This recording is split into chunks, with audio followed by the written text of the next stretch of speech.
Stefan, what is wrong? Where is Sam Adams? Who cares? I've been robbed!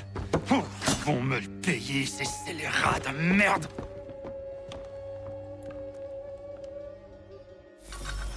Where are you going? To get back what's rightfully mine.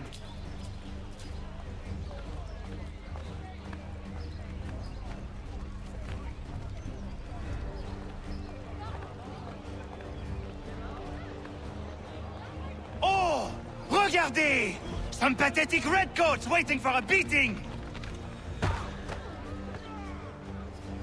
I will match your face to your jacket! That was good timing.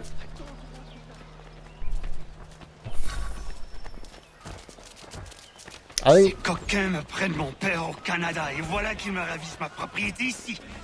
Il suffit.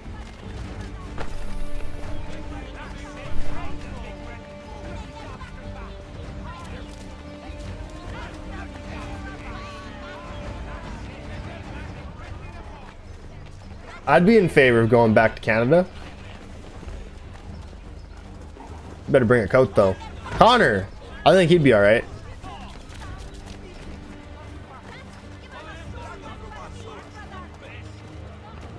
We are not English. We are not the king's men. We are free. But the king sends these redcoats to push us around. They are not our masters. This is our city. Let's show them who owns it. It's time to fight. Stefan, please! Stop and listen to me! I've listened for long enough. They come into my home and take my things? I will get my revenge. The man responsible for this will pay. His friends will pay. Voilà trop longtemps que je subis ces affronts. Ils vont goûter de mon courroux.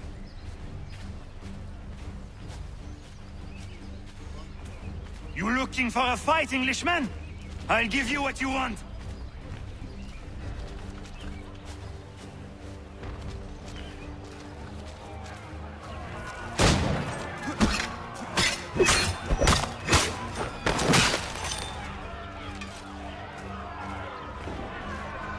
God damn it.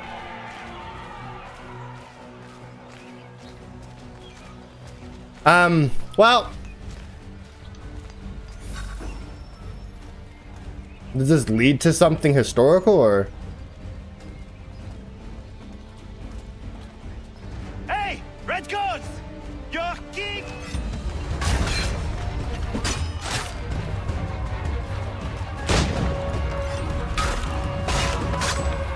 My axe wasn't swinging.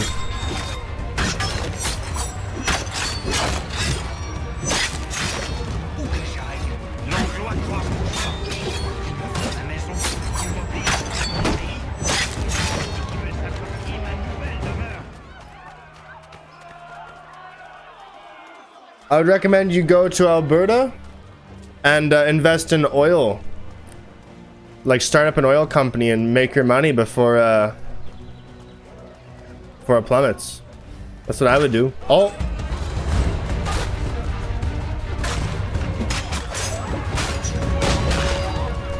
I'm from the future. Bam! Bullied! There is a way to fight injustice, but this is not it.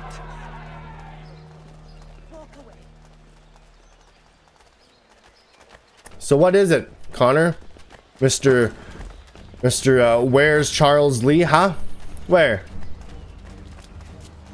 Politics? Diplomacy?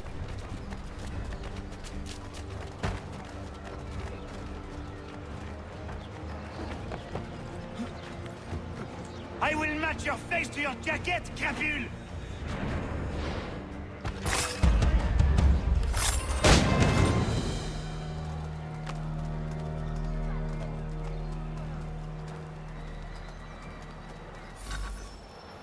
Destroyed?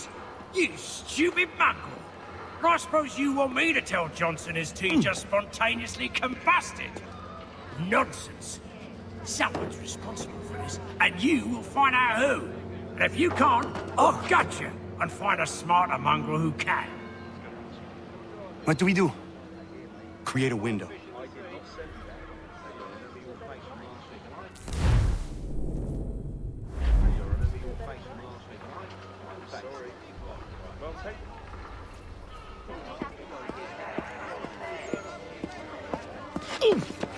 Bloody hell are you?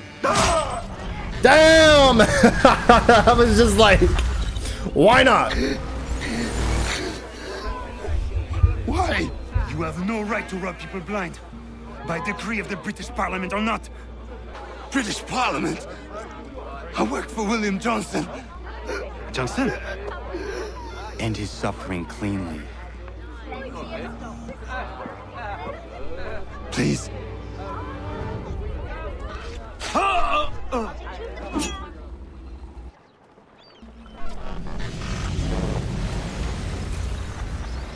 The people seem to have an ear for you. What are the things you lost? The people listen to me only because I spoke the truth loud enough, which is worth 1,000 times the content of my footlocker. And the English, they can keep my things. You did well tonight. I said I'd buy you an ale when you first helped me. In place of drink, I offer you my allegiance. For what it's worth. Your aid is welcome, and I am grateful. Now, I need to find Sam Adams.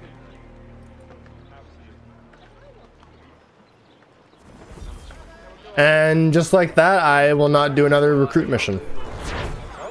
Getting a recruit in this game is a little more in depth. There's only 6. They're all unique people. And on top of that, you have to do lots of map cleaning to get one. And we don't actually need them at all. In addition to treaty negotiations, Johnson was in charge of recruiting and leading Iroquois fighters during the French and Indian War. He only fought in one battle, but he was rewarded handsomely for his service. 5,000 and a baron. I don't know. That was a little above average for most people involved in that battle. He continued his close ties with the clan, and in 1760 they gave him land totaling more than 300 square kilometers as a thanks for his work. What? That's a lot. However, Johnson burned some bridges in 1768 when he negotiated the Treaty of Fort Stanwix. He took much more land than the British had asked for, a windfall for him since he could then speculate on it. But rather a tough sell to the indigenous nations who lived on that land. The treaty caused a war in Virginia, known as Dunmore's War, in an effort to stop more bloodshed and possibly to cover his own ass. Johnson called for more negotiations, this time at Johnson Hall in 1774. Dude just wasn't happy. William Molyneux, I don't know, doesn't usually make the list of well-known revolutionaries, mostly because he didn't live to see the outbreak of the revolution. He died in 1774. He was, however, one of the major Whig agitators in the years before the war started, right up there with Samuel Adams and John Hancock. Molyneux was a British-born merchant and supporter of the Patriot cause. As far as revolutionaries go, that makes him a bit of an outlier. British-born colonists tended to be loyalists. He was Anglican, Anglican as well, and those congregations were decidedly British-leaning. However, you couldn't doubt Molyneux's devotion to the cause. He was known for being something of a hothead, so much so that he threatened people with death when they violated boycotts on British goods. Seems a bit extreme. He'd have a bloody field day on forums. On the night of the Boston Tea Party, Molyneux disappeared from the crowd outside the Old South Meeting House, though almost every other well-known revolutionary leader was there, still talking to the crowd. Molyneux was, of course, supervising the dumping of the tea. For this reason alone, I'm prepared to call him the most evil man in history. Oh, come on. Oh, come on. Stephanie Chaffoux is a Boston militiaman and served as a cook in the years leading up to the revolution. Chaffoux was born in what's now Canada, near modern-day Montreal. I couldn't tell. His father was a cook for the French army who was killed in the fighting at the Plains of Abraham. After his death, Stéphane took on work as a chef in Montreal, but moved to Boston in 1764. While his personal letters indicate he was looking for a less complicated life, he was just in time for the unrest that preceded the revolution. Fortunately for Stefan, he didn't actually want a quiet life, and as it happened, the tensions in pre-revolution Boston suited him exactly. Which is weird because who enjoys tensions, apart from a scientist studying surface tension as an effect on intermolecular attraction? Give me a minute to stop laughing. I'm not laughing. Stefan was a man in search of a cause. He found it in the Patriots. He was an enthusiastic supporter of the Sons of Liberty, participating in their 1765 protests surrounding the Stamp Act. He was present when the crowds ransacked Governor Hutchinson's house in 1765, probably egging on the mob. He was also one of the crowd that witnessed and partially caused the Boston Massacre. Stefan didn't limit himself to protests. I have several fines for him on the books in the 1760s and 70s for public drunkenness and brawling. It seems he couldn't keep out of a fight when the opportunity arose, and in pre-revolution Boston, there was always an opportunity. It was a wonderful time to be an angry drunk. The world was your oyster. Sure.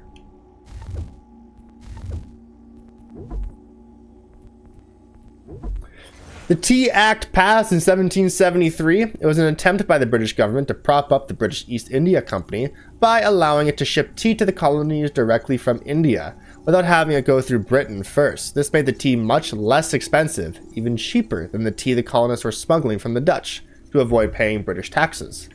The problem was that even with the cheaper prices, the British government was still collecting tax on the tea, meaning buying the tea would run counter to the colonial no taxation without representation stance. The move was seen as, and probably was, Parliament's sneaky attempt to get the colonies to unconsciously agree to one tax, in the hope of implementing others. The colonists didn't fall for it, and attempts to force the unloading of East Indian tea in Boston caused the Boston Tea Party. Perhaps the worst tea party of all time. It wasn't even catered. You people are savages. Well, we should do that more often. The King James II ordered the building of this church in the 1680s because he was a king, and a perk of the job is doing whatever they want. However, since Boston was full of Puritans who had come to the New World precisely to get away from the people, nobody was willing to sell land to the budding parish. In the end, the governor ordered that the church be built on top of the old public burial ground. The logic being that the dead couldn't complain; they are notoriously compliant, and there the church stands today. After the Revolution, the church was known as a stone chapel. For several years, kings not being particularly popular at the time, and calling a stone chapel the stone chapel was the best idea anyone could come up with at the time. Not the king's chapel, but the stone chapel. I've never understood these people's need for independence, by the way. We gave birth to them. They were happy to suckle on our teats for their infancy. They were a few toddler wobbles, but as soon as they got to their teenage years, all they could bang on about was their independence. So they stormed out, but we know they'll be back eventually to borrow money or to get us to wash their clothes, and we'll forgive them because we are older and wiser. I don't know what Sean's going on about, but I think I'm going to stop reading about buildings. Maybe. My favorite entry so far is the Boston Massacre. I have no bullets.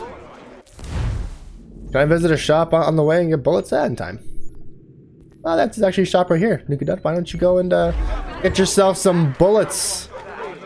Yeah, that's what I need. Bullets. I do. Never know when you need to fire that shot. Kickstart a whole massacre. Yeah. Okay. Hi there.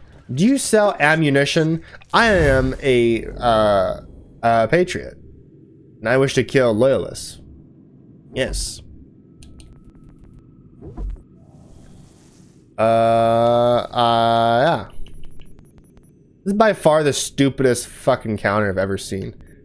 Like, why is this a fucking math equation? Alright? You stop that right now. Just, you know, we had this. Just show me my inventory and then just... Stupid. Rope darts. Poison darts. I will take rope darts. I will take 2 rope darts and a poison dart. 2 poison darts. Yeah, there we go. My counting book. Oh, you mean to tell me that I can just be here and do stuff here? I don't have to go back to the homestead? Damn, I didn't know that. Because you know what you need to make? You need to make twin holsters or something like that. If you can get yourself a wolf pelt or something like that.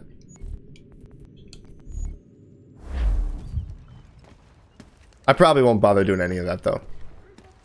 I don't need double holsters. I just need my trusty dusty tomahawk, to be fair. I just wanted bullets because, you know, you might need them. But no, this game you can pretty much just go straight to the end with that tomahawk.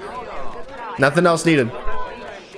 There's no, like, there's not really a push for stealth, and I don't think Connor's really known for stealth anyway. So Connor's not really known for running on the rooftops either, I don't think. I don't know, it's like the roofs in these cities are a little more picky to get around. But you can go up, sure.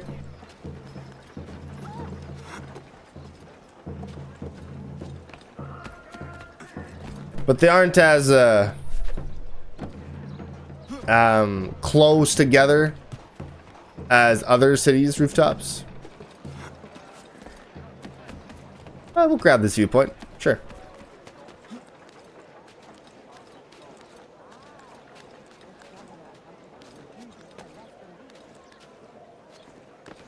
We really don't need them either. I mean, I'm telling you, I'm just doing this. I'm just rushing the story here. I don't have any desire to get completion on this save anyway. What the fuck is Connor doing? Oh god. Try again. Because I'm not exactly sure how you're gonna... Oh, that's how you're gonna get up. I was looking for something to grab onto. Okay, well, that's fine. Anyway. Alright. No, synchronize, you donkey. There we go.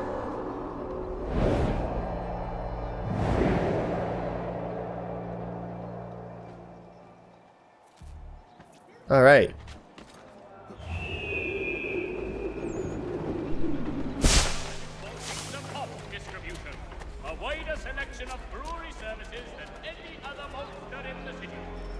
Well, this is the dude. The Tea Party is the mission name that we was reading about. What happens now? We wait for the signal. What signal? This meeting can do nothing further to save the country. That one. Sorry for yawning, I'm tired. Just woke up. Evening, gentlemen. I slept in. Shall we be off? No. What's the matter? I have spent today drawn from one bit of madness to another with nothing to show for it. Before I go any further, I would like to know exactly what it is you intend. Of course. First, we make our way to Nathaniel Bradley's house to fetch the rest of our little group. Then it's on to Griffin's Wharf, where we board the ships and dump the tea. Simple as that. Simple seems a bit charitable. Cheer up, Connor. For tonight, we are all victors.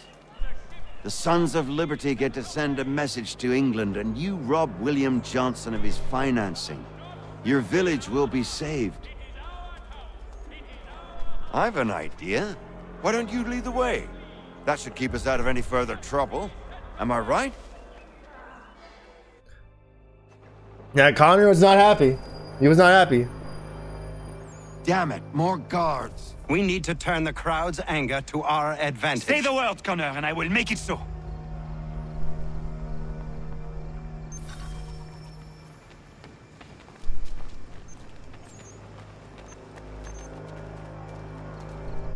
The Sons of Liberty was a name given to the number of protest groups that formed to protest the Stamp Act and stayed together afterward, organizing anti-British rallies and enforcing boycotts in the lead up to the revolution.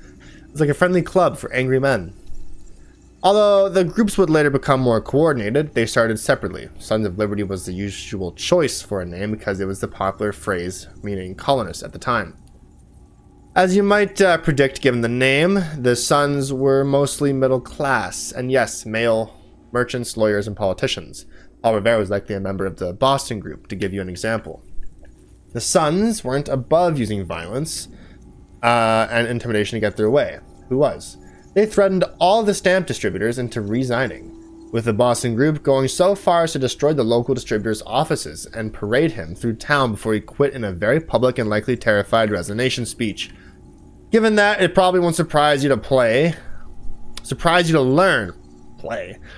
It probably won't surprise you to learn they earned a reputation for being the radical wing of the Patriots, rallying the people and sometimes losing control of them. A public protest in Boston turned into an angry mob that burned the governor's mansion. Some groups of the Sons were also known to tar and feather British officials and sometimes loyalists. You know, standard good guy stuff. What a really terrific way to blow off steam. It's easy to say that... Hold on. It's easy to say that when you look back at history and you can decide who was the good guys in it. Or at least in the story, and at least in Western media, anyway. I'm sure the British have maybe possibly a different example. I don't know. Example or mindset, thoughts. But if you take like now, like I think any kind of extremism is bad. Quite frankly, the more boring we are, the better we're off. Unless we're getting extreme over bigger issues. See, most of the times people are getting extreme over the stupidest shit. Like in Canada, the last time we had a really extreme group was like the Freedom Convoy. And it was stupid because they were protesting masks during a global pandemic. And it was just really bizarre because it was really a whole big nothing burger. Because they were pretending that the liberal government was going to take away their rights. It starts with the masks. Next, they're going to make us wear, I don't know, hockey gear. Like, I don't. It was so stupid. And now the same people that protest masks wear masks for ice. It's really stupid. And then there's also in America we had January 6th, of course. It's also like, whoa, guys. I mean, you're that mad that Donald Trump lost the 2020 election? You're gonna raid the fucking Capitol and destroy shit and people got hurt? Like, that was really? You know, I mean, I think for January 6th alone, the Capitol should get raided again. You know, just to even the score. NukaDud, you can't fix violence with violence. I'm like, well, I think they shouldn't though, honestly, because Trump will probably wants that to find a way to legally skip the election or the midterms. And so we just have to be resilient, document, record, you know, and hope that come, was it November? Oh man, I'm sorry. My coffee is here, but it's too hot. Hope that it all works out. Otherwise, it's gonna get a lot more violent. Gonna get a lot more chaotic. Like, okay, I'm not gonna read up on this fucking meeting house. Or maybe I will. The building houses some of the key events in the American Revolution, mostly by accident. It just happened to be one of the largest buildings in Boston. The Old South Meeting House to continue. This meant the biggest, angriest, most rebellious crowds ended up here. After the Boston Massacre, the people met here to demand that the governor remove British troops from the city, which he did. Thousands showed up here for meetings leading up to the Boston Tea Party. On the night of the Tea Party itself, this was where Samuel Adams delivered the line, "This meeting can do nothing more to save the country," given the go-ahead to seize the boats and dump the tea.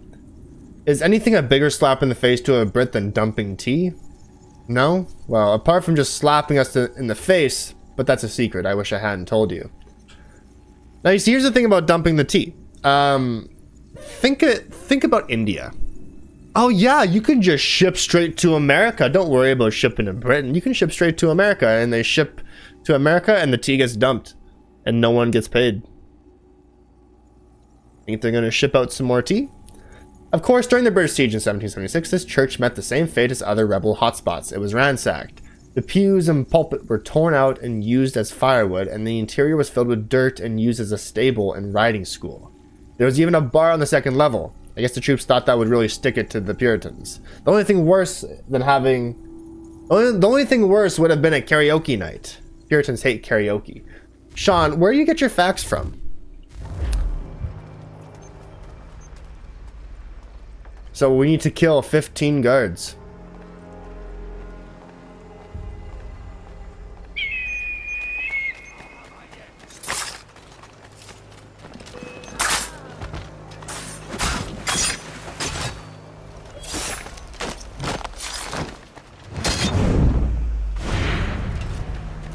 Let's go.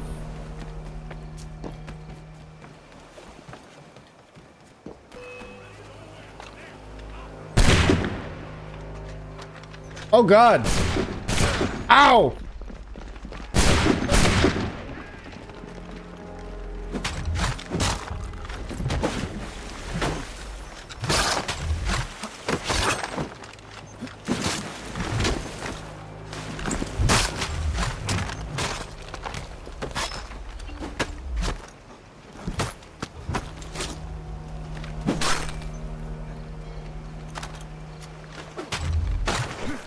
Try again, dude.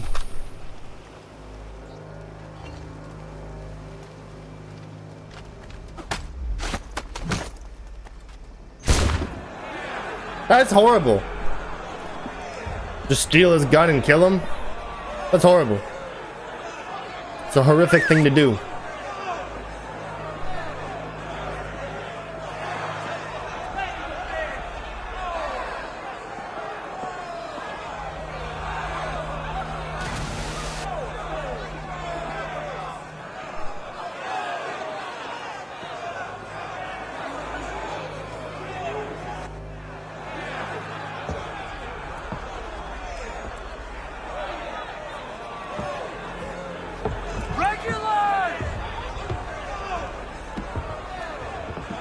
India tea. We need to keep those bastards at bay while the tea's being dumped. Let me help. I'm yours to command.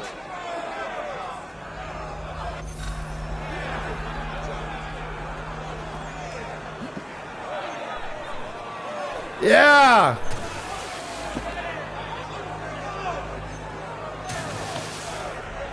Boom!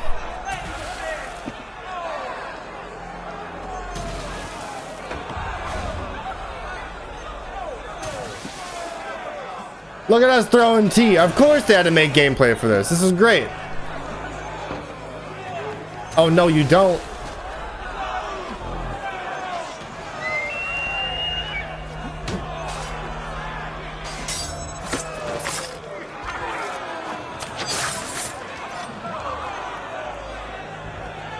Keep throwing tea, buddy.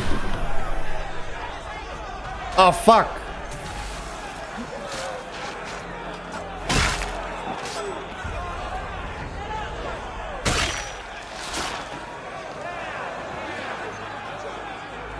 Oh, what do we have here? Ah!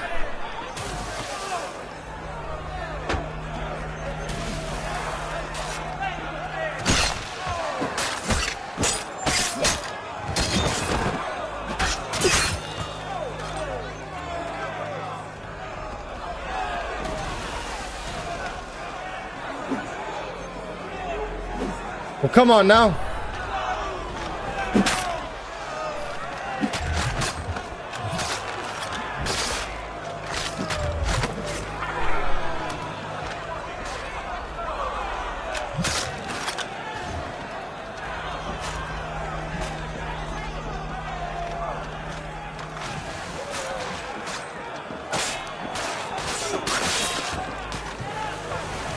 There's my musketeer assassination right there. Beautiful.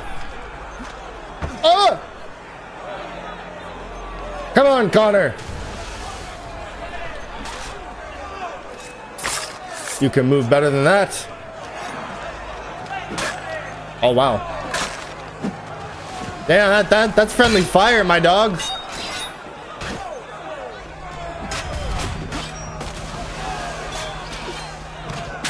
Oh, your buddy saved your life. Oh God, and then more friendly fire.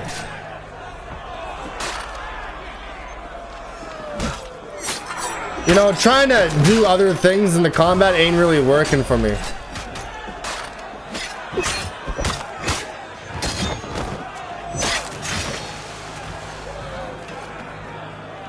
There's more tea to be dumped. Whoa, whoa, whoa.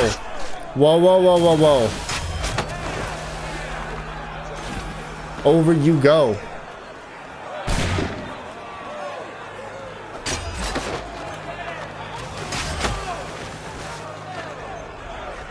There we go. That's full sync, baby. Throw some tea at this fucking dude.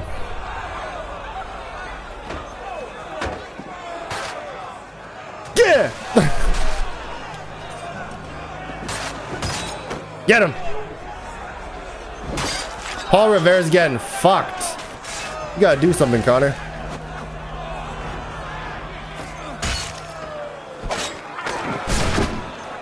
Protect him. Paul! Throw tea. And Stefan, give me a hand, yeah?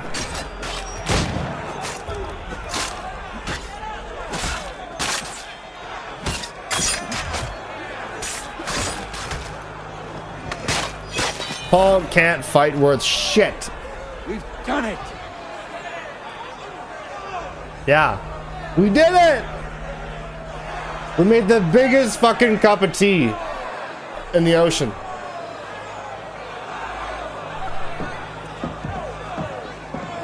Connor?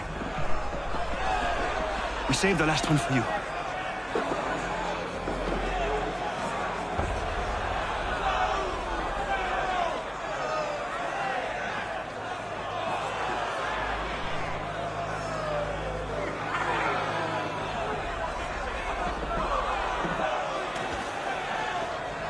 I never understood why Connor didn't just like run rampant towards him. Where is Charles Lee? You found him. There you go. Best we get out of here. I'm very surprised he didn't go for him.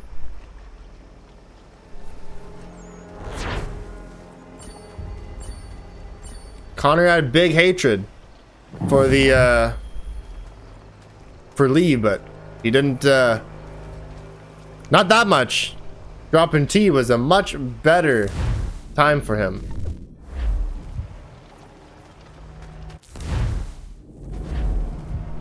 All right. The Boston Tea Party. Tea chests destroyed. A most curious and remarkable event took place on Griffin's Wharf, Boston, Thursday, 16th December. An assemblage of individuals dressed in buckskin with faces painted in the fashion of Indian natives convened at the wharf and proceeded to board the Dartmouth, the Eleanor, and the Beaver in orderly manner. These Indians, or perhaps no, as was the general discernment of those who witnessed these events, equipped themselves with small hatchets which they denominated as tomahawks. These ships held with their cargoes chests of tea numbering 300 to 400. The commanders of the vessels had publicly declared that if the rebels, as they were pleased to style the Bostonians, should not withdraw their opposition to the landing of the tea before the following day, they should on that day force it on shore and under the cover of their cannon's mouth. Damn. Once aboard, the presumptive Indians opened the hatches and made to take out the chests of tea and throw them overboard. First cutting and splitting the chests with their tomahawks so as thoroughly to expose them to the effects of the water. In about 3 hours, they had thus broken and thrown overboard every tea chest to be found in the ships. During the time they were throwing the tea overboard, there were several attempts made by some of the citizens of Boston and its vicinity to carry off small quantities of tea for their family use. To effect that object, they would watch their opportunity to snatch up a handful from the deck, where it became plentifully scattered and put in their pockets. Some of the same were met with kicks and hooting by the presumptive Indians. Yeah, you're supposed to throw it overboard, not keep it. But still, it robs them nonetheless, so I suppose that's fine too. Earlier on this day, there was a meeting of the citizens of the country of Suffolk, convened at Old South in Boston. for the purpose of consulting on what measures might be considered expedient to prevent the landing of the tea or secure the people from the collection of the duty. At that meeting, no satisfactory answer was obtained after inquiries were sent to Governor Hutchinson, and Mr. Adams concluded with the observation that the meeting could do nothing further to save the country. Beyond the chest of tea, there was no damage done to any of the ships. The destroyers of the chests were seen to sweep the decks clean of tea leaves after the chests had been thrown to the sea. So it was a really clean protest. They just threw the tea overboard. They didn't hurt nobody. They didn't even leave a mess. They didn't damage nothing. They just threw the tea overboard. Look at them go. Connor's version had a lot of killing. I don't know if there's killing in the actual Tea Party, but now we'll read up on the Boston Tea Party, not just the. This was one of the key events leading up to the American Revolution.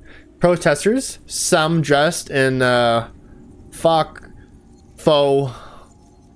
native garb, boarded 3 ships docked in Boston Harbor and threw their cargoes of tea overboard to protest British taxes. Throwing tea into a harbor probably broke a world record for making the biggest cup of tea ever. That's what I'm saying.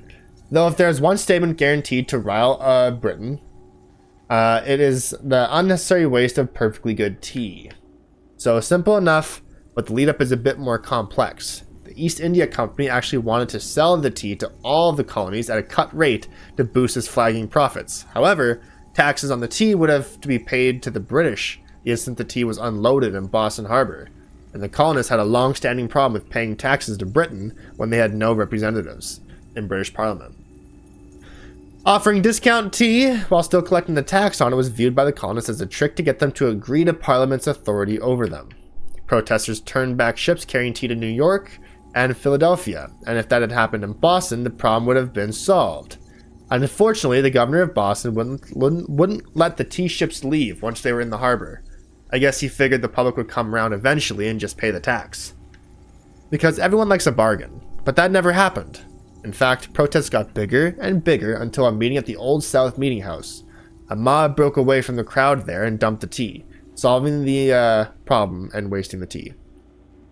I shuddered as I wrote that. Sean, you stop that right now. The British reacted to the protest by sending British troops under Thomas Gage to occupy the town. They also closed the Boston Harbor, part of several laws they created to punish the colonists that were dubbed the Coercive Acts. Of course, these laws didn't gain them any sympathy with the colonists and led fairly directly to the outbreak of the revolution. Tea's important business. Yeah. That's what happens when you take away their right to organization. They just get more mad. Once you give them nothing to lose, they're gonna get a lot worse, you know? And that's the thing. All of us right now have a lot to lose, so we aren't as heavy-handed in protest. Like, let's say if it gets to the point where, like, as they're talking about right now is about, well, we're gonna have ICE staged at election polls. If you give people nothing to lose in that sense, they're gonna get a lot more mad, you know? Like, they won't take too kindly to that.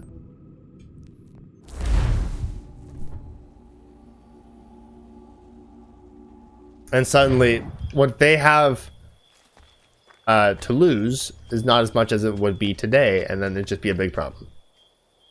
And I think something would happen around that time. If ICE was at the polls, I think America would say, "What the fuck?" And I think something will happen. Encyclopedia of the Common Man. Connor, it has occurred to me that the times we live in will be looked upon by future generations with a certain degree of scrutiny, no matter the outcome.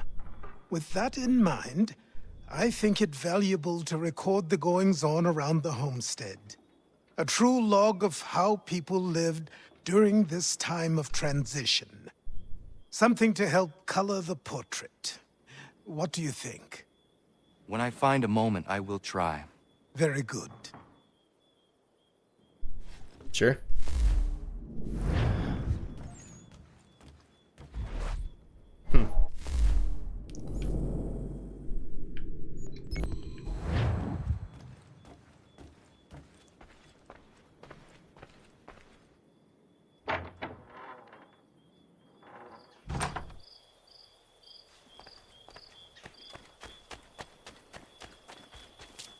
We are gonna, whenever the game takes us back to the homestead, I figure we should do as much homesteading as we can.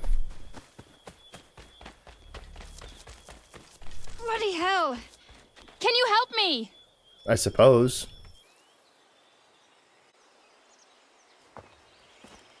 Are you all right? What do you think? How did this happen? Poachers in the woods. I asked them to leave. This was their answer. Come on. We need to get that arm looked at. What if the men who did this? They can wait. Your wound cannot. Damn, Connor. You'll be able to make it to the house. Yes. I think the ball took only flesh. And what is your name? Miriam. Do you live nearby? I don't have a home per se. I took to the frontier when I was a young girl. I've made my life out here ever since. Living where the land makes it easiest. Not a common choice for a woman of the colonies. No, it's not. But truth be told, it was this, the convent or the brothels. I prefer the open air. Sure, that's fair.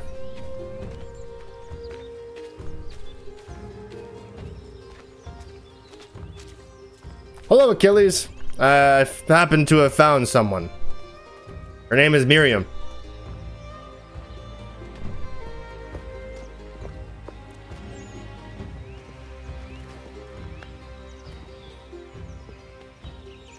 Connor, what are you doing? Those poachers need to be stopped. Saw the scabs from my hunting blind. Get to that and you shouldn't have any trouble finding them. Use the rope dart if you can. Get familiar with it.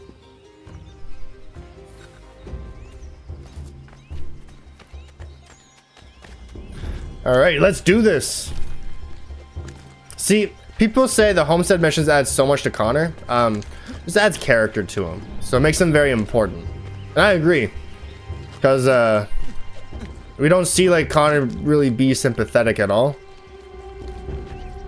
which goes a long way in building a character. You need to show them everything the character can give, not just the one-dimensional anger Connor had in the main story anyway.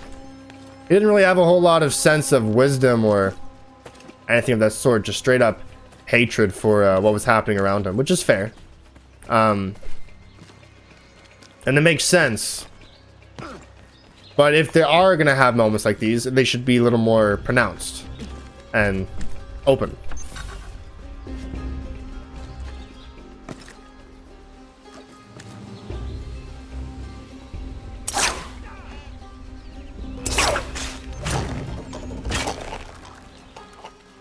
Damn, I got a beaver instead? Yeah, man. Well, I guess we got time.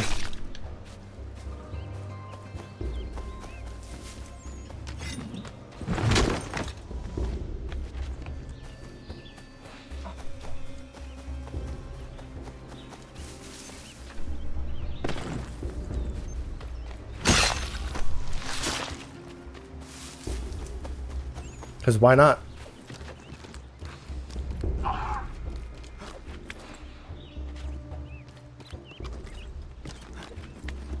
William Johnson's opening up some of that Mohawk land he purchased for free hunting soon. There.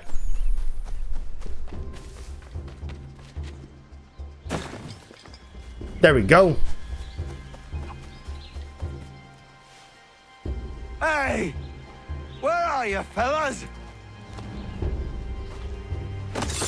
Shooting strangers in the forest, is that common hunting practice where you come from? No. Spare me. Go! Tell the friends you have left what happened here. Damn! Tell the friends you have left what happened here. Damn! Look at you, Connor. Badass.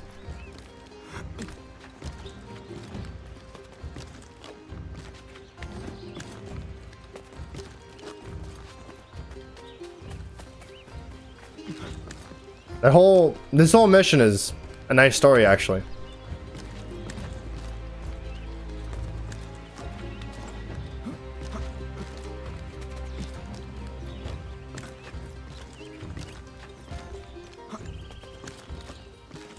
We're back. It's like this rock was made for me. I mean, technically in game development it was.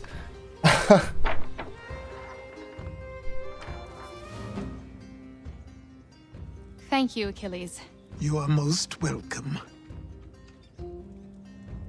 Why did those men attack you? It's no secret this land is full with game.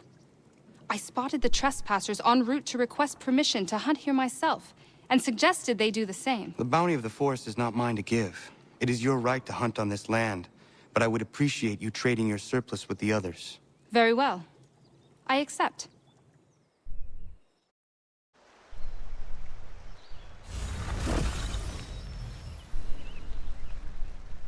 All right. There we go.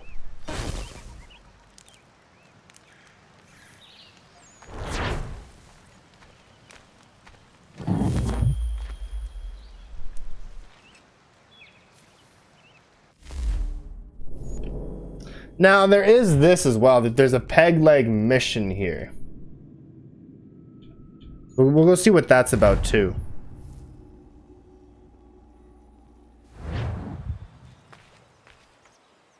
To what do I owe this great honor, Captain? The letters you speak of, what are they? Oh, now you want to know. Captain Kidd's letters, boy. He hid a great treasure somewheres and sent letters to 4 of his crewmen along with a strange piece of leather. If you find the men, you'll find the scallywag. It's that easy, 'tis. May I see them? You might be a captain, but you're not too bright, are you? I'll barter with them. You give me some trinkets I like, and I'll give you a letter. Building my own treasure cache, see? Trinkets? Like what? Where? Use your imagination, Captain. There's interesting swag all over the frontier. We're not doing that. Actually. But, William Kidd, was a Scottish privateer turned private and the center of numerous pirate legends. Not much is known about Kidd before the late 17th century. Even his year of birth is approximate. It's reasonably certain he's from Scotland, but that's about it. Every good pirate needs a mysterious past. Kidd first appears in historical records in 1689, when he's listed as captain. He was a privateer for Britain in the West Indies before sailing for New York City, where he lived for several years. In 1695, Kidd was given a privateer's commission to hunt ships in the Indian Ocean and headed to Madagascar, which at the time was a known pirate haven. Then Kidd disobeyed the terms of his privateer's commission, attacking ships in the Red Sea. No one is quite sure why, but I guess that's pirates for you. They're bonkers. When Kidd returned to the West Indies in 1699, he found that he was a hunted man. He sold his ship and headed up the coast in a new ship. Kidd knew he was likely to be caught and wanted to have bargaining chips to secure his own freedom. So he started hiding treasure as he went. The idea being that he could literally give away the locations in order to save his own skin. Kidd was finally captured when he returned home to New York. He tried to talk and buy his way out of arrest, but it didn't work. He was hanged for piracy in 1701, which must have been so annoying.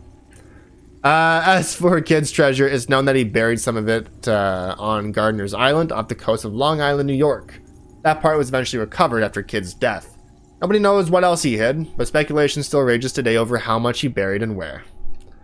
Maybe he just made up some bullshit, you know? Just to buy him time to get away. And then here's the beaver. Okay.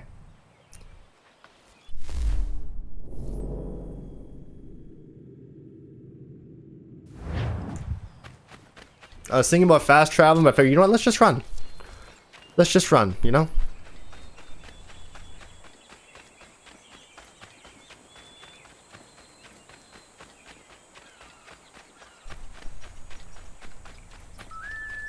That coffee is calling to me, actually. It should be a good temperature now.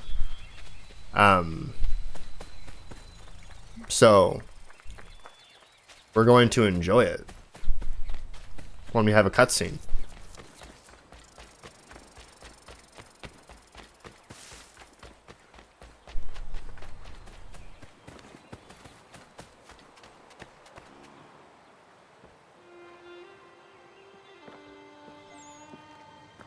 It feels hot. It is done. Damn.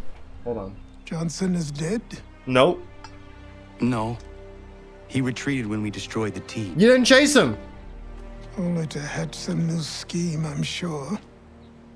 You should have killed him. There was no need. What do you mean, no need? Time will tell if you speak the truth. Lee was there too. Like, you could have knocked a lot of names off the list. Why are you here? Has something happened? It's perfect. William Johnson has returned with all the money required to buy our land. He meets with the elders as we speak. I have begged him to resist, but I fear he shall have his way unless you intervene. How is this possible? We destroyed the T. The Templars are nothing if not resourceful. You should have heeded my warning. Please, you have to stop him. Of course. Can you tell me where they're meeting?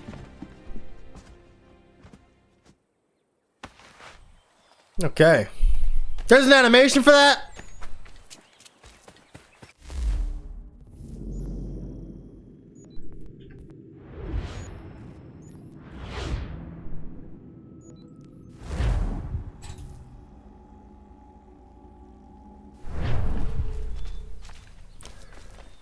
If you're looking for the hunting cabin, you're almost there. Over there. I'm not looking for a hunting cabin.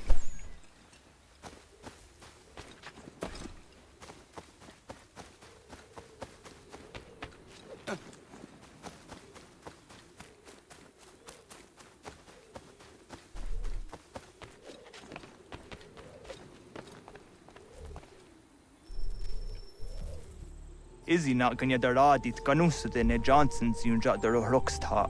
Guahiganzi what ne ganun haradun hagedum. Da går der hardat gua gato.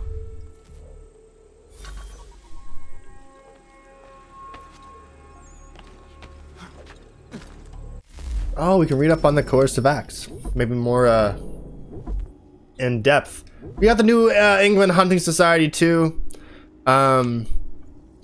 The club was founded by several trappers who earned their living in the area, including Simon Gertie. The idea was to have cabins that would be a safe haven and a warm place to rest for colonists who spent the season trapping in this part of the frontier. According to their records, as many as 24 hunters used the buildings at any one time. Although it originally started out as just a shared cabin space, it quickly evolved into a more formalized society. Human nature being what it is, hunters would brag about their kills around the fire and exaggerate. After the several brawls over who could claim the title of the mightiest hunter, society members agreed to start logging their kills in writing. Though why they thought this would prevent people from lying is beyond me. It didn't. Sad, really. By the way, yesterday I caught a velociraptor.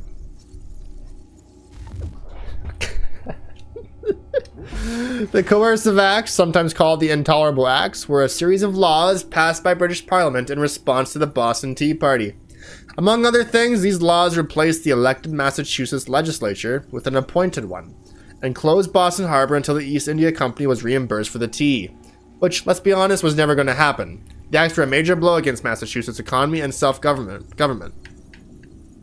The act got their name because British Parliament hoped that the crackdown would coerce the citizenry into behaving like good little colonists and stop the violent protests, lest the same thing happen to them. Unfortunately, the acts had the opposite effect. It made it easier for Whigs to argue for independence and difficult for the Loyalists to argue that Parliament had their best interests at heart. It seems nobody likes a bully. That's exactly it. It's like, you take someone who's mad, and then you try to manipulate them into calming down. And if they catch on to that, they're going to be even more mad. So really, you're playing with fire, kiddo. It didn't work.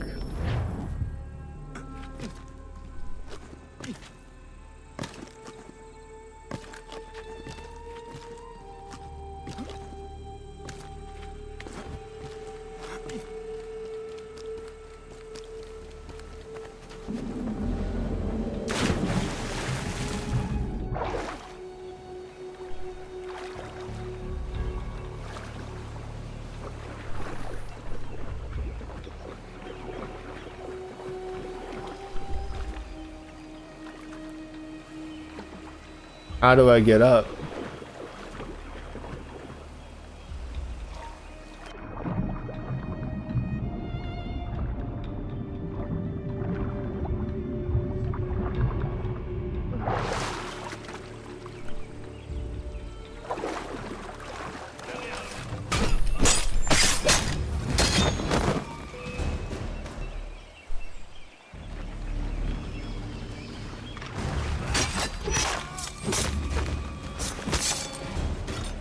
I suppose we can't leave any witnesses.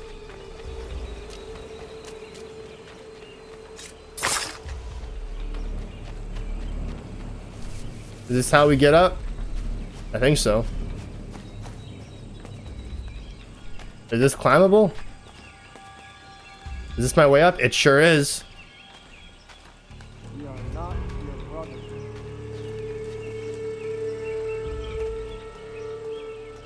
You seek land to another, land that is not yours nor any place.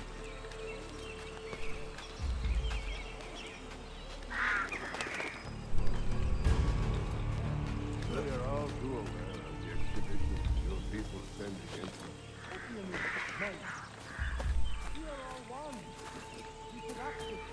How? By signing our lands over to you? Then we'll be as one in your debt forever? Sir William may have a point. What hope have we against their black powder and iron? The spirits will guide us as they always have. Did they not guide us here? Yes, that we might unmask the great betrayer. This is a mistake. We should sign.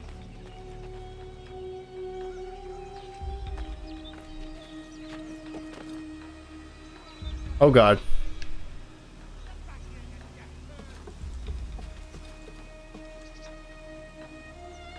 Turns out there's no one here, buddy. Now turn around.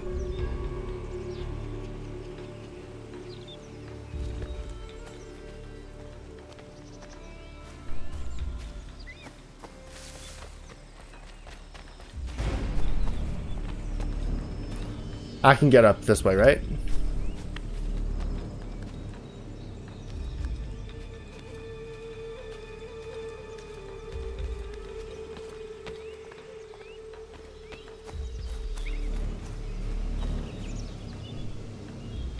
Oh god.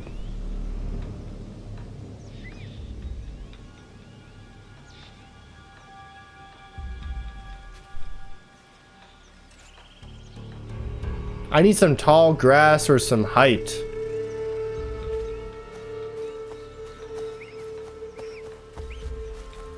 There we go. Peace, peace. Have I not always been an advocate? Have I not always sought to protect you from harm? If you wish to protect us, then give us arms, muskets and horses that we might defend ourselves. War is not the answer. We remember, Stanwix. We remember you moved the borders. Even today your men dig up the land, showing no regard for those who live upon it. Your words are honeyed, but false. We are not here to negotiate, nor to sell. We are here to tell you and yours to leave these lands. So be it. I offered you an olive branch, and you knocked it from my hand. Perhaps you'll respond better to the sword. Are you threatening us? Yes.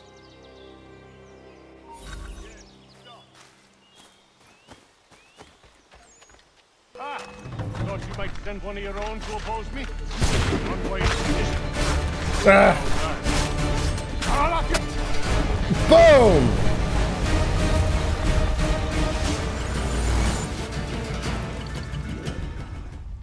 Oh no. What have you done? Ensured an end to your schemes. You sought to claim these lands for the Templars. Aye, that we might protect them. Do you think that good King George lies awake at night, hoping that no harm comes to his native subjects? Or that the people of the city care one whit about them? Oh, sure. The colonists are happy to trade when they need food or shelter, or a bit of extra padding for their armies. But when the walls of the city constrict, when there's crops that need soil, when there's no more enemy to fight, we'll see how kind the people are then. The colonists have no quarrel with the Iroquois. Not yet, but they will. 'Tis the way of the world. In time, they'll turn. I could have stopped it. I could have saved you all. You speak of salvation, but you were killing them. Aye, because they would not listen. And so, it seems, neither will you. You piece of shit. They're not. Well, flawed logic. Like, I did this for the good of the people. And Connor's like, yeah? Are you sure?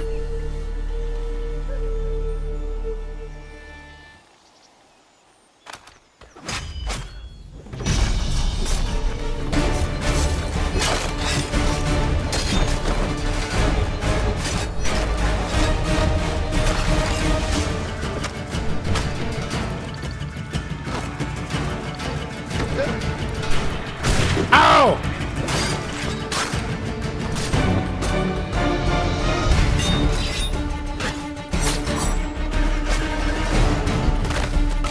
Come on then.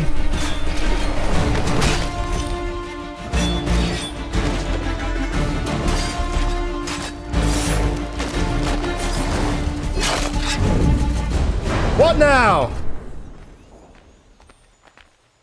It appears there is some goodies for me. Cash for the assassination. I will gladly take.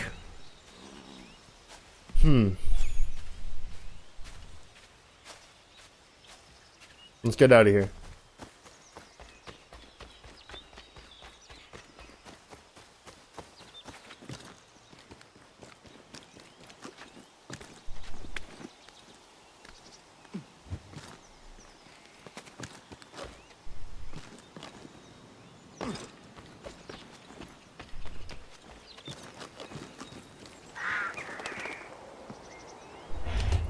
Does this not count as escaping? Okay, fine.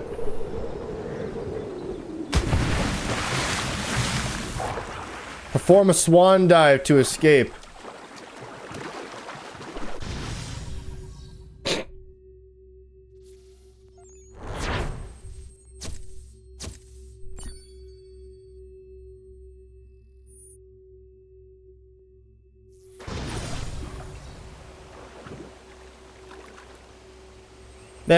There we go.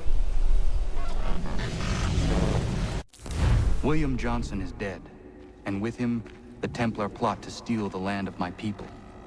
But in ending this threat, I have revealed another.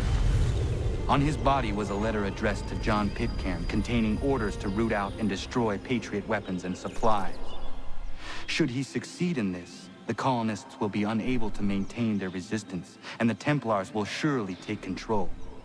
So long as Pitcairn lives, the danger remains. I need to find him. He needs to die. I thought it might bring clarity or instill a sense of accomplishment, but all I feel is regret. Hold fast to that. Such sacrifices must never come lightly.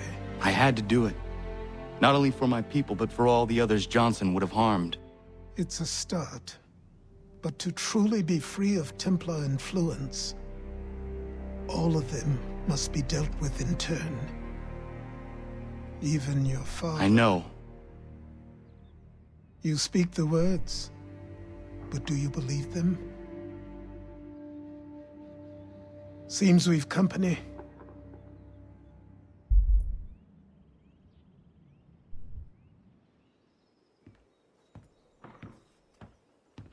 What is it? A request for aid from Paul Revere. Seems the Redcoats are up to something in Boston. Guess you made an impression on the Sons of Liberty. They mistake me for one of their own.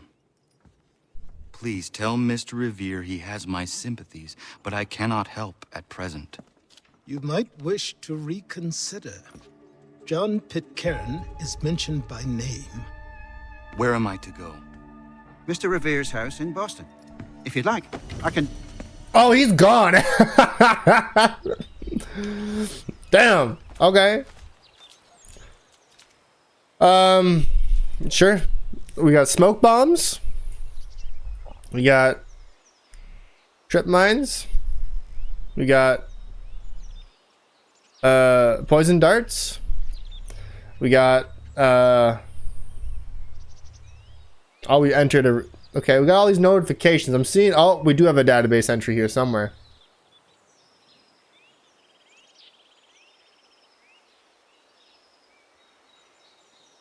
Oh, no we don't. Okay, well, we will exit the Animus and check our emails and stuff.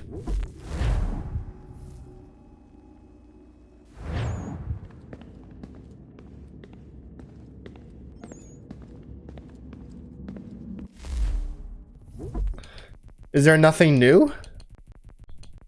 Oh no.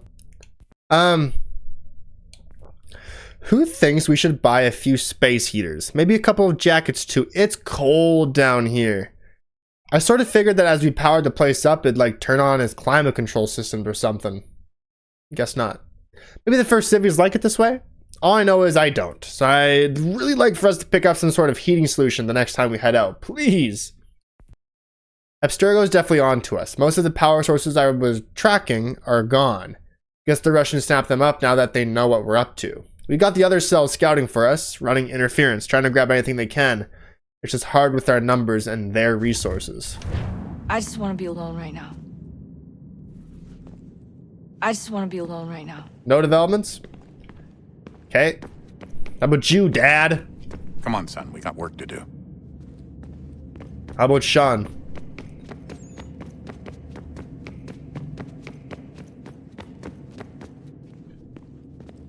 Nothing for Sean at all. Okay. I guess back in the Animus we go.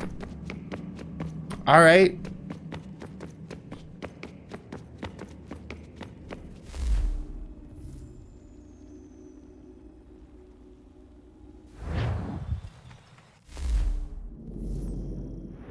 Is there any homestead stuff along the way?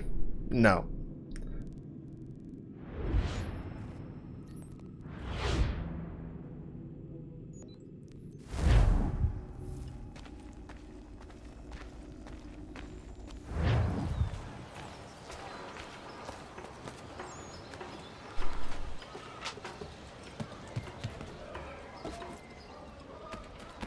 Now this building ain't actually gonna take me anywhere.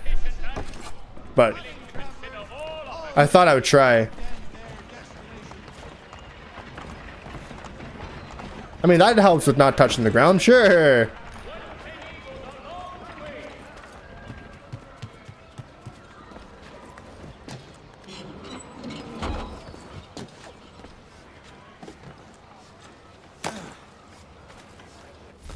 Paul Revere's house?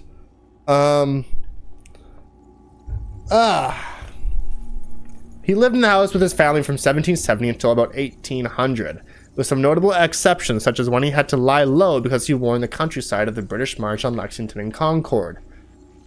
With the shortage of firewood in 1776 and the Loyalists' insistence on getting back at anyone who defied them in the past, you'd think this wooden house might have been torn down too, but it wasn't. This might be because Revere left his eldest son, also named Paul, in town to watch over the estate.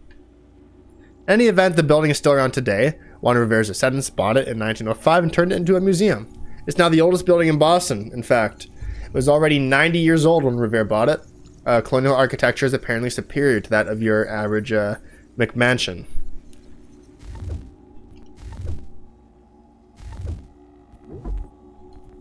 Oh wow, we got some more stuff happening here. William Johnson. In case you're wondering, the official reason for Johnson's death was given out as a stroke. I guess publicizing that he was killed while threatening to murder treaty negotiators would probably have caused some political tensions. To put it mildly, I suppose a blow to the head, for example, could be described as a very heavy stroke. Johnson Hall. Oh! Why say he built it? Sir William Johnson built Johnson Hall. Right. He had more than a little help. He had 60 slaves to do the manual labor, making him the biggest slaveholder in the north. The property is more a homestead than house. There was a sawmill and a grist mill on the property, and tenant farmers worked the lands. The exterior is wood painted to look like stone, which is always a classy look, but the blockhouses you see on either side are actual stone, meant for defense. When the house was built, the French and Indian War had just ended, so it made sense to have the house ready for an attack. That or William Johnson made some well-armed enemies in his business dealings. Okay. And then there's also the Treaty of Fort Stanwix. It was meant to resolve the ongoing land disputes between the indigenous people and the ever-encroaching colonists. King George III had established a boundary line in 1763, but it had no basis in reality. Colonists were already living west of the line when it was drawn. Not to mention the land wasn't really the king's to divvy up. I'm sure that just slipped his mind. Kings can be notoriously forgetful, the poor darlings, when it comes to the rights of others. Members of the Iroquois Confederacy met with William Johnson at Fort Stanwix to negotiate a new boundary line on behalf of themselves and other smaller nations like the Shawnee. I use the term negotiate rather lightly. In reality, the Iroquois didn't have much choice in signing the agreement. It was give away some of their land and achieve peace, at least temporarily, or fight a long and drawn-out war. The question was only how much. When the treaty was signed, it was generous to Johnson, to say the least, even handing over lands the British had left to the Cherokee earlier the same year. In fact, the Stanwix Treaty was so controversial that the British-run Board of Trade ordered Johnson to renegotiate. He refused. Johnson made a fortune speculating on land. I imagine this treaty was quite a windfall for him. Yeah, 100%. Just like they said, you know, give us your land or die. Essentially, that was the deal. A horrible deal, actually. Ah, Connor! What a relief. You came. Allow me to introduce you to William Dawes and Robert Newman. Your letter said John Pitcairn was here. Aye. He's readying an assault on Lexington, where Adams and Hancock have taken shelter. After that, he will march on Concord, hoping to destroy our weapons and supplies. You must help us. Only tell me where to find him, and I will put a stop to this. He has dozens, if not hundreds, of soldiers at his command. You cannot hope to match him by yourself. But fear not, for you will not have to.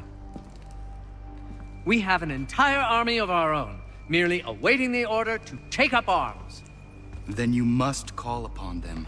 Indeed. You and I cross the Charles River and rouse the boys.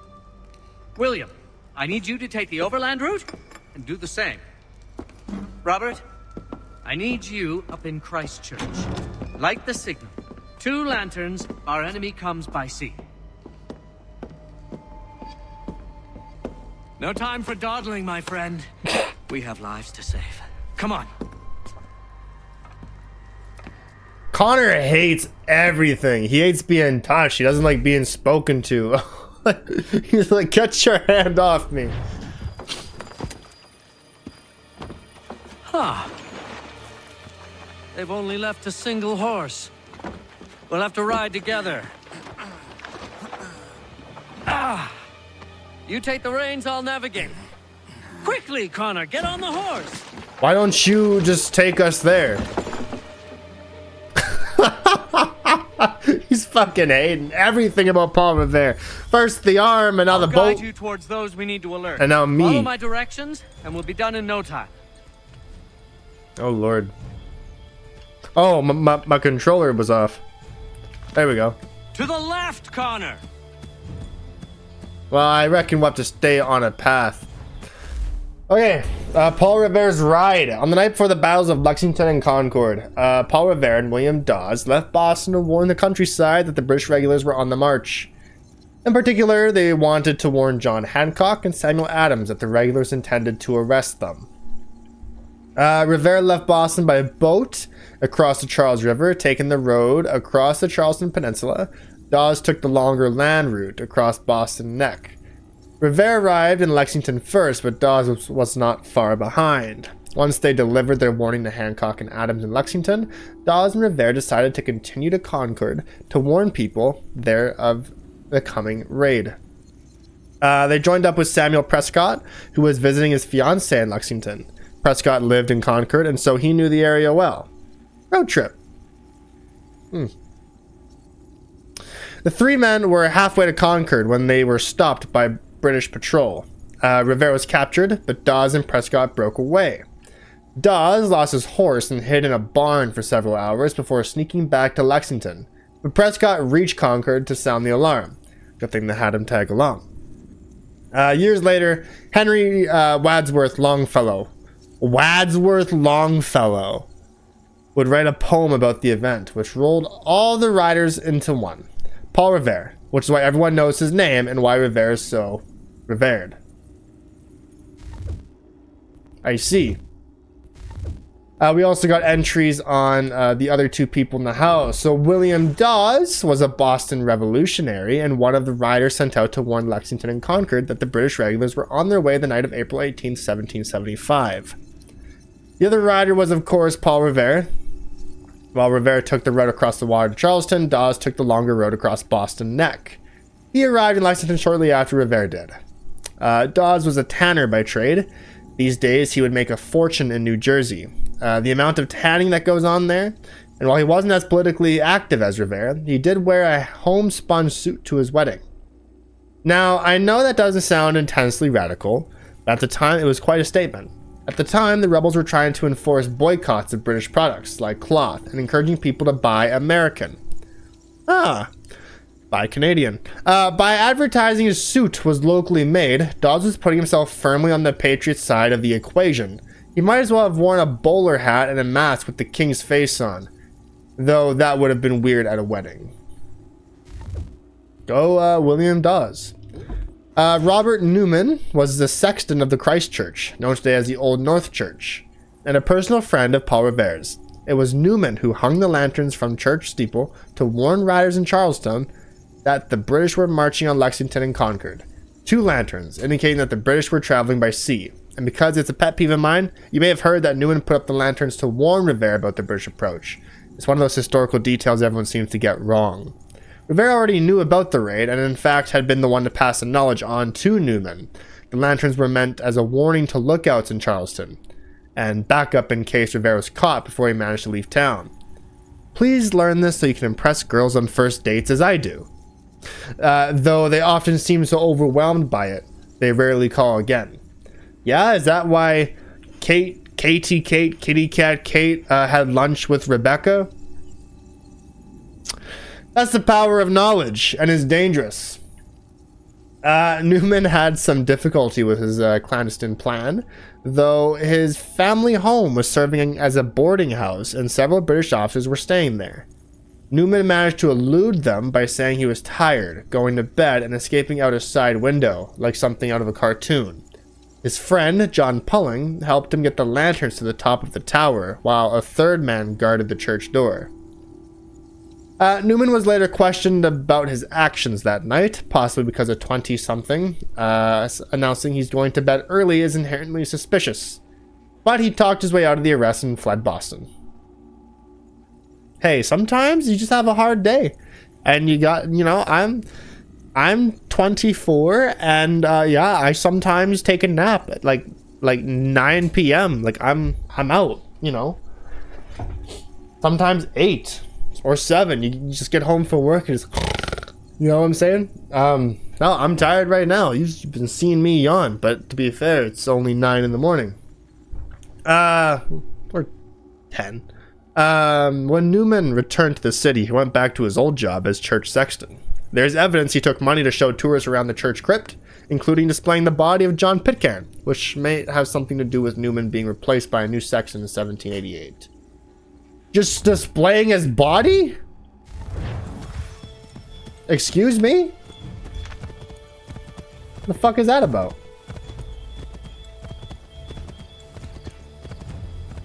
I think if you follow the pathway, it makes sense.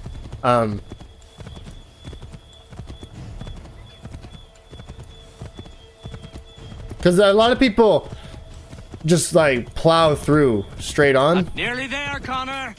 Redcoats. What are they doing here? Keep going. They must be scouts. This way, Connor. Be careful, Connor. We mustn't let them warn the others. Let's go this way then. Ah, fuck. Hold on. You guys want to do this?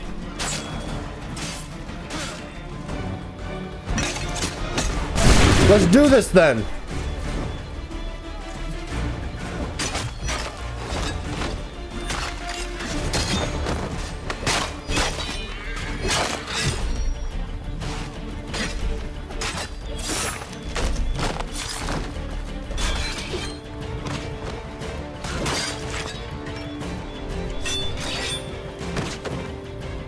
What are you doing?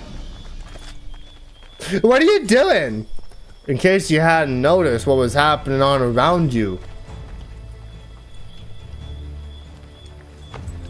Now get on. Go left up here.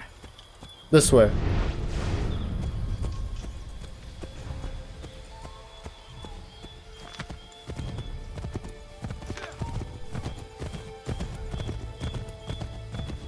Turn right. Yes, this is it. This is the way. This way, Connor. Might be safer if we approach the houses on foot.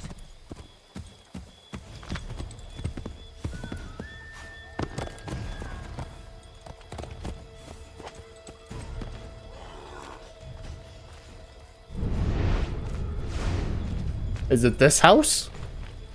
This is it. You have got the right place.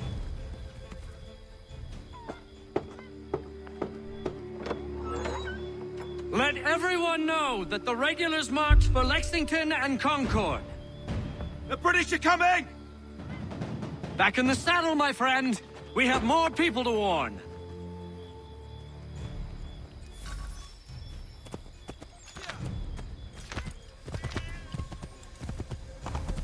Left! This path then, huh? Excellent! We are right on course! There's the path. Left! Yes, this is exactly where we need to be. This is exactly where we Find need a to place be. to hide, Connor. Quickly, before we're spotted. They can't catch us. Left!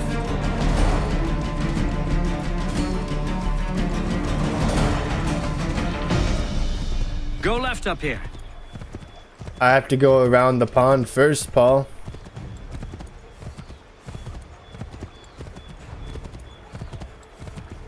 Go left up here.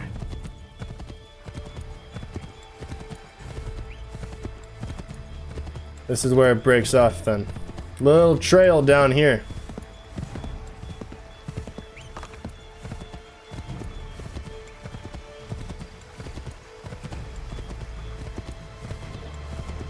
Not here, Connor.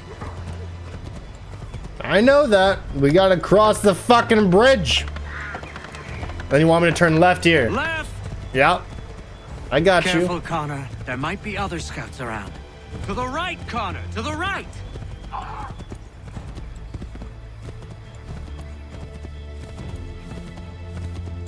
Keep going! This ain't it.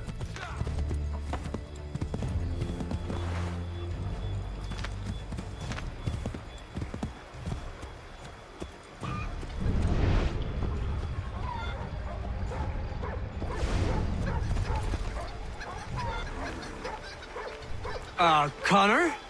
Is this not the house? Might be safer if we approach the houses on foot.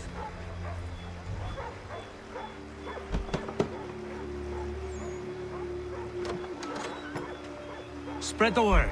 The regulars are coming out. At once!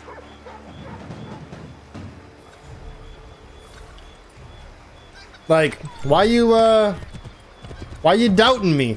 I'm getting tired of the doubting. Keep going!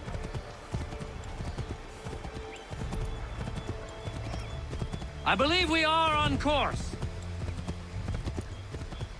I think so too. Probably across the bridge again. Probably. Or straight. Turn right.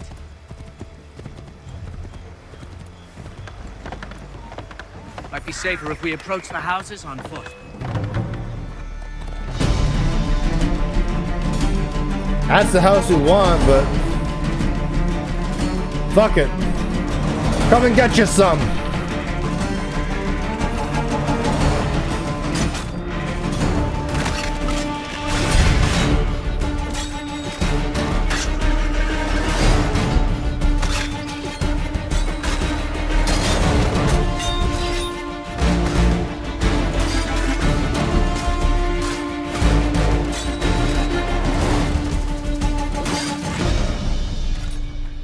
There.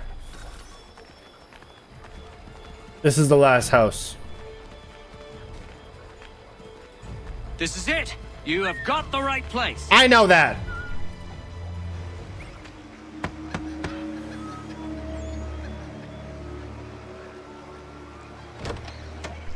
The regulars are coming. Here. We're here. Get them! Find a way to get rid of them, Connor.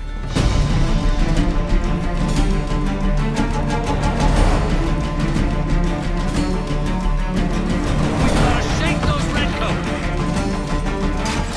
All right. Well, I suppose this gives you the element of surprise.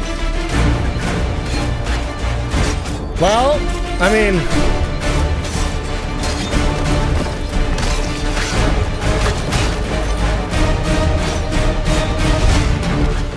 it's okay. You see, the thing about the element of surprise is that if you leave no witnesses, you still have it. That was much too close for comfort. Let us take care to avoid any further surprises. What are you doing? I'm getting on the horse. What are you doing? That's what I'm doing. Shitbag.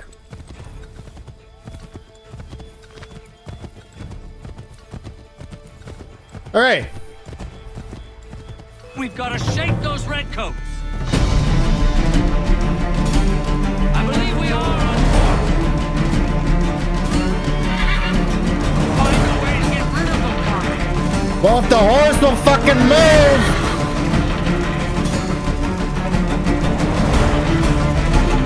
Find a way to get rid of them, Connor. Excellent. We are right on course.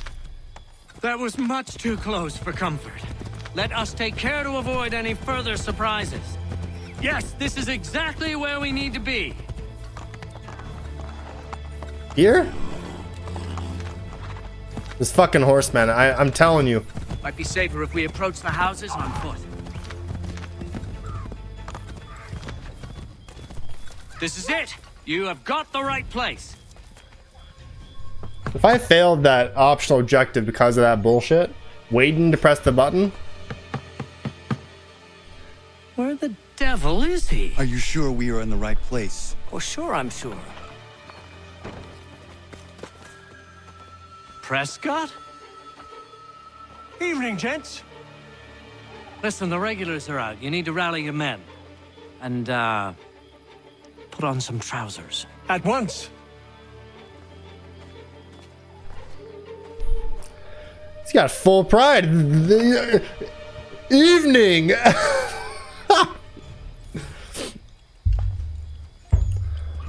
Samuel Prescott. When Paul Revere and William Dawes left Lexington on their way to Concord, they were joined by Samuel Prescott, a young doctor from Concord. Prescott was a member of the Sons of Liberty, a natural choice for an anti-British nighttime ride. Prescott was in Lexington the night to visit his fiancée. That was his fiancée running. Couldn't just open the door. I assume that's who we saw run off. He was intending to return home late. A happy coincidence of Revere and Dawes. Prescott knew the area well, so when the three men were stopped by British troops, it was Prescott who managed to elude his pursuers and reach Concord to sound the alarm. Here's a strange thing. After that night, well, Prescott sort of disappears. I have a record that he may have died as a British prisoner in Halifax in 1777, but it's far from clear-cut. I suppose he could have left Boston with the British on evacuation day, but how he was captured and when, I have no idea. And those are 4 words I never thought I'd say. You have no idea. Well, I mean, hey, if the history book don't say nothing, then what do you have? And I failed the optional objective. Thanks. Thanks. I made it. You didn't make it. Whatever. Everyone's warned. Mostly. We still gotta get to Lexington.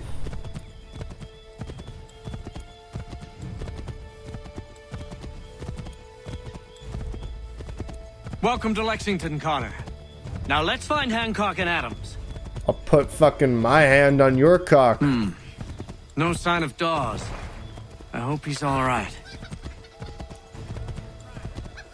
Okay. Here.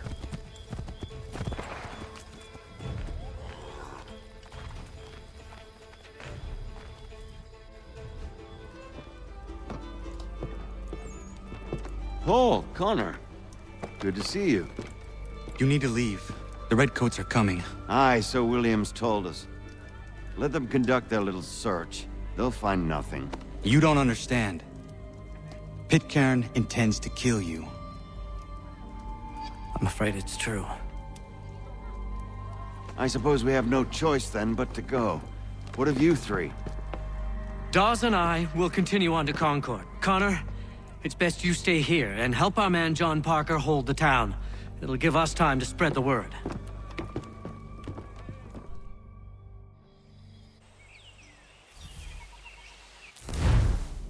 John Hancock was a Whig leader in Boston prior to the Revolutionary War and went on to be the president of the Second Continental Congress, which was responsible for creating the Declaration of Independence. All very impressive. But most impressive of all was that his name would live on to be slang for signature. And now that's a legacy.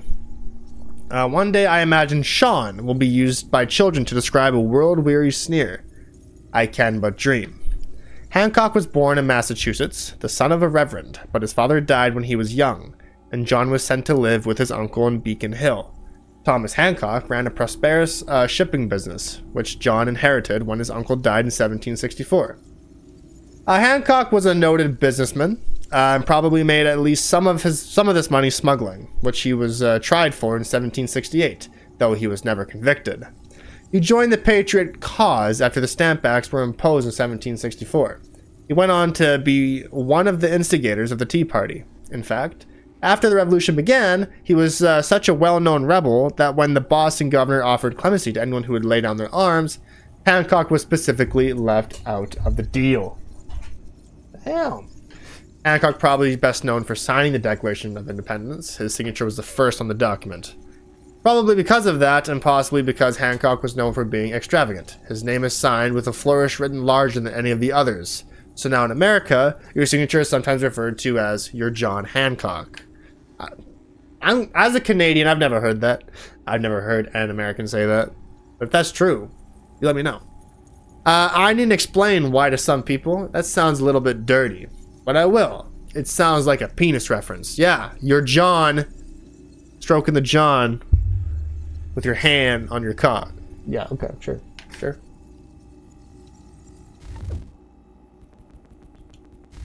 Anything else? Oh, oh, this is a newspaper. The raising of the militia. The recent events, as tumultuous and striking as they are, could not have earned victorious wreaths had it not been for the efforts of some few riders that gave warning to the towns and raised the Minutemen to their duty. The Minutemen? Another settlement needs your help. I would actually like to play Fallout 4 again. But I reckon we'll probably be replaying Fallout 3 if that remaster ever comes. But I think Fallout 4 would be a fun one. These riders, chief among them, Mr. Paul Revere and Mr. Williams Dawes, were sent out by Dr. Joseph Warren, who had come into the knowledge by sources undisclosed that a regiment of soldiers was to march that night to Lexington, there to arrest leaders of the Sons of Liberty who were there spending the night. The regulars were there to continue to Concord to secure various arms there hidden about, including at Barrett's farm. Dr. Warren could not risk that his message would fail to be delivered among the townships. He cleverly made fast certain of his aim, sending his message by diverse routes at once. To begin, Mr. Dawes left Boston by way of Boston Neck, using guile to pass the roadblock and continue through Roxbury in a circuitous route. Soon after, Mr. Revere entreated Capt. Pulling to light lamps in the Tower of Old North, this being the signal to Charlestown, and the regulars were on the march. Revere himself took the chance of a life to row beneath the prow of the HMS Somerset, to arrive at Charleston himself and make the ride to Lexington directly. Revere altered his route to evade the night patrols along the way. In the event, both riders happily arrived at Lexington to warn Samuel Adams and John Hancock of the approaching regulars. Sounds like Revere took a lot more dangerous path. Should have been shorter, but it wasn't. Joined by Samuel Prescott, Revere and Dawes rode on, but were confronted by soldiers on that road. Dawes lost his horse and made his way back to Lexington on foot. Prescott led his horse to a daring leap of a wall and continued on to Concord to raise the Minutemen. Rivera was captured by the patrol and threatened with his life. He only secured his freedom when the soldiers heard fire from the hills of Concord and ran to join battle. But Mr. Rivera's adventure was not yet complete. Upon return to Lexington, he was astonished to find John Hancock at the place, preparing to fight the oncoming soldiers as an officer. It fell to Rivera to persuade Mr. Hancock that his place was not in the field. Mr. Hancock, Mr. Adams then removed themselves to be a safer place, but failed to bring along a chest full of congressional papers, of which the discovery by the soldiers would cause difficulties. Mr. Rivera returned to take possession of these papers before the soldiers arrived at Lexington Green. What a fucking messy night. Or time, I guess. You know, like, you're sitting there thinking, oh shit, my papers, and ran back. This is like a damn near... Whatever.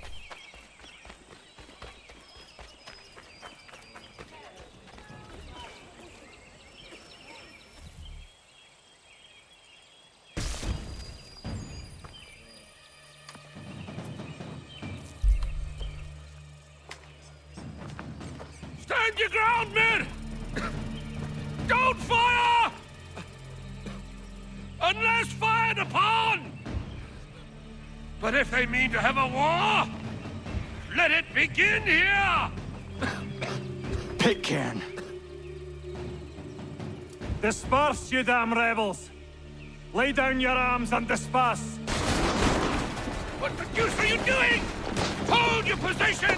Cravens! Traitors! They are not coming back. You will have to make do with those who remain. Don't you lecture me or now. Return fire! Return fire! You need to get to Concord and warn the others. Show this to whoever leads there. Should be a man by the name of James Barrett. Go on now!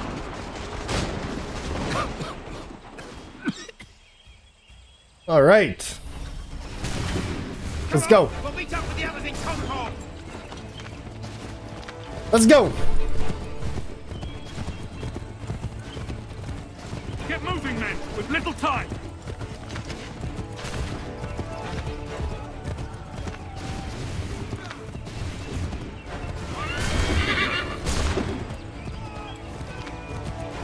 Stick together, boys, and keep the pace!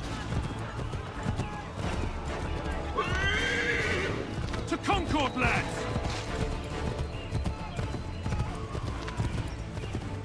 Help!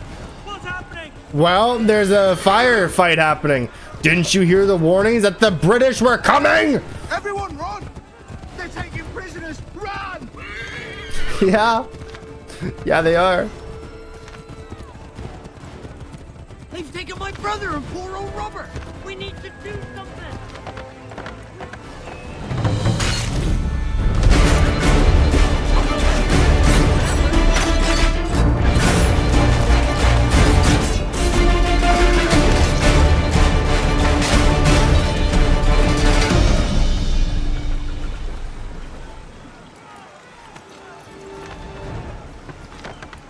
There. I had time for you. Don't you worry.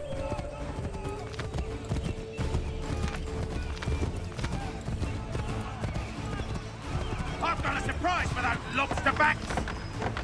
Because they're red. We read that. See, reading the database has been very good for us. Blood's been spilled in Lexington, and there's more to come. The regulars are on the march. You don't say. And why do you think I'm men up here? Go home, or you get yourself killed. I've enough to worry about without some green boy looking to play it hero. I can vouch for him. John Parker as well.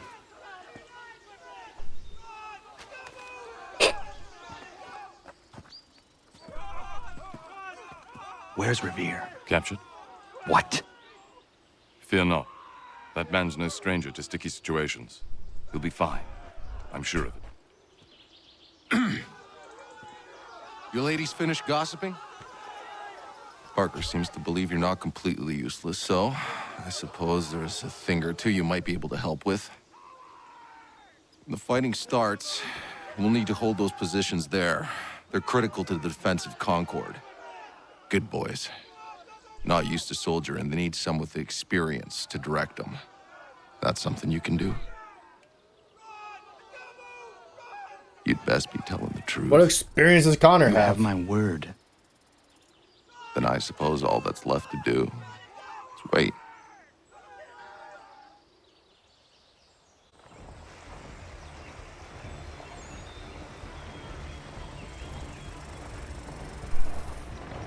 Sir!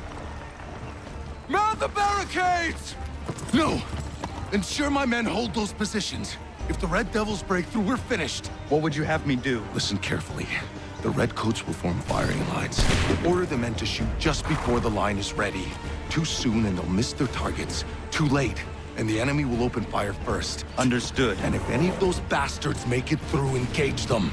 You must keep my men alive.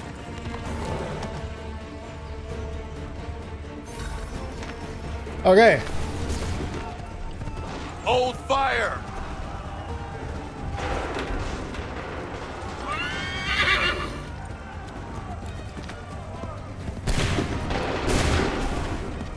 Hold fire! Shoot!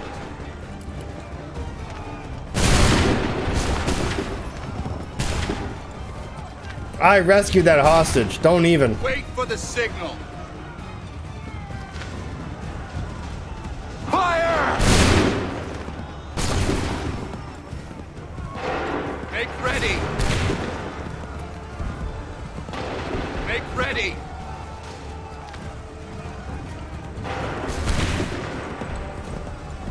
Yeah. Fire. Hold fire. Shoot. Prepare yourselves. Prepare yourselves. Fire! Hold fire! Fire now! Make ready! Fire now! We can win this war. We're about a third of the way through, and we still got plenty of forces left.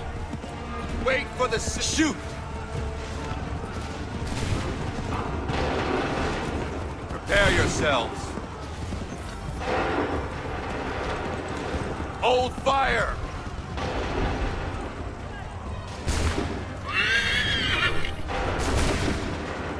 Go!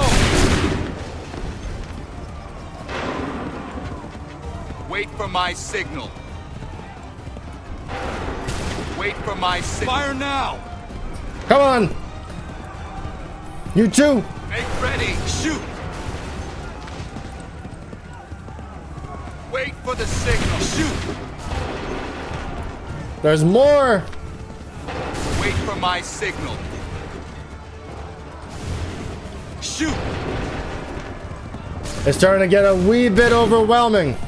Make ready! Fire! Make ready! Oh god. Prepare yourself. Go! There's a lot on the right side here. Make ready! Hold fire! Shoot!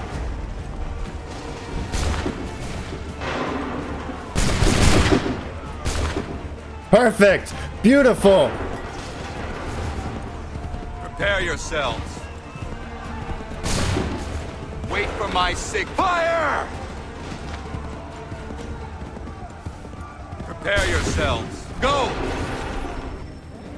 Fall back! Fall There back! you go, baby!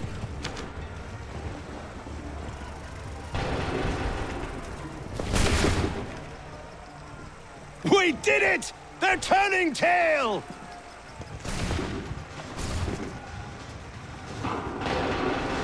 Beautiful.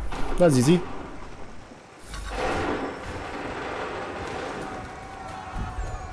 So, Barrett, with your deep boys. What do you have to say about that, huh? I did pretty fucking good, don't you think? Why'd they have me run all the way here? Are you wounded? You could have just had the cutscene go straight here. Takes a true monster to do something like this. At least they're gone. I should have struck when I had the chance.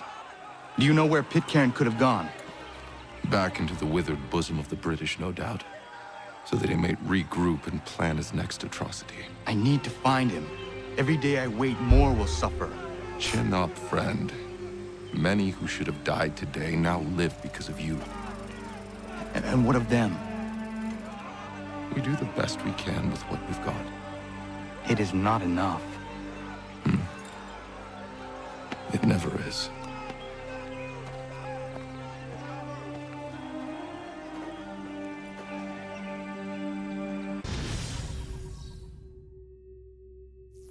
Oh, got an email, do we?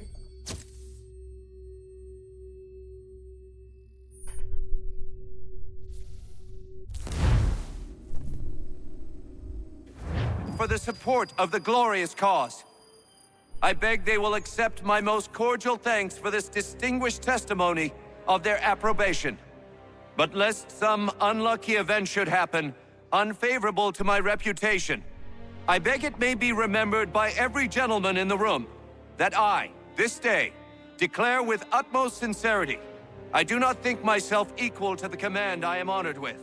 Truly, there As is to no pay, man better sir, suited I to the beg task. leave to assure Really? the Congress that I as can no think of several. pecuniary consideration could have Charles tempted me Lee. to have accepted this arduous employment at the Do I expense know of my you? domestic I would ease not and expect you happiness. to remember. I do Come, not Connor, wish to make there's someone I any want you to profit from it. meet. I will keep an exact account of my expenses. Sorry to pull you away Those like that, I but doubt not they the will last discharge, thing we need is and the that is two all of I you desire. coming to blows. Now, Connor, allow me to introduce you to our newly appointed Commander-in-Chief, George Washington. Ah, so you're the one who saved Sam and John at Lexington. It was the Patriots who did that. I merely lent support. As humble as he is brave. We could use more men like you. I'm sorry, but if you'll excuse me, I should attend to Charles over there. He looks none too happy about being passed over for command. It was good to meet you, Connor.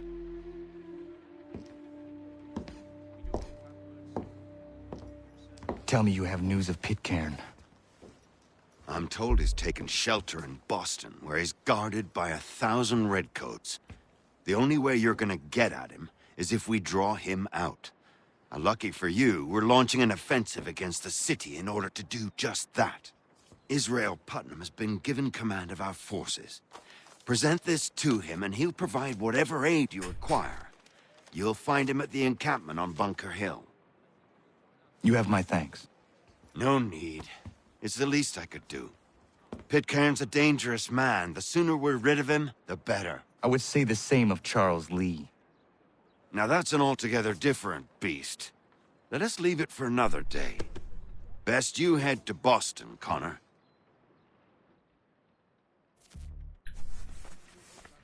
Damn.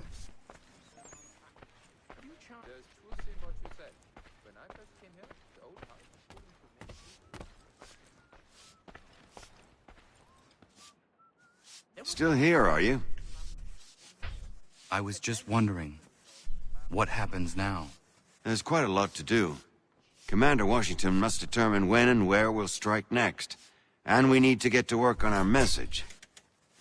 Message? We must contact the broadsheets at once. Ensure it's clear to everyone that it was the Loyalists who fired first in Lexington. But no one knows who fired first. Which is exactly why we must spread the news quickly. We'll determine public opinion. This seems dishonest. Perhaps, but so what? People must believe we acted in self-defense, else we've committed treason. But you have. Better to bow and scrape before a tyrant, then? Is that what you suggest? No, of course not. No one should be denied freedom. And yet, to change the truth, it seems a dangerous road to travel. Understand, Connor. This is a war fought not just on the battlefield, but within hearts and minds as well. There's nothing wrong with a bit of theater, especially if it saves lives. I see.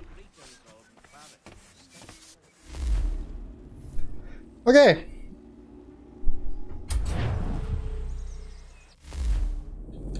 All kinds of updates in the database. Good God! Holy fuck!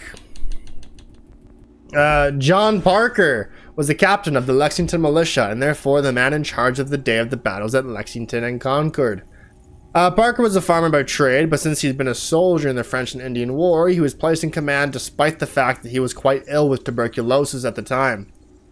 Parker went on to join the Continental Army in the Siege of Boston, but was too ill to be involved in the Battle of Bunker Hill.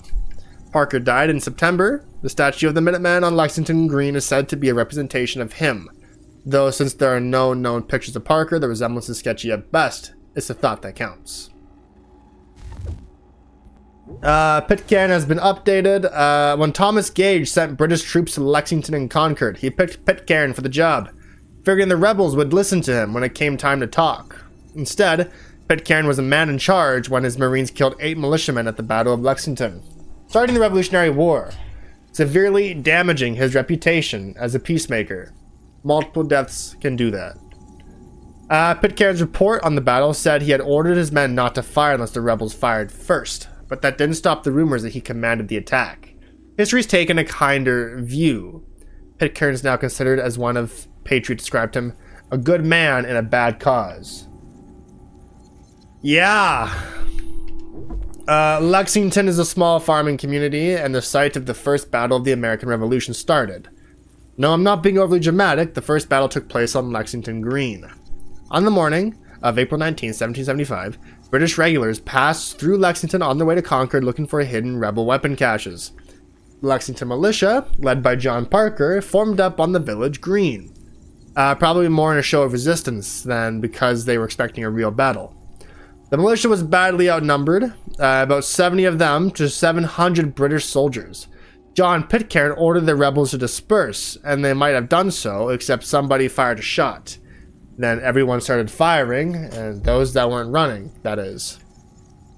And that's why those men ran, because they were just there to say something, not actually fight, but some of them actually stayed to fight. And okay, so that was the start of the revolution. Several militia members were killed, the rest retreated. The British moved on toward Concord, though they would be harassed by the Lexington militia again on their return trip toward Boston. Lexington's town motto is now, "What a glorious morning for America," though it's possible it didn't seem like one at the time. Firing guns and then running away since 1775 might have been a nice alternative. Every town needs a bumper sticker. Damn, Sean. I love how he's like on the British side for this, mostly. Like he's not really on his side, he's just roasting everyone involved. On the night of April 18th, 1775, the British regulars left Boston on their way to Concord to raid rebel weapons stores.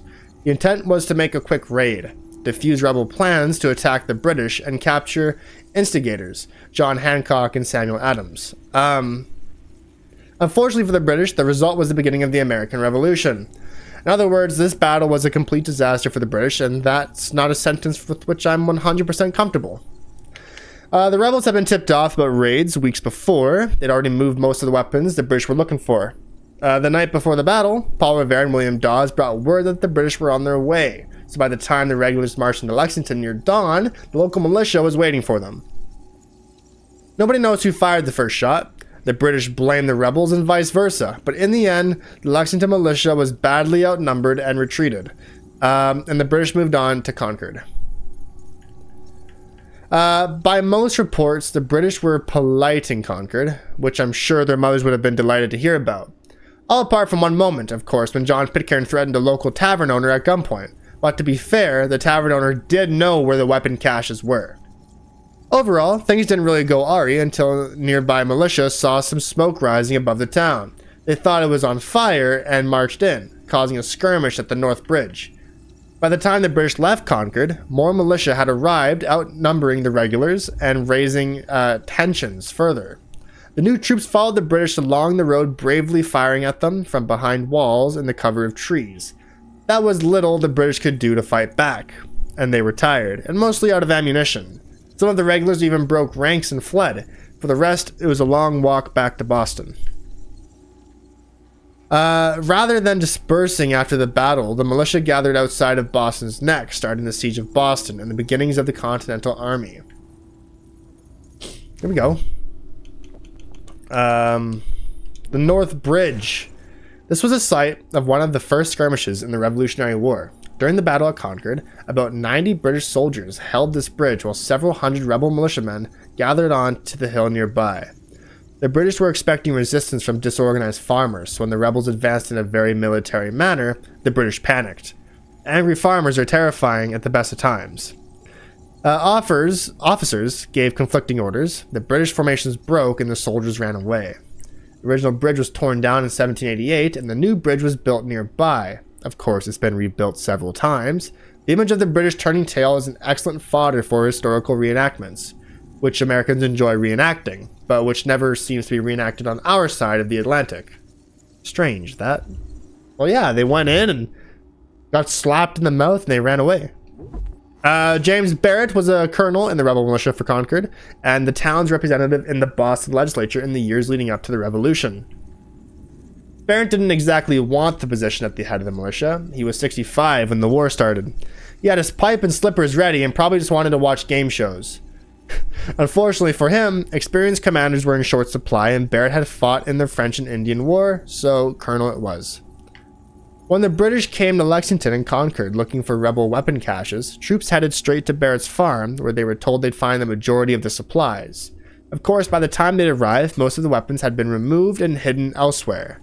Barrett wasn't there, either. He was some distance away, organizing the militia march on the North Bridge and overseeing the eventual victory at Concord. Lexington and Concord. Newspaper clipping. Regulars confront militia. Shots fired. Americans, forever bear in mind that the Battle of Lexington, where British troops unmolested and unprovoked, wantonly and in most inhumane manner, fired upon and killed a number of our countrymen. The events, as well as can be discerned, transpired thusly. Alerted by messengers that a regiment of regulars was en route through menopause to destroy caches of munitions in Concord and vicinity. Militia forces convened, drawing members from as far away as Sudbury, Acton, Lincoln, and Bedford. The first such force stood against the regulars on Lexington Green, just 7 miles from Concord proper. Commanded by Captain John Parker, the colony militia, numbering some few dozens of members, stood ground as a brigade under Major Pitcairn marched in column along the Concord Road. Accounts of what ensued remain confused, but militia members claim they were never fired any shot, but were fired upon by the regulars, suffering them 8 deaths and a number of wounded. Cap Parker led his men from the field, and the column of murderous regulars continued to Concord. At the town of Concord, again, another brigade of militia under command of Colonel James Barrett saw fit to fall back across the North Bridge as the regulars numbered a much larger force. Atop a hill, Barrett watched the regulars search for munitions and was gladdened by the addition of militia forces arriving from diverse townships. In short order, Colonel Barrett discovered that he outnumbered the small force of regulars sent to secure the bridge and commenced to march upon them. Some few of these endeavored to dislodge planks of the bridge to delay the advance of the militia, but were called off by their superiors. Volleys were exchanged, and men on both sides fell, resulting in the regulars quitting the field. The larger force army concluded its fruitless search and turned towards Boston, only to meet with a series of flanking maneuvers and attacks in formation by the militia. This force would have certainly have been entirely destroyed had it not been for Brigadier General Percy's arrival with reinforcements to escort them back, through hails of musket balls to Charleston. Thus have shots been fired between ourselves and our cousins from across the sea. The Rubicon has been crossed. Americans, liberty or death, join or die. Damn, is that a real newspaper? It's gotta be. Continental Congress. You might think of the Continental Congress as a gathering of boring politicians, which it was, but they were also responsible for organizing the revolution and making decisions about the United States government, which also makes them rather dull. Important. I should actually say the Continental Congresses, because there was more than one. The first Continental Congress was convened in 1774 in Philadelphia to oppose the closing of Boston Harbor following the Boston Tea Party.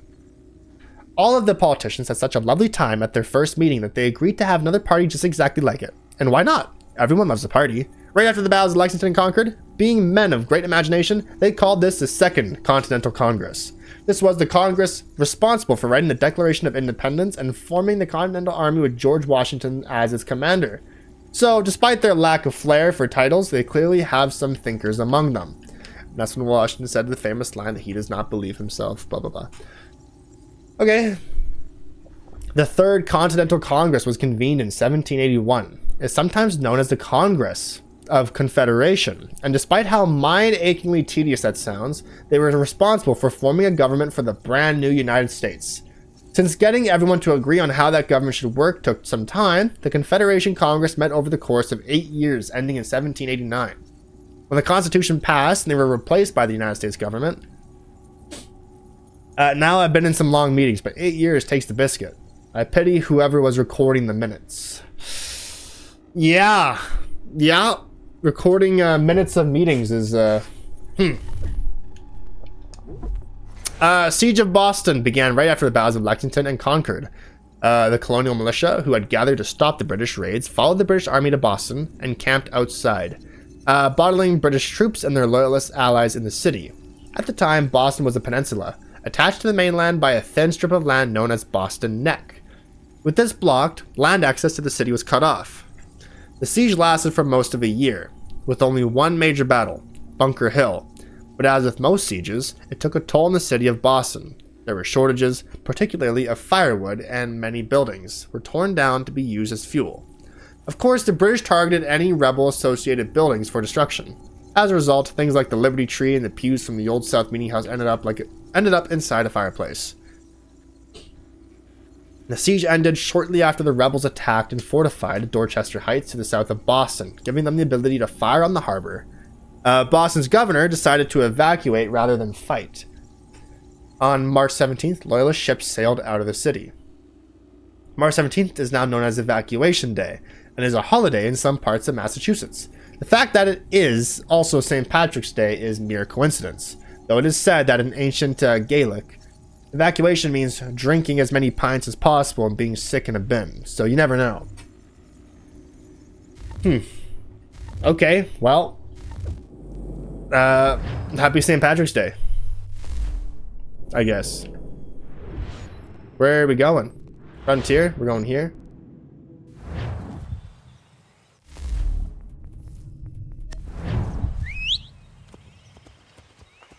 Hey there, buddy. That was the wrong button. All this talking really wears out my voice, I tell you. So yeah, about at the 5-hour mark of a stream, I'm kinda beat. So I reckon I don't know if I don't think we'll finish the game today. I mean, we might. I'm looking for a 7-hour stream and we're only 2.5 hours in. So we'll see.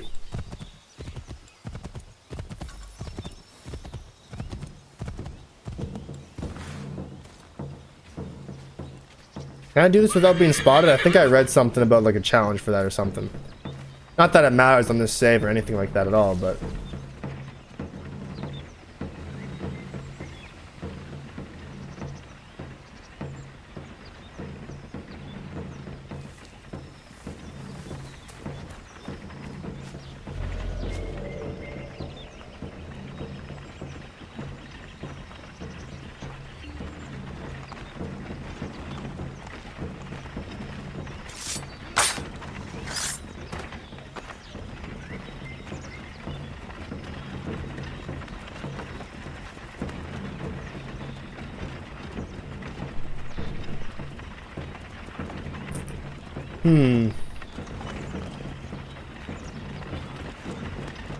How about the next part?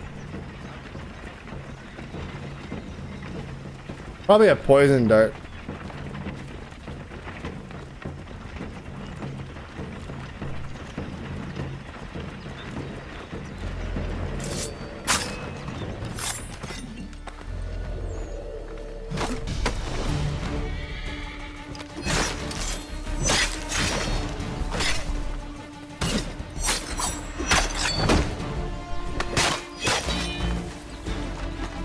You gonna play your drum? No?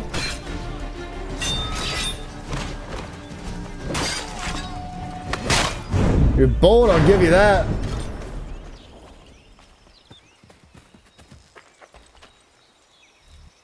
Probably had to use some poison then.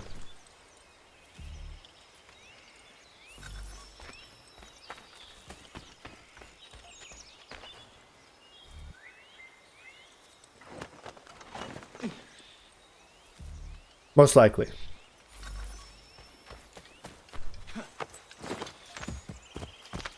Okay. To Boston.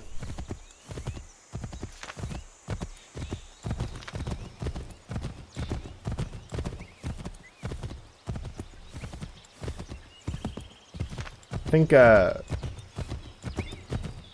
this sequence is pretty much locked tight. I think we're traveling to the frontier for oh yeah. Hold and state your business! They got the neck blocked off. Put your fucking weapon down. I'm looking for Israel Putnam. On whose orders? Samuel Adams.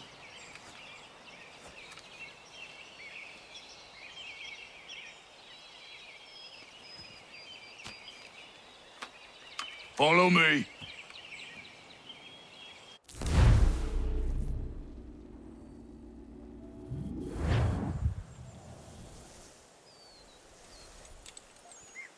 It's not Bunker Hill. Aye, it's Breach. There's been some disagreement as to where we should encamp. Any news from Boston? The Tories aren't moving, and any time we try to press them, we lose a dozen men. I think Putnam and the others plan to assemble artillery on these hills. A good shelling might make the Redcoats rethink their strategy. And what of John Pitcairn? That bastard's the cagiest of the bunch. He's appeared time to taunt us or send regards by way of cannon fire. It's all right, though. He'll have what's coming to him soon enough.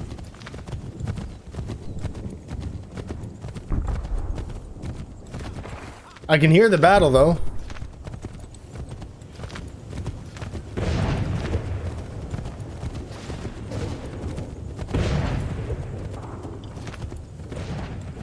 Putnam's just up ahead. You can't... I don't care much for your excuses, gentlemen. Bushy building on Bunker Hill. Breeds is closer to the city, but it is also closer to their artillery! Our orders came from men so divorced from the situation, we are compelled by reason to employ our own faculties to make a proper determination. Were that I can understand even half that nonsense you just uttered. What's not to understand? I'm trying to ensure our victory! What would you know about victory?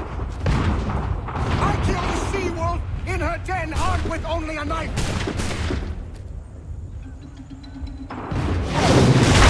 Damn! Oh! That was a Wilhelm scream. Shit. I rest my case. I'm going back to Bunker Hill. Good morning, gentlemen. General Putnam. What? I'm looking for... I was told you would be able to help me find him. He's stuck away inside their city with no reason to leave. As long as that ship continues its assault, we'll never flush him out. But if the ship was silenced... Oh, then Putnam might be forced to get off his arse and come forward. I shall fly this flag to signal my success. And I shall speak fondly of you at your funeral.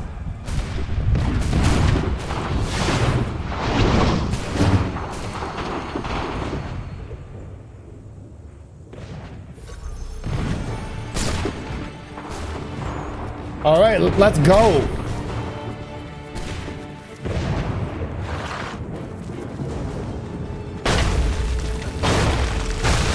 Run, Connor! Oh shit! Oh Oh shit! Whoa! Whoa! Ah!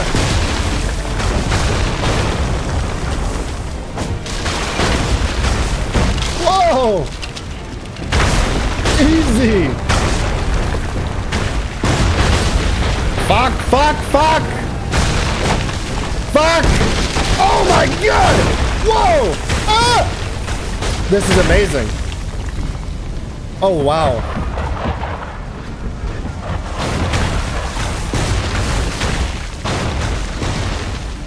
Damn. Damn.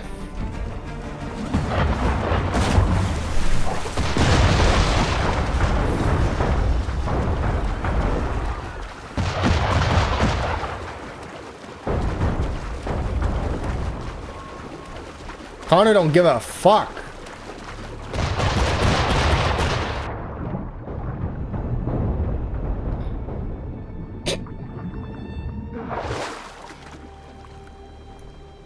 Whew.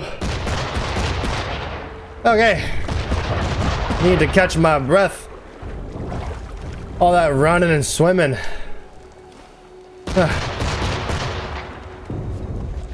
Okay.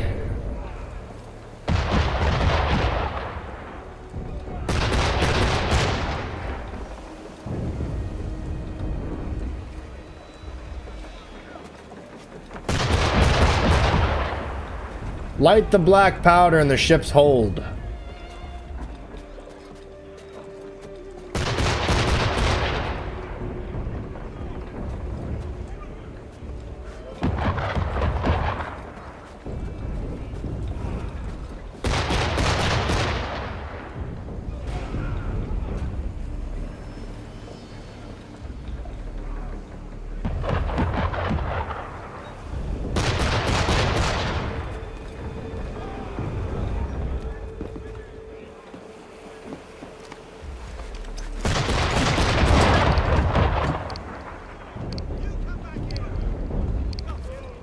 Jump!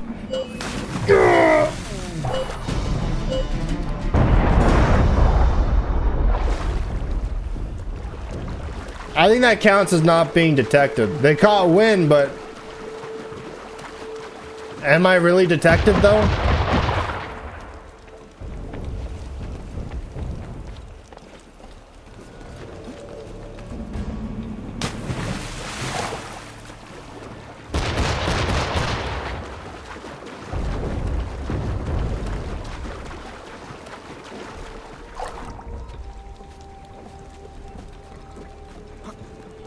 Oh, you should get off of that cannon, Connor.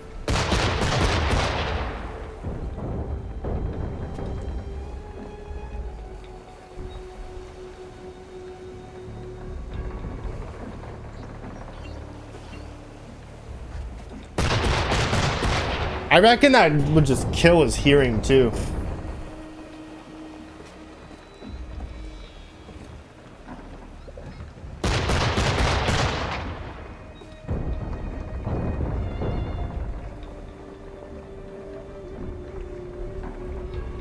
This one's not as obvious for how we're gonna do it. I don't even have a smoke bomb.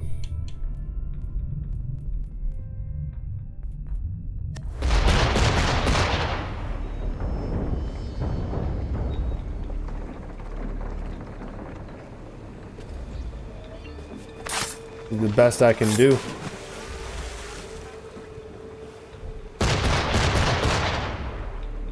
Maybe you can join victim as well.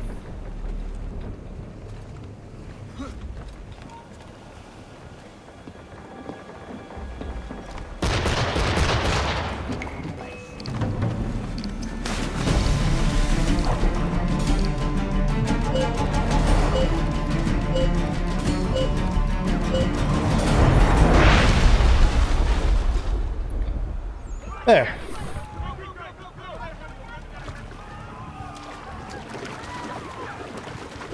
You mean to tell me I could have raised... I guess you gotta raise the flag after the deed is done.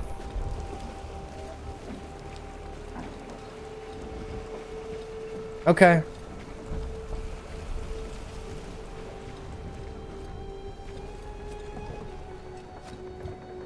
Can't just be there and conveniently place the flag without the whole deed being done and give a false warning just in case. Yep.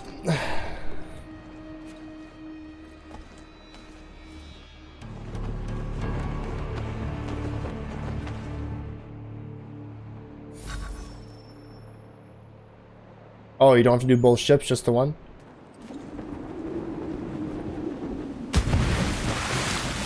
Okay. Nice.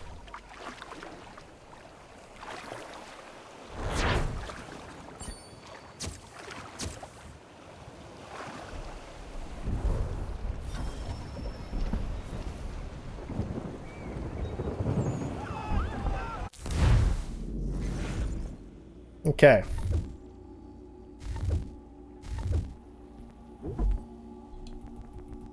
Battle of Bunker Hill was one of the first battles of the Revolutionary War. Technically, the rebels lost, but it was a Pyrrhic victory for the British. Let me set this up a bit. There were two places where rebel forces would have been able to mount attacks on British-occupied Boston. One was the Charleston Peninsula to the north, and the other was the Dorchester Heights to the south. When rumors started that the British were going to fortify the hills around Charleston, the rebels decided to act. By which I mean do something, not put on a little play. Well, no fucking shit, Sean! No fucking shit. On the night of June 16, 1775, troops under the command of William Prescott sneaked into the peninsula, occupied Bunker Hill, and built fortifications on Breed's Hill. It was a tactically terrible choice. Breed's Hill was easier for enemies to climb, much more open to attack, and close enough for the British ships in the harbor to come under fire. In fact, Prescott's orders were to fortify Bunker Hill. It's uncertain why he made the switch. Maybe he had trouble with B words like bunker and breeds. He probably thought he was fighting against the Belgians, not the Brits. Fortunately for the rebel army, it seemed the British were almost as tactically inept as they were. When General Howe landed troops at Moulton's Hill, he waited for reinforcements, rather than attacking immediately. This gave the rebel forces time to shore up their fortifications. When Howe finally did attack, he divided his forces, expecting the disorganized rebel army to fall before him. Which it didn't. In fact, British forces attacked and retreated twice before winning the day, after they'd received more reinforcements and the rebels were mostly out of ammunition. And casualty reports were 228 British soldiers dead, including many of their officers, and more than 800 injured. On the rebel side, 301 injuries and 140 deaths. The Continental Army had shown that they could hold their own against the better trained British army, and it's hard to say which side was more surprised by that. It still surprises me to this day. Bunker Hill. This is the largest hill on the Charleston Peninsula and the closest to the mainland. During the Battle of Bunker Hill, rebel reinforcements arriving on Charleston Peninsula headed to Bunker Hill. They weren't sure what to do once they got there. Rather than joining the battle, which was raging on Breed's Hill nearby, they wandered aimlessly around Bunker Hill, so disorganized that they hadn't even brought a picnic. Israel Putnam was here attempting to direct troops, given valuable instructions such as the famous "Don't fire until you see the whites of their eyes," which he probably said several times to anyone who'd listen, and to be fair, it's a pretty great quote. That seems to be the only one of his directions that stuck. Many of his other orders were either misunderstood or deliberately disobeyed. Given the disorganized state of the Continental Army at the time, it was probably a little of both. Israel Putnam, more affectionately known as the Old Put, is something of a legendary figure in the Revolutionary War history, and possibly its best known soldier, a bit of a folk hero, if you will. Putnam was born in Massachusetts, but later moved to Connecticut to take up farming. He's credited with killing the last wolf in the colony, crawling into its den with a musket, a torch, and a rope tied around his feet so he could be pulled back out. He really didn't like wolves. Oh, I believe I mentioned he was a folk hero. That's only part of it. He joined the colonial militia during the French and Indian War, where he earned a reputation for bravery and inspiring the soldiers around him. He was captured by a group of indigenous in 1758 and rescued just before he was to be executed. In 1762, he was shipwrecked in Cuba while on a campaign there, where you'll love this, he learned about cigars. He became a habitual smoker and is credited with introducing the cigar to the colonies. After the war ended, Putnam returned to Connecticut, where he was a vocal opponent of the British tax policies that led to the Revolution. He founded the Connecticut branch of the Sons of Liberty, When he heard about the Battle of Lexington and Concord, he immediately signed up for the Continental Army and was named Brigadier General of the Connecticut Forces. He commanded troops at Bunker Hill, and the near success of the rebels there sealed his reputation. Got a vein. Doesn't make sense. No, just a little vein here is a little more bulgy than usual. Maybe my fucking blood pressure is raising from all this fucking reading. I don't know. I don't know. I'm not a doctor. Washington had high hopes for Putnam as a leader, and he was named Washington's second in command in New York, just prior to the Battle of Long Island. Unfortunately, Putnam was a good soldier but a poor tactician. The battle at Long Island was a rout. Putnam fared no better at his next post, guarding forts on the Hudson River, where he was outmatched by General Henry Clinton. After that, Putnam requested to be assigned to recruitment, and Washington agreed. Still, at least he had cigars. Charleston is the name of both the small town in the north of Boston and the peninsula it sits on. The peninsula was the site of the Battle of Bunker Hill, which was sometimes called the Battle of Charleston, since the fighting did span across more than one hill. This is also where Paul Revere started his well-known midnight ride, which I still think sounds more like something you'd do with a lady. As to the town of Charleston, well, it was established prior to 1775. Little of it survived the Battle of Bunker Hill. Yeah, we ran through that. Continental Army snipers were stationed here to harass British troops, and the British set fire to the town to root them out. Most of the buildings were razed, and the rest was burned during a raid in January 1776. The only part of the town that survived the war was the street layout. I guess because the stone. Charleston was rebuilt, however. It's now a part of Boston. Breed's Hill. Technically, the Battle of Bunker Hill could have been called the Battle of Breed's Hill. This is where the Continental Army built their main fortifications, and so most of the fighting happened here. Breed's Hill had only one thing it recommended. Breed's Hill had only one thing to recommend it over Bunker Hill. It was close to Boston, which made it easier to fire artillery at the city. Though of course one disadvantage of the situation was that it was also a lot easier for Boston to fire back.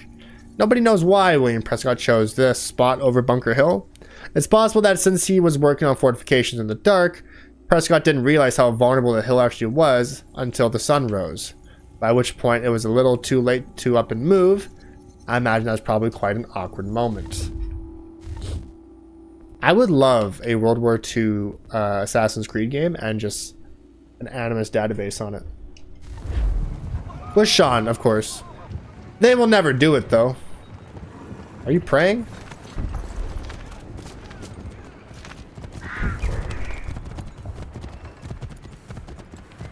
And this is probably my most replayed mission in Assassin's Creed 3.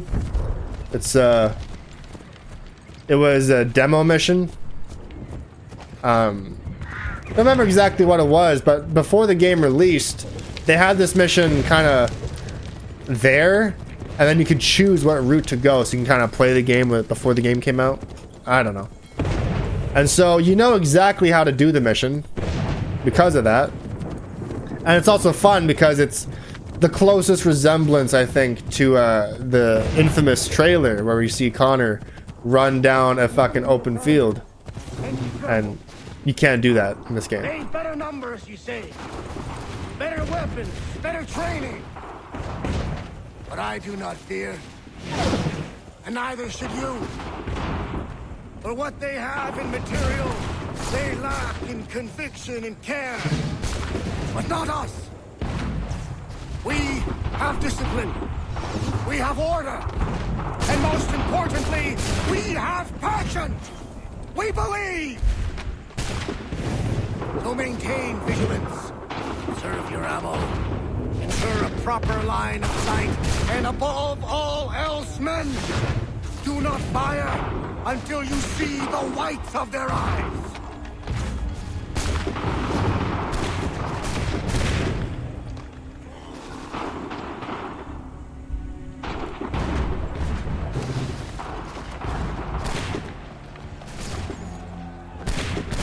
Well, I'll be damned. You did it. That was quite a speech. Lies, all of it, I'm afraid.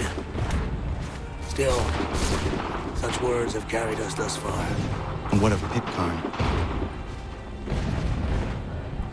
He's left Boston, as I said he would, and set up camp on Molten Hill. There's no good way to get at him. Not with that maelstrom brewing down below. I suppose you could circle around a bit, and wait for us to thin their ranks.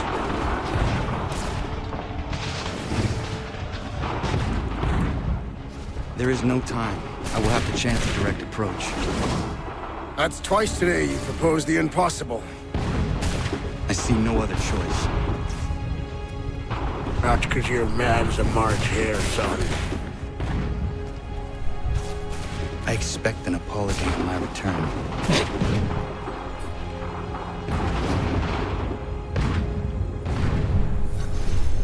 Alright, before we go forward, Molten's Hill, the lowest hill on the Charleston Peninsula, standing at 32 feet or above 10 meters high. It is sometimes referred to as Molten Hill or Molten's Point. This is where General Howe's troops landed during the Battle of Bunker Hill, Boston actually on the opposite side of the peninsula, but Howe took the longer route round to outflank the revolutionaries on their left side. That was his excuse for taking the long route anyway, and he was sticking to it. However, Howe made a mistake when he arrived. He saw Continental troops on Bunker Hill and assumed they were newly arrived reinforcements. They were mostly just confused and milling around like aimless youths outside a shopping mall. Howe halted to wait for his own reinforcements, which gave the Continental Army time to shore up weak spots in their defenses. This made the battle much longer and more difficult than it might have been. It also means there was an advantage to the chaos in the Continental Army that day. They managed to confuse their enemies as well as themselves. Not a bad tactic. To this day, if anyone starts on me, I just spin around and shout about tables until they're too confused and amble off. Huh. Let me see. War is pretty messy then.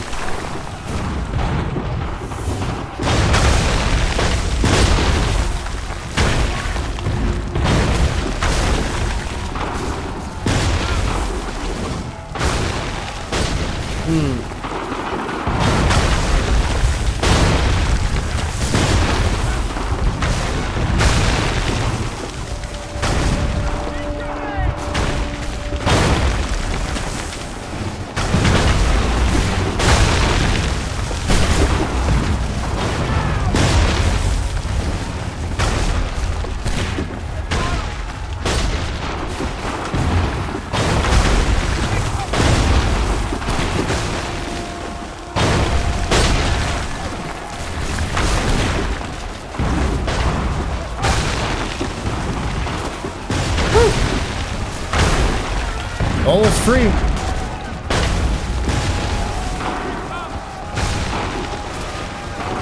Give her.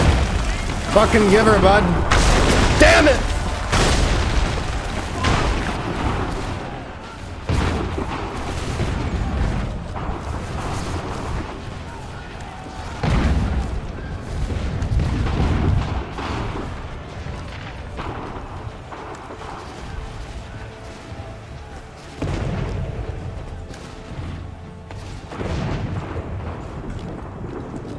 Yeah, this mission's got just like a great little script of where to run and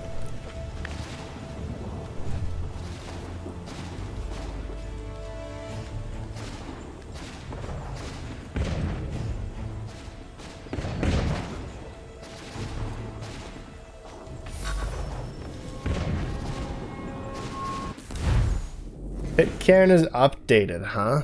It's historically debated whether Pitcairn went to Lexington and Concord to seize rebel weapon stores or to find and arrest John Hancock and Samuel Adams, who were hiding in Lexington at the time. Possibly it was a little of both. Pitcairn's story is that he wanted to find Adams and Hancock to negotiate with them, and he would have been the ideal person to do it.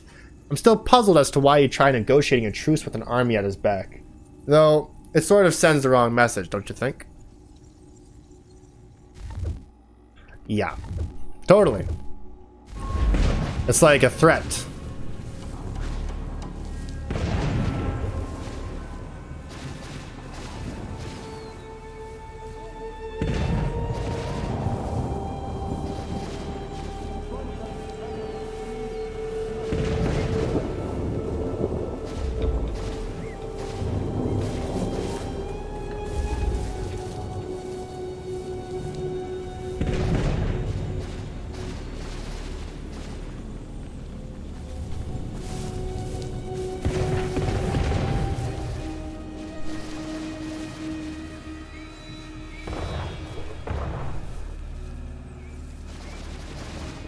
Oh, God. Oh, Lord. Mistakes were made. I left my bush before I planned to leave my bush.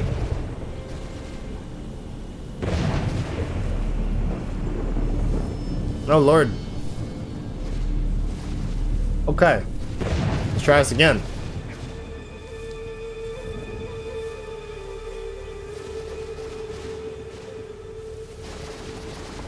There we go.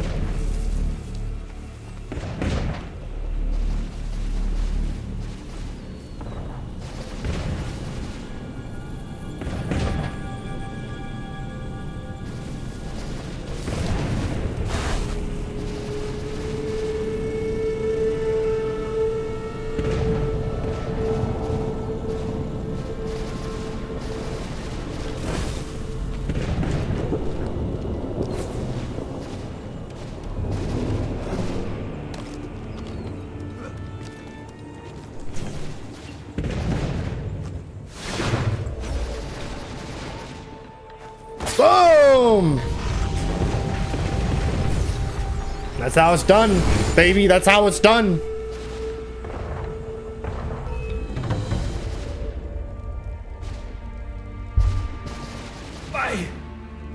Why did you do this? To protect Adams and Hancock and those they serve. You meant to kill them. Kill them? Are you mad? I wanted only to parley. There was so much to discuss. To explain. You put an end to that now. If you speak true, then I will carry your last words to them. They must lay down their arms. They must stop this war. Why them and not the Redcoats? Do you not think we asked the same question of the British? These things take time. And it would have succeeded had you let me play my part. Part of the puppeteer. Or better, we hold the strings on another. No, the strings should be severed. All should be free. And we should live forever on castles in the sky. You wield your blade like a man, but your mouth like a child. And more will die now. Because of that.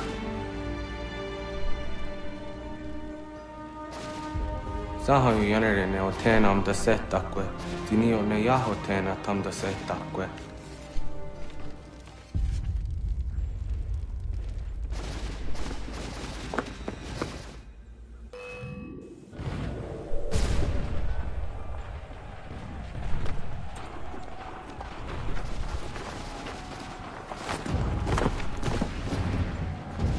How dare you sneak up on me like that? Why don't you just go out there and just help this camp retreat?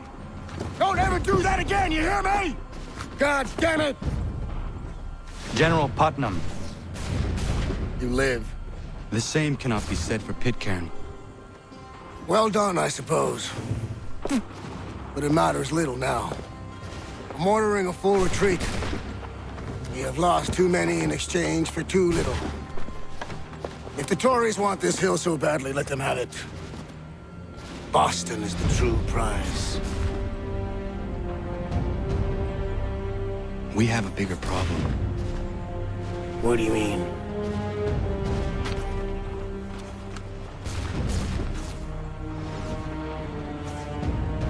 This can't be right. It says they plan to murder Washington.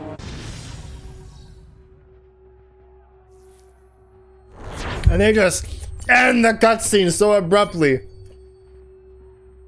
You could have had your scene like play out.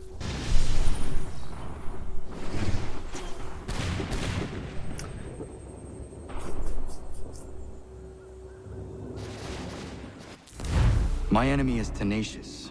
When money failed them, they took to force. But I have slain Johnson and Pitcairn both, ending their plots. George Washington now rallies the colonists and their march towards freedom begins in earnest. Little wonder, then, that the Templars now want him dead. They seek to reshape this land into something cold and ordered, something soulless. And he is an obstacle.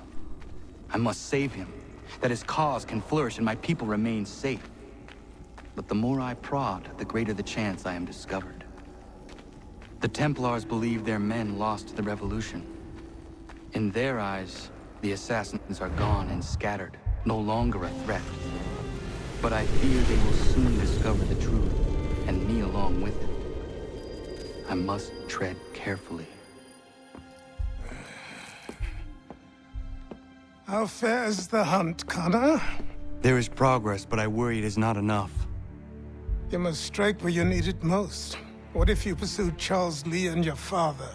What then of Paul Revere and the soldiers at Lexington? Soldiers? There were no soldiers in those towns, only men and women who were forced to defend themselves. Is this not why you fight? To protect your people? Your struggle is the colonist struggle. In helping one, you help the other. Encouraging words from one who thought mine a fool's errand. Make no mistake, I still do. But I can't help but feel some pride in your success. And why should I give you any credit? Damn! Then don't. But first, return the robe and the blade and the darts and all of the years of training and knowledge I have bestowed upon you. Return these, and then your words may have some merit.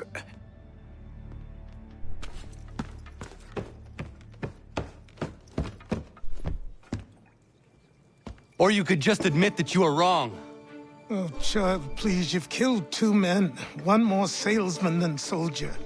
You're gonna have to try a lot harder than that to impress me. Is that so, old man? Or perhaps we should step outside. I will gladly demonstrate how easily I could trounce. Connor, this is Benjamin Talmadge. His father was Awkward. one of us, no need for secrecy. I think he has something he wants to say. Achilles tells me you've uncovered a plot to murder the commander-in-chief. Yes, but I have only false starts and dead ends to show for it. Not anymore, my friend. Thomas Hickey's your man, and I aim to help you catch him. How? I'll explain on the way. You and I are going to New York. Animus database. What's new? We got the Battle of Bunker Hill. Newspaper. Bloody battle in Charleston.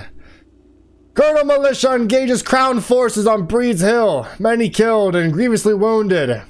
It having become known that Crown forces intend to take positions dominating the whole of Charleston, General Artemus Ward put 1,000 militia troops into the field, acting with bravura and dispatch. Major General Israel Putnam and Colonel William Prescott worked through the night to erect a redoubt running with the width of Breed's Hill down to the Mystic River itself.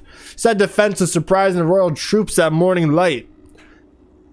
The colonial militia continued to build breastworks even as they were bombarded by ships in Boston Bay. Come afternoon, some 2,000 soldiers comprised of fusiliers, light infantry, and regulars landed on the Charleston shore and assaulted the colonial defenses.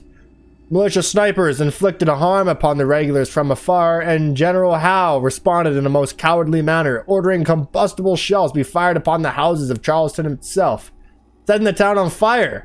The inhabitants fled to the fields. The brave militia, although short on rum and ammunition, held their ground and waited till the approaching line was well within range before unleashing a devastating volley into the royal ranks. The army fell back, then attacked again. Again, the New England volunteers inflicted great harm upon the soldiers from across the Charles. Citizens of Boston viewed the battle from their rooftops. A third time, the royal forces marched up the slopes of Breed's Hill. Alas, the militia reserves of ammunition were exhausted, and the men fell back in disarray, leaving both Breed's Hill and Bunker Hill to the king's troops. The ground was hard won by General Howe, and all he suffered some 1,000 casualties, dead and wounded. Militia losses are tallied at 400. My voice is starting to... Benjamin Talmadge was the head of intelligence for the Continental Army during the Revolutionary War. The British, of course, would have called that an oxymoron. Talmadge was originally from New York, but moved to Connecticut before the Revolution broke out. He served as a lieutenant and then a major in the militia, before being asked by George Washington to lead the intelligence department.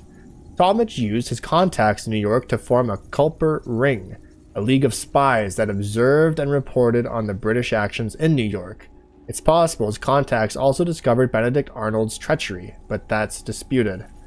After the war, Talmadge returned to Connecticut where he became a merchant and politician who was elected to the House of Representatives in 1801.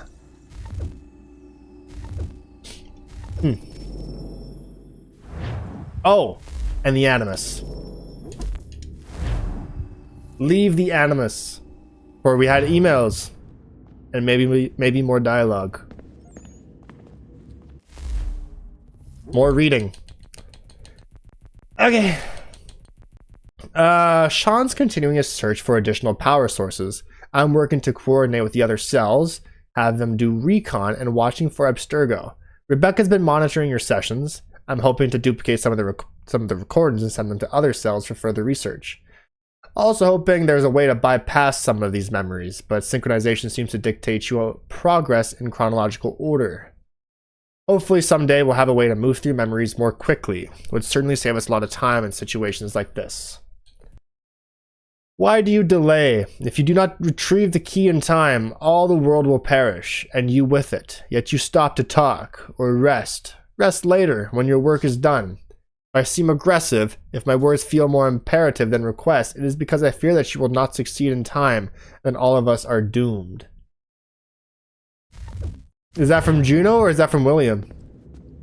I just want to be alone right now. Oh, still?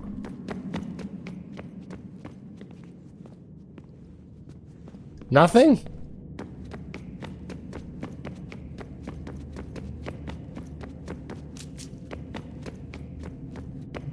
Nothing. Wow. Okay. Sure, just that's that then. Notice how Desmond runs like Ezio still? He doesn't run like Connor. He has that little start, but he forms into his own run.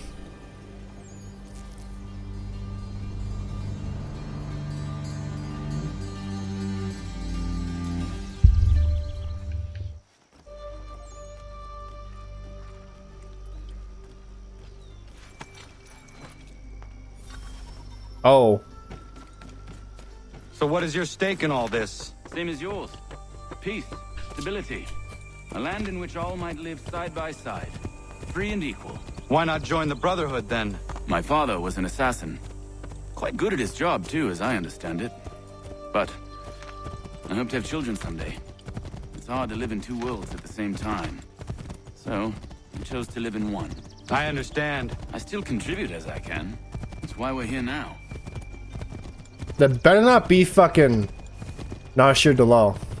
Fuck it. Fuck it. Fuck it. We will find out.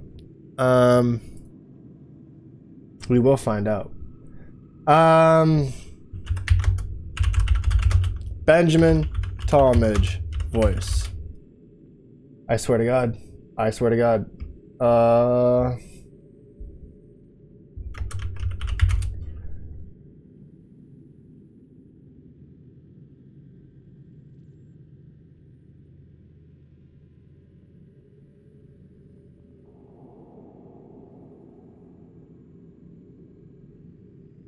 I see him on the wiki. We're talking to him, but I'm not getting a voice actor.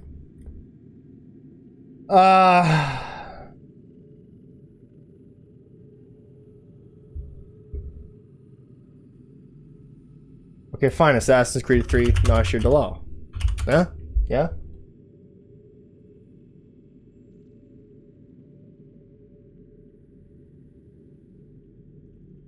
Reddits. You know what? I can't find who voices this fucking guy.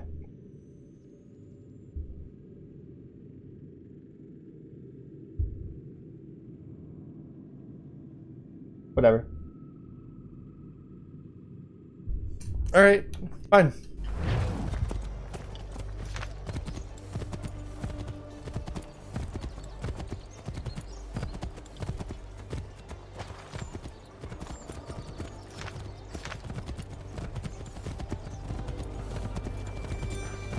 Usually I'm pretty spot on when I hear that voice though. I haven't been wrong yet.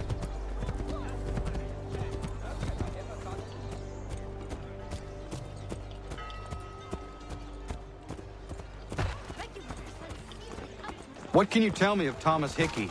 He has been running a counterfeiting ring in the city. Locate the source of his operation, and we can have him arrested. He cannot harm the commander if he is in prison. Do you know where he is? Not exactly, but I have an idea where we can begin the search.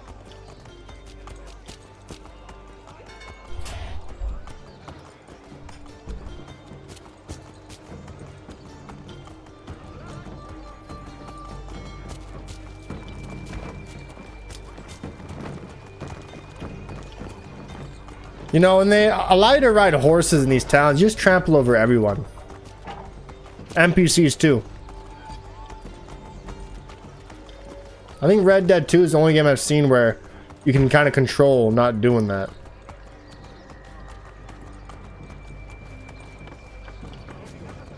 But in these games, it's really fucking hard.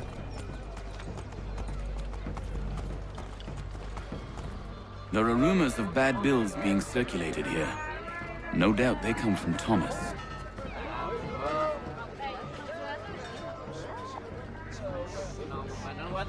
What are you up to? This isn't money. It's colored paper. You've cheated me for the last time. God!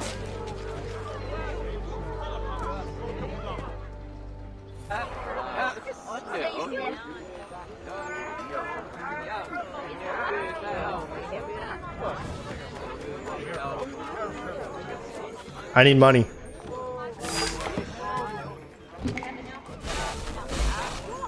Go, Connor.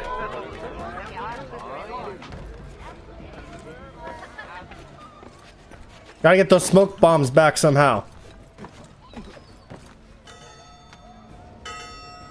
Smoke bombs would have been useful on the boats.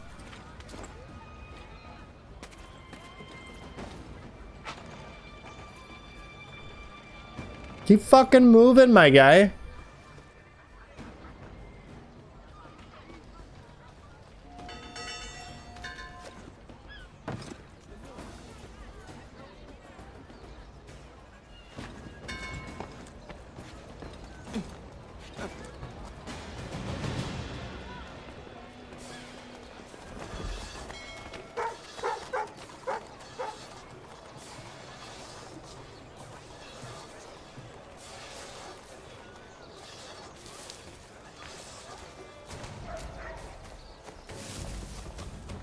Can't get up there. That's fine.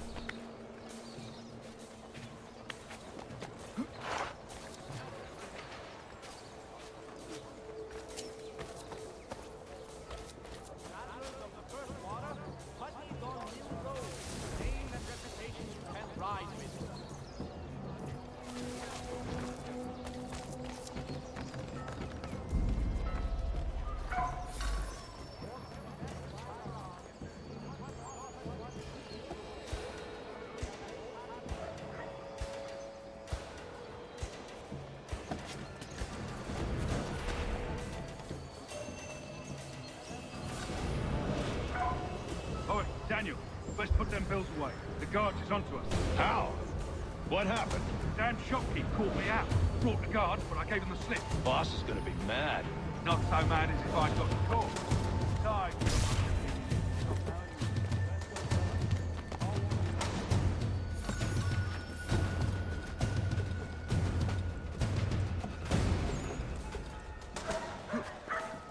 Damn. Fucking rooftop guards.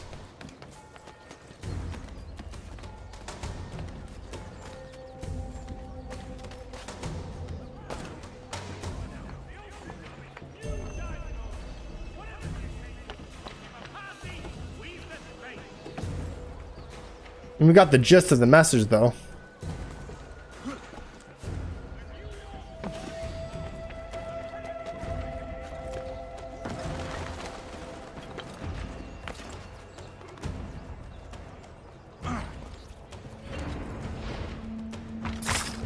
He did not need to die.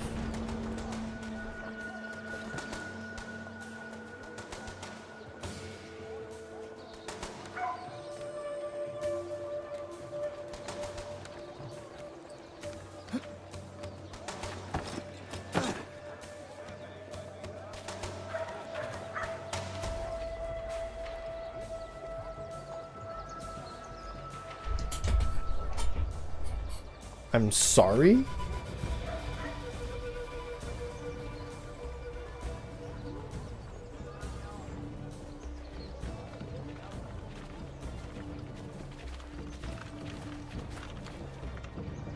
Nice animation.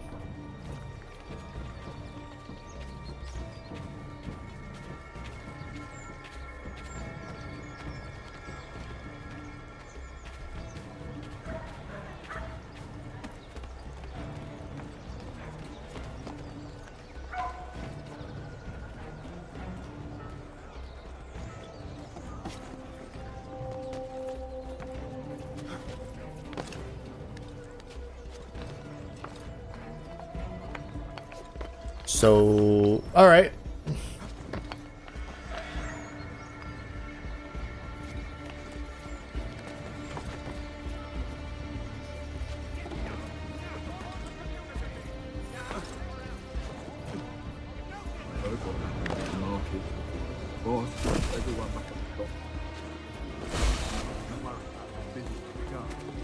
Come on, Connor. Also, in today's New York Mercury.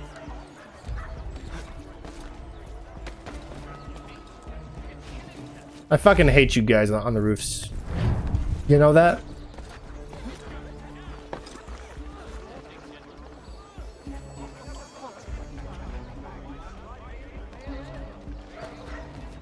I really do.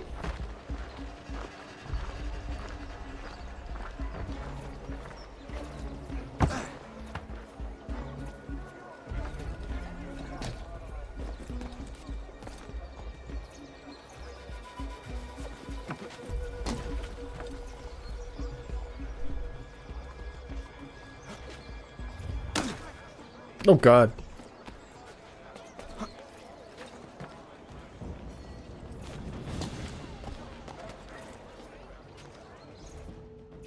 Failed all my eavesdrops.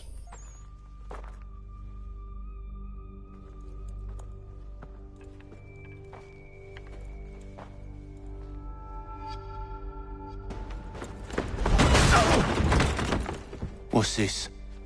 Thomas Hickey? Might be. What's it to you? Ain't supposed to be none of your kind left. Suppose I best be rectifying that then. Get him!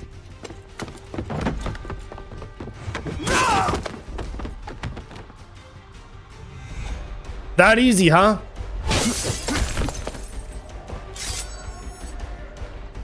There's another one! Grab him!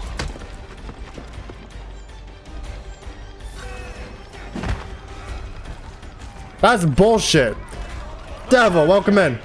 That's bullshit right there. Get him! Do I look like I'm one of him? Chasing him? I'm just failing every objective in this mission, aren't I? Touch those bills and I'll kill you! Connor, what are you doing? How are you? Got you! Be still. You will do no more harm. You're a right fool meddling in affairs you know nothing about. Washington's the only thing keeping the Continental Army together. You kill him, you end all hope for freedom. Wrong, boyo. With him gone, they'll have no choice but to promote Lee, and then... You are both under arrest! Oh, well, we were just having a scrap, officer. Ain't nothing wrong with two men settling their differences the old-fashioned way. Can't we come to a... Quiet! What are the charges? Counterfeiting! I had nothing to do with that. Course not! Listen, there are more important things at stake here. This man is planning to... Damn! Damn! That's unnecessary. But I mean, yeah. It's likely with racial intent too. Colonial America. You missed me, sweetheart. What? Nothing to say? If you are here, then Washington is safe. True, true. Thing is, I believe I've just been pardoned.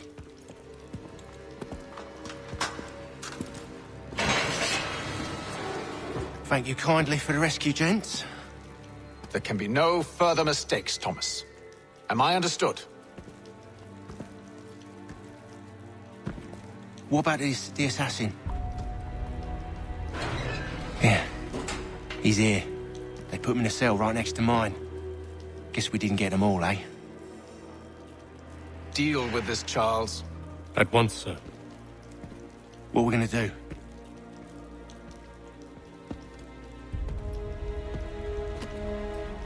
You're that boy from the Continental Congress. Adams's little lapdog. I think I have an idea. Yes. 2 birds with 1 stone. Do tell. All in good time. It's not like the assassin's going anywhere. For now, we should see about getting you better accommodations here. What are you on about? I thought I was getting out. I'm afraid you won't be leaving for a while, thanks to Benjamin Talmadge. He's been running his mouth, saying all sorts of things.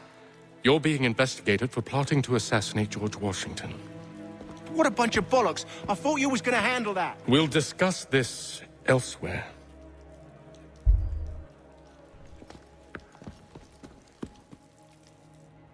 And that one patriot is just like, whatever. You're thinking about smoking maybe a little something stronger than a normal cig. You know, marijuana is legal. So, in Canada. What's this bucket for? Got poop in it? I think I would rather hold it in.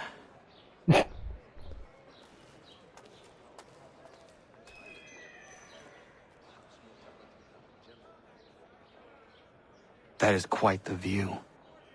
Is it really? I just see gray. And it's shuddering on the floor. Oh, it stopped. Keep that up and I'll have you tossed in the pit! I'm telling you, he's planning to escape. We should get in on it. Yeah? And what makes you think that? Caught him carving something in the yard. Slipped it in his pocket real quick when he saw me. Looked like a key. Probably just a shiv. Nah, Mason ain't a fighter. Always talking and tricking his way out of trouble. Weasel Weems, they call him. Sticky bastard. Come on, Finch. He's not so bad. Even told me some letters once. Gonna write a note to my lady. Ha! What for? You think that whore's out there pining for you? Saving herself for when you get out? Huh? No doubt she's already moved on to the next fella, and the fella after him. You shut your mouth before I shut it for you. Easy now. It was just a joke. Yeah? Well, it wasn't very funny. Yeah, man. It's fucked up. And is that stone? Is that bed stone? No, it's got a box spring and it's got a creak to it. But it looks like shit. Get up! Oh, he didn't even stay on the bed. He rolled right off. Where are we going? Stay out of trouble or you'll wind up in the pit.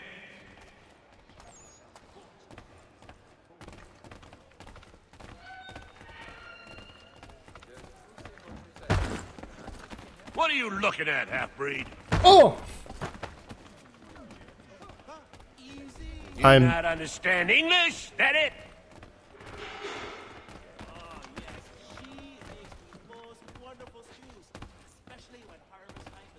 I'm just being shoved around. Some sense into that thick head of yours? Who, me? I'm being targeted. I should try and find this Weems fellow. If he intends to escape, perhaps he can help me. I think it's the guy that's at the table.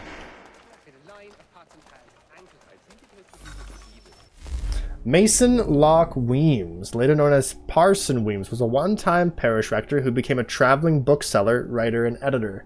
He's mostly famous for his biography of the life of George Washington. First published in 1800, he was briefly the rector of Mount Vernon Parish, meaning he counted George Washington as one of his parishioners. Weems was a colorful character and a bit of a rogue, always with some story to tell, most of them completely untrue or vastly exaggerated. It's from Weems' biography of Washington that we get the well-known story of young George bravely confessing that he chopped down his father's prized cherry tree. Weems writes that the story is too true to be doubted, but who knows whether the phrase too true to be doubted is too true to be doubted. Weems also went on to write biographies of Benjamin Franklin, Francis Marion, and William Penn. Again, prizing being entertaining over actual fact. They sold well, however, paving the way for tabloid newspapers everywhere. There you go. Oh god, Thomas Hickey. A little update on Thomas Hickey.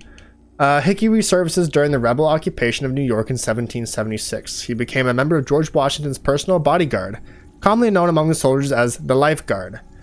I'd imagine it took some pretty clever political maneuvering to get him there, given his record. I've seen some suggestions that he was a well-respected member of the Connecticut militia, but I can't find a service record for him there, and I have my doubts Hickey could ever have been described as well-respected.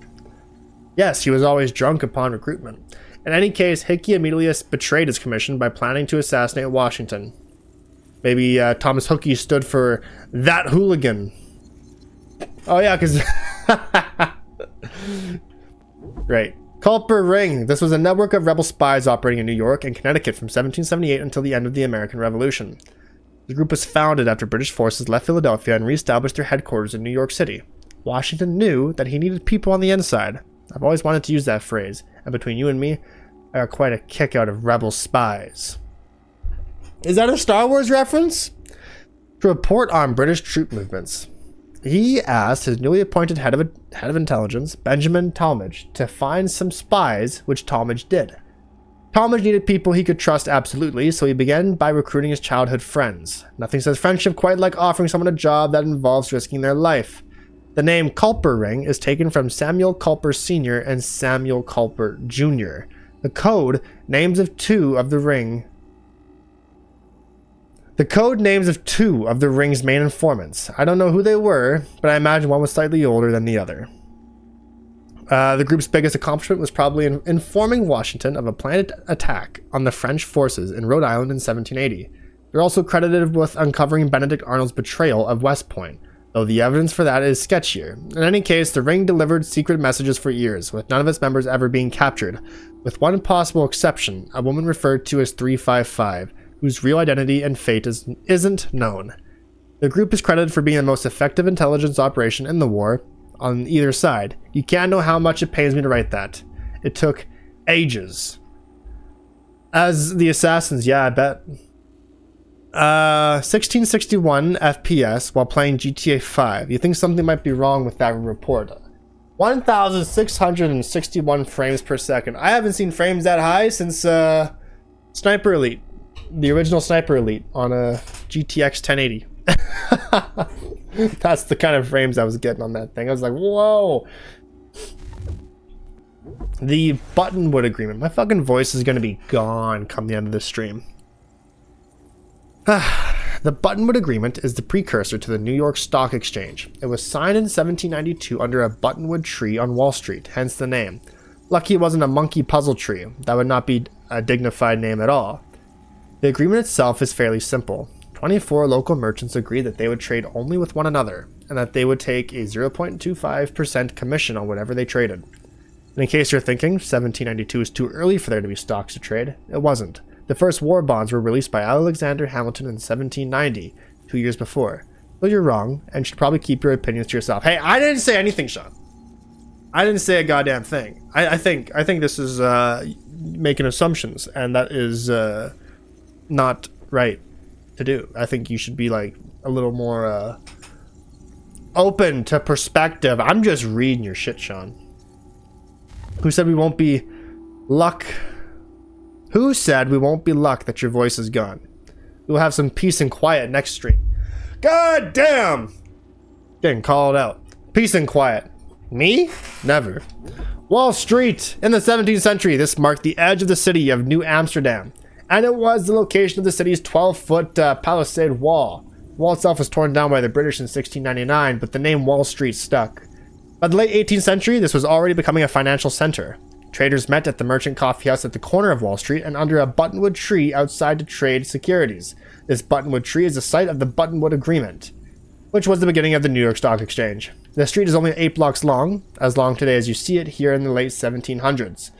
If that seems extremely small, remember the skyscrapers are tall rather than wide. Otherwise, they'd be called floor huggers. That voice is, woo! Broad Street is not Broadway, though you'd be forgiven for some confusion as they're right next to one another. This street was named after the broad canal, which used to run down the center. The canal was an inlet from the East River, and for part of its history you could canoe along it. By the late 17th century, however, the water was so clogged that it was difficult and inadvisable. Houses had been built alongside, and both residents and local vendors used the canal to dispose of trash and sewage. Oh, you bitches. When the British regained New York in 1674, they made many improvements to the city, one of which was filling in the now stinking canal and paving the street over it. You can thank me on behalf of all the Brits later. You know what? British W. Right there. Nowadays, Broad Street is in the middle of a financial district and is mostly home to banks and other sight you might recognize. The column facade of the New York Stock Exchange. Well, I've never been to New York, so I'm not a New Yorker. I'm Canadian. Okay? So I got no comment. Oi! I want to beat the shit out of you. If I was in a prison, if I wasn't, I'd get in so much shit if I did that. Mason Weems? Could be. I need your help. Oh? They say you know a way out of here. They say a lot of things. I do not have time for games. Yeah. A shame, as I was hoping you might play one with me. I don't want to play your game. Fine. Are you familiar with the rules? Nope. You're not missing anything in New York? I feel like I'm not. I don't like cities to begin with. I stay far away as possible.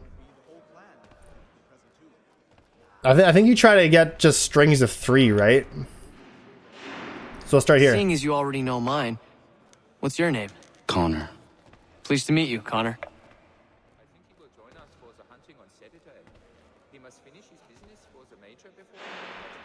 Well played. So, what brings you to Bridewell? Treachery. I have been falsely accused. Of course you have.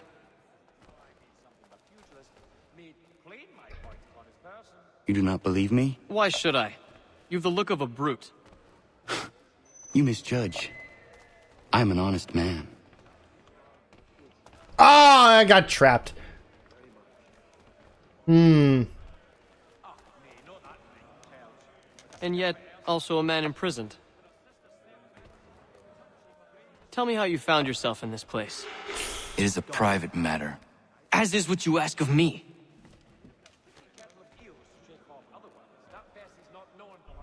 Oh, there we go. I was trying to prevent a murder. Oh. Anyone I know? George Washington. The others put you up to this, didn't they? Thought it might be fun to have another laugh at Mason's expense. Fools, a lot of them. To make light of something like this. George Washington is brave beyond measure, loyal like a brother, peerless in character, and unshakable in his convictions. That man is our Jupiter Conservator, destined to lead us not just to freedom, but greatness. Anyone who says otherwise is either a simpleton or a traitor. Then you understand why I need to get out of here. If I don't help him, he is going to die.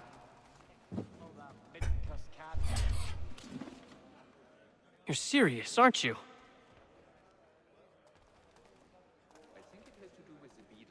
Very well.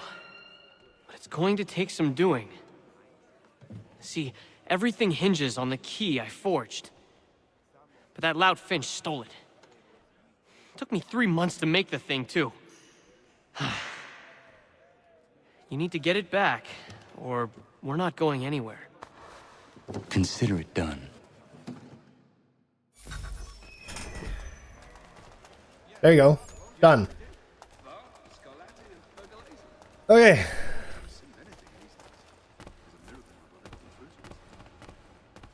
Pickpocket Finch without being detected.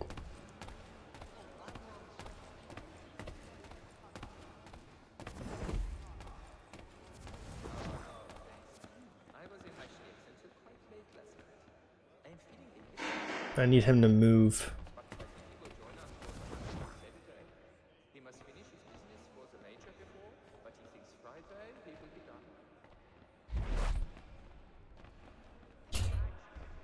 I need you to move.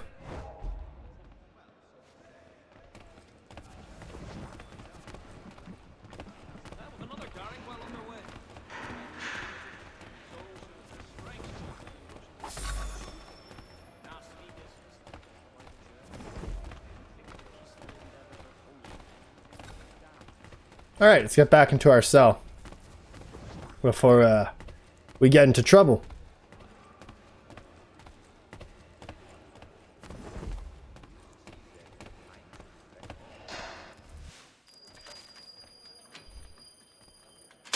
This key is useless. What are you looking at? You in the market for a husband?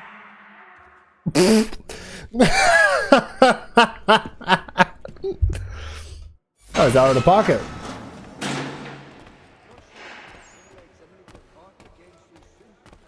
What's with the noose right there? Are we hanging people in the social area?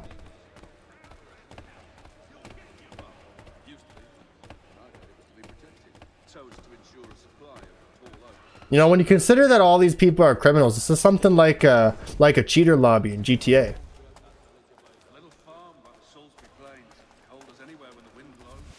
Your key is useless. What do you mean? It did not fit the lock. It's not meant to. You forged a key that does not work.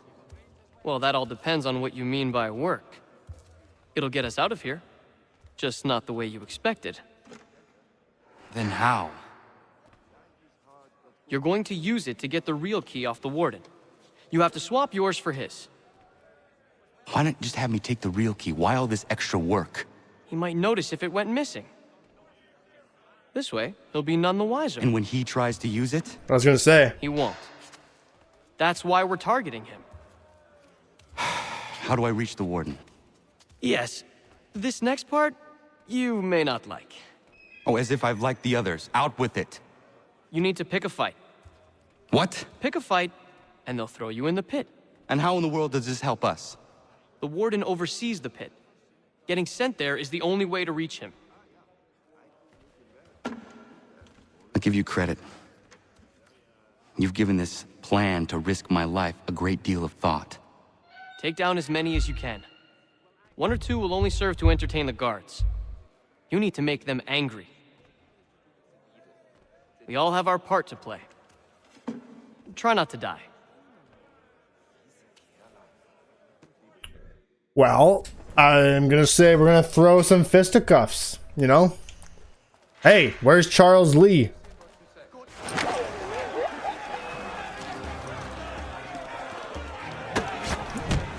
Boom! Look at them spinning moves. Ow!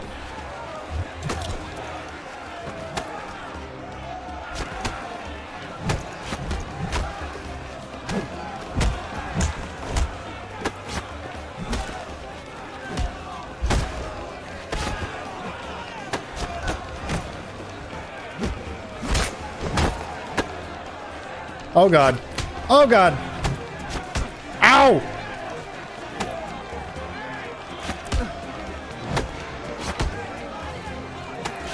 I'm getting cornered here. That's enough. There we go. That's 1 down. Damn, you snap his neck, Connor. Woo! There we go. There we go. Look at this guy go. Ow! That's not fair. You have a weapon. Fancy yourself a troublemaker, eh? Some time in the pits to cool your blood.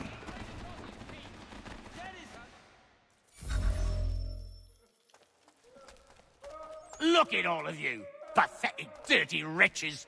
You're not but swine, suckling at the teats of civilization. Thieves and scoundrels all. And do you acknowledge this? Do you repent and beg forgiveness? No. You elect instead to commit new and more terrible crimes inside what should be a place of rehabilitation.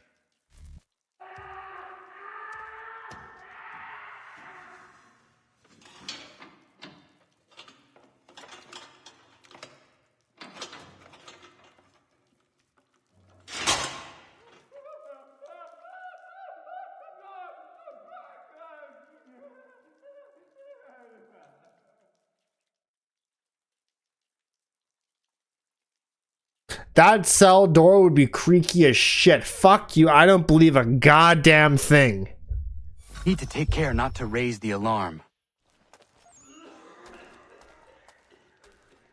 You know what some gay man will do if they caught not you, right? Corner? Not call not? You trying to say corner? Damn. No, I think they would treat me to a lovely meal. Hey! You'll find Hickey through that door. It's where they keep the important prisoners. Nicer rooms, more space, those sorts of things. It seems even in prison, who you know makes all the difference. Thank you, Mason, for everything. I will find a way to repay the favor when my work here is finished.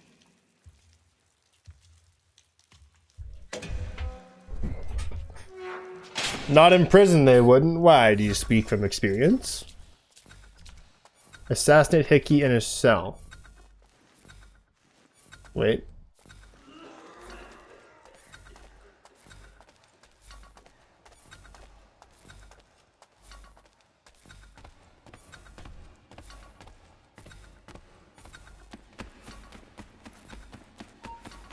Run.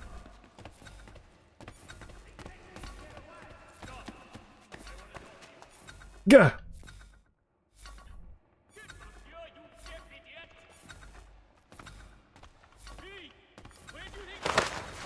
Gah!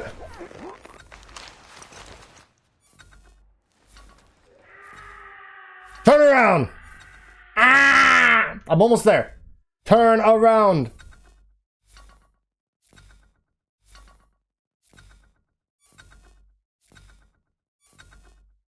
Unless you wish to join. Oh. The fuck is happening in there? Actually, no, you got a buddy here.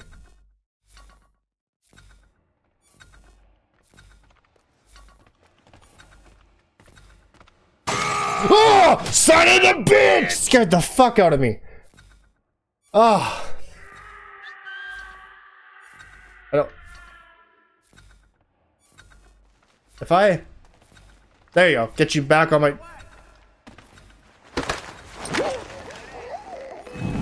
Damn you!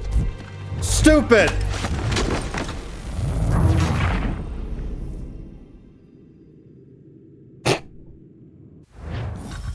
Alright. Try this again.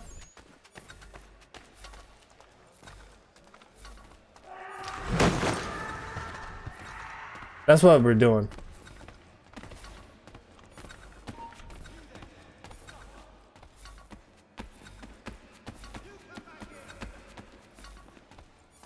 And come get me.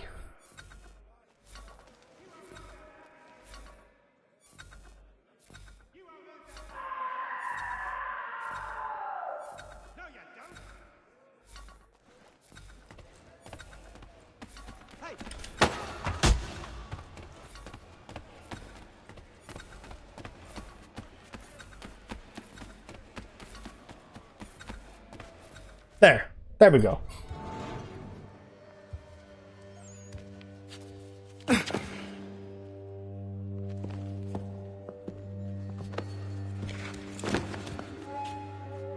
Not who you was expecting, am I right? What have we here? I thought we'd finished off your kind. You would like that, wouldn't you?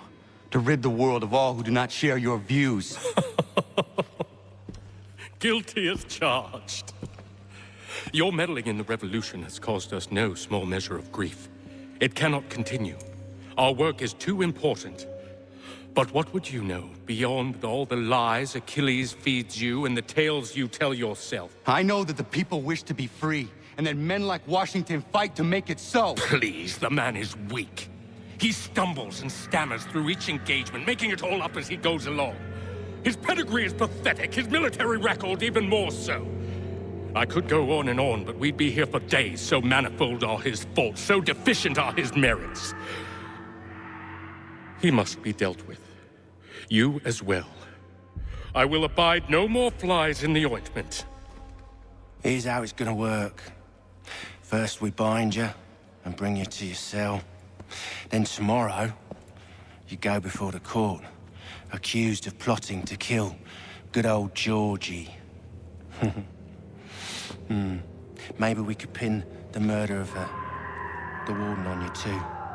You did kill him after all. And who wouldn't take the word of Charlie over here?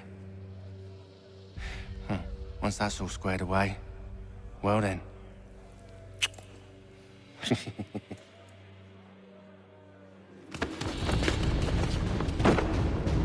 All those years ago, the child in the forest was you.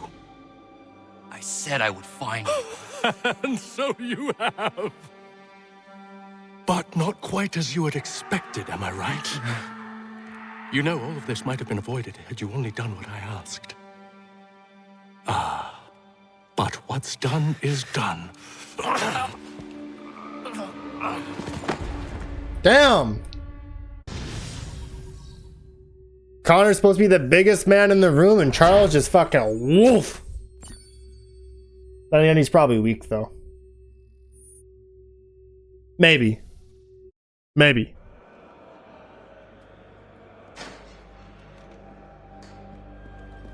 Up! Up with ya! I said get up!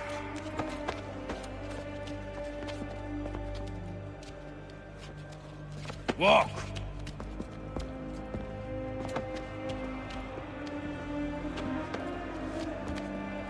Bye now!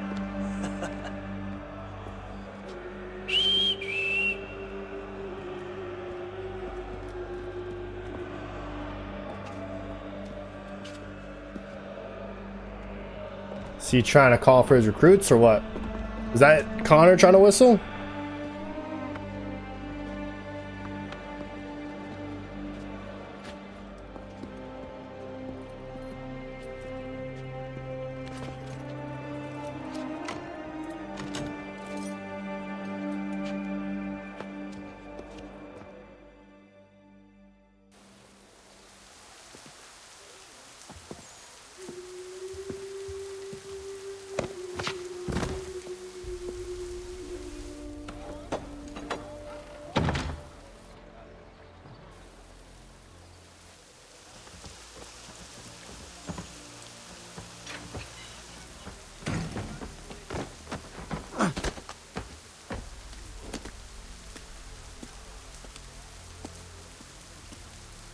Hello, Connor.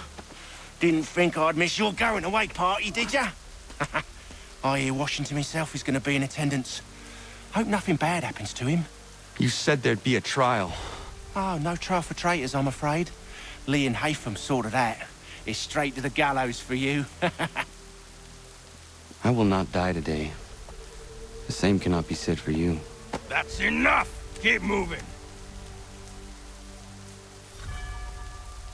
That line goes hard. Damn. There's Washington.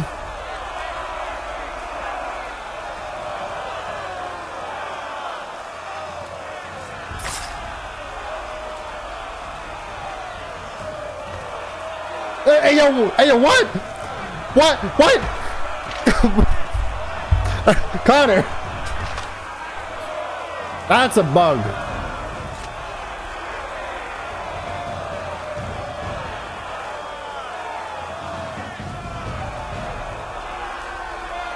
People are up on the rooftops.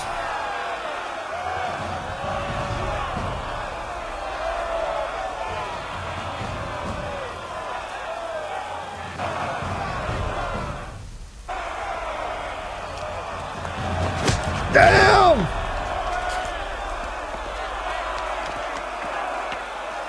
You are not alone.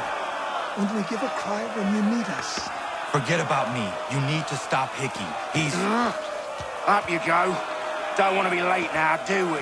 Just says that right in front of Hickey. You and Georgie both. Now you see what it gets you. A pine box, little else.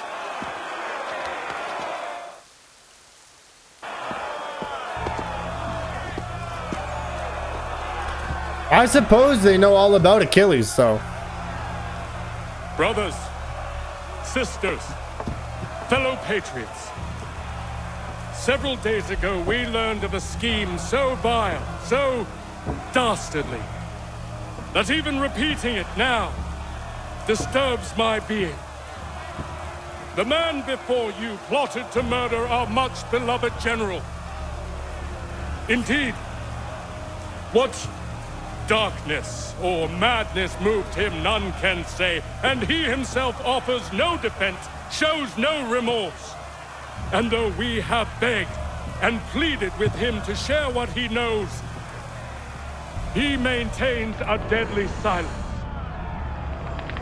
If the man will not explain himself, if he will not confess and atone, what other option do we have but this?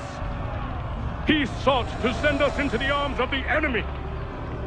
And thus we are compelled by justice to send him from this world. May God have mercy on your soul.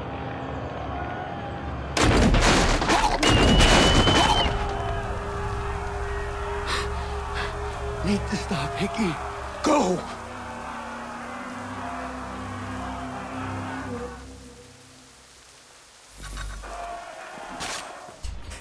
I'm coming for you, boy.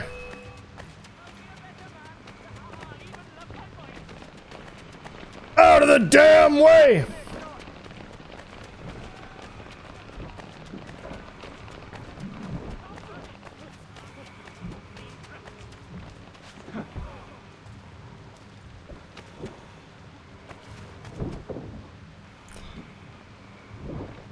Boom! Right in front of Washington himself.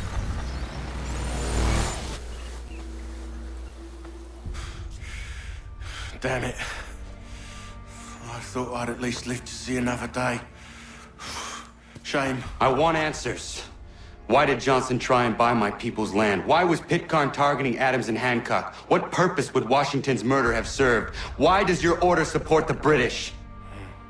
How should I know? The Templars, Lee, the big man, Haytham, they has the money. They has the power. That's the reason I threw in with them. That's the only reason. Sure, they have some sort of vision for the future too. I didn't give a damn about any of that. They can sing their songs about mankind and its troubles.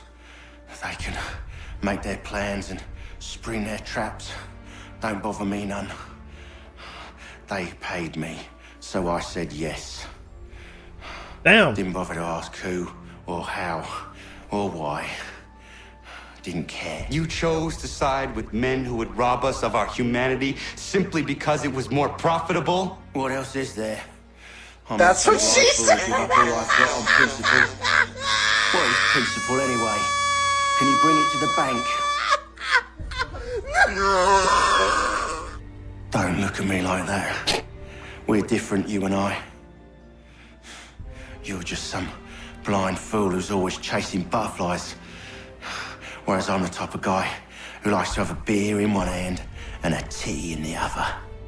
Damn. Thing is, boy, I can have what I seek. Had it even. Your hands will always be empty.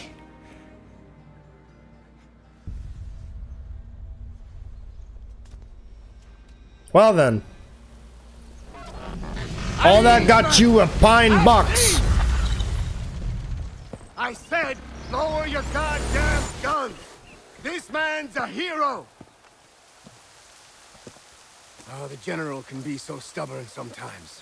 Piffle, he said, when we warned him something like this would happen. Piffle! Stop. He wanted to kill the commander. Nearly killed you as well. He was a scoundrel. But still a man. You're nothing if not consistent. Where is Washington? I need to speak with him. Bundled off as soon as your execution went sideways. He's likely on his way back to Philadelphia by now. And so am I. Something wrong? He is still in danger. Hickey did not act alone.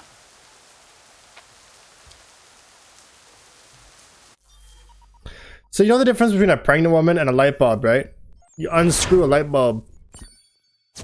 Hey, pull up.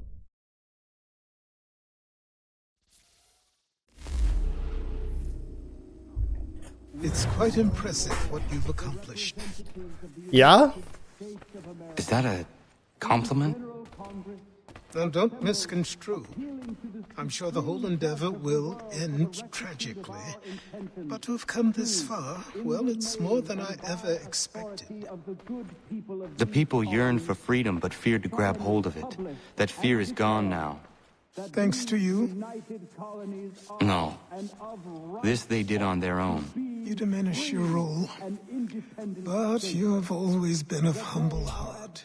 I do what is right. No more, no less. You cannot tell him. I have to. Otherwise, he will never be safe. He is safer not knowing.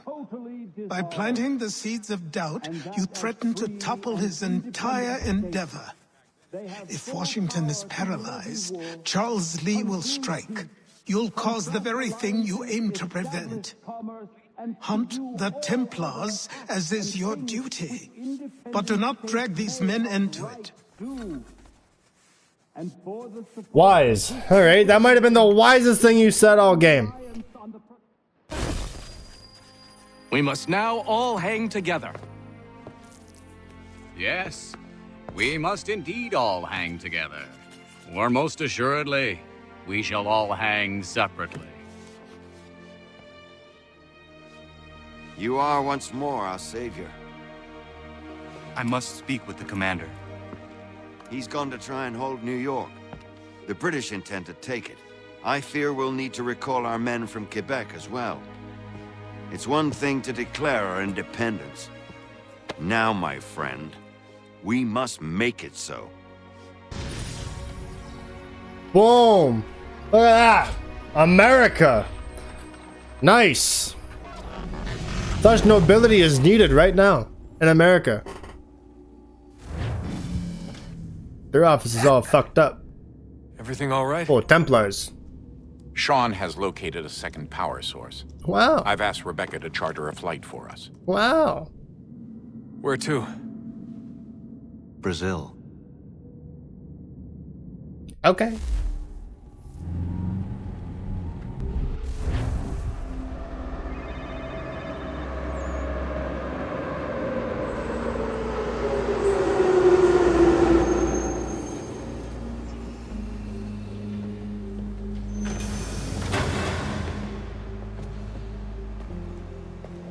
You there, Rebecca?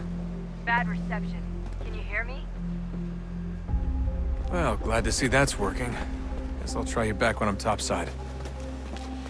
Well, you're sitting there standing in the middle of the walkway. You just get off and you're just standing there. You prick.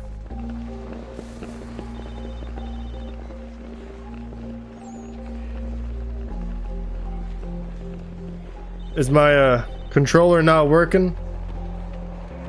I'm not moving. What if I unplug and plug it back in? There we go. Hey, that's my face. Please don't come for me.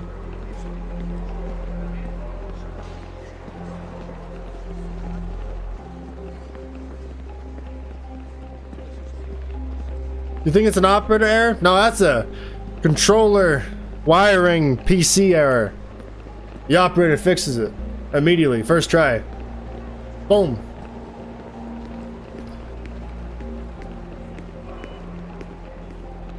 I feel like I'm a little dressed too heavy for Brazil, no? Everyone else is like... You copy now? Expecting warmer weather, and I'm looking like I'm in the middle of the fall. What's the plan? According to our intel, the power source is being worn as a bracelet by some tycoon's trophy wife. We're working on pinpointing her location, but she's most likely inside a VIP booth on the stadium's upper level. I'll update you when I know more. Now to find a ticket. We don't have time to play nice. Steal someone else's. Bit of a dick move, don't you think? Well, I guess you could try and sneak past security instead. The world's ending and we're worried about stealing a ticket? Listen, I chose not to even steal a ticket in Detroit Become Human. Alright? And it cost me for sure. You know, I thought, you know what, we'll just go the long way. And you know what that got me? Death!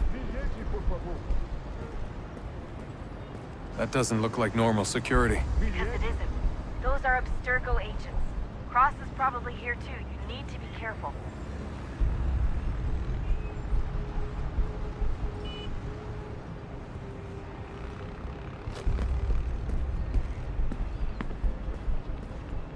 Your target's definitely in the VIP area. The entrance is at the end of this concourse.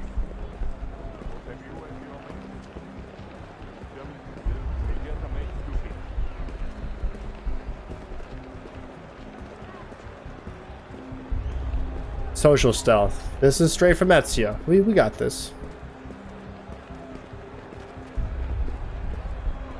Eagle vision might help here.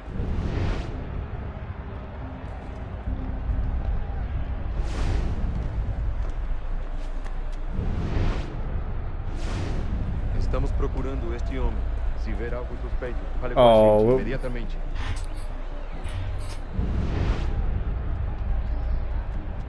There's gotta be a way to slip past them. Side room maybe?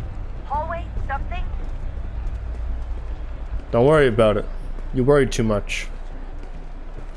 Great. They've set up a checkpoint.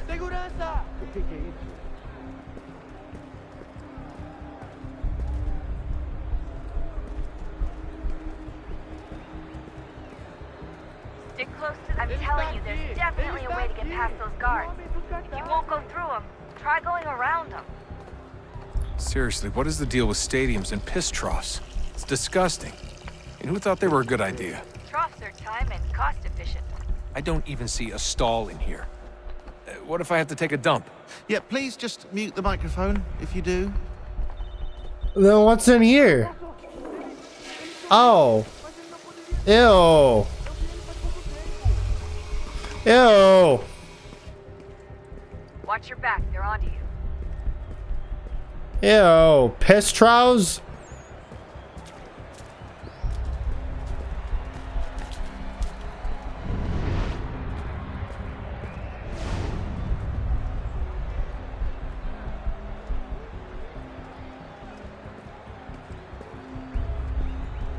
Looks like I'm close. Shit. Another checkpoint. You're gonna have to find another way around. Security's too tight here. I found me a way. I never thought it'd be so simple, but I found a way. Found a way.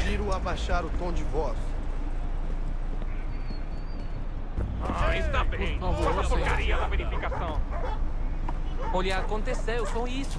A gente não queria que acontecesse. Só aconteceu. Sinto muito. Sente muito. Ela é minha irmã. All right, we're in. Beautiful. Almost there, Desmond. She's just on the other side of the stadium. Other side? Listen, stadiums are fucking big. I've only been in one stadium. I've been in arenas, but stadiums? Listen, arenas are big, but stadiums are like a whole fucking town. Is what it feels like.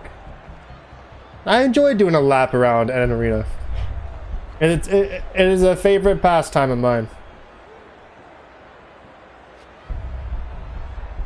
I love being there when the gates open and then you go in there and you can just hang out for a bit. It's not too full.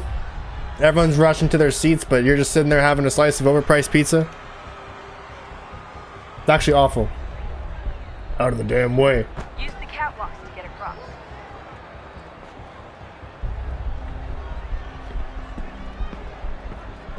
And no one's going to question this? This is so fucking cool though. We need a modern day Assassin's Creed, a full-fledged one. Or at least more sections like these in the next games coming up. These are so fucking good. I love it so much. Please, Ubisoft, make it right. Bring back good modern day to Assassin's Creed, not a fucking battle pass, you pricks.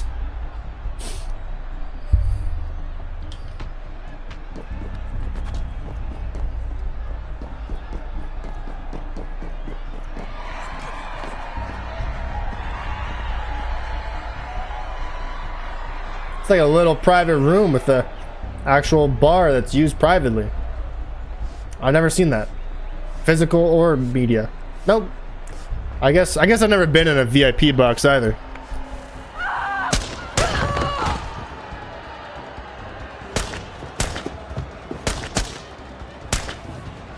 Hey!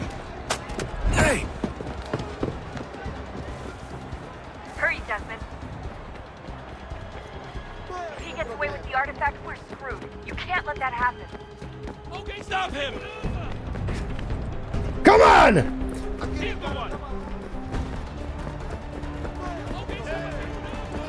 Get back here! Oh, what the fuck are you doing? I fucked up, Warren. I fucked up. Yeah, you did. Oh!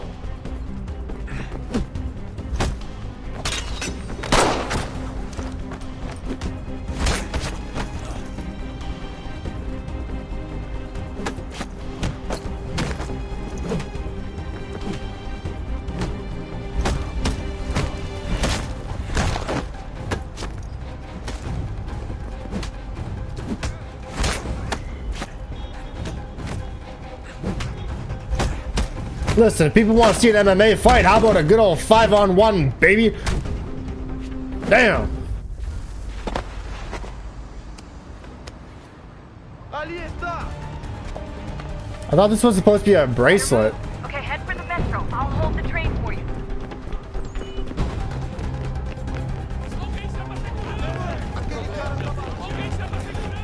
Yeah! Oh God!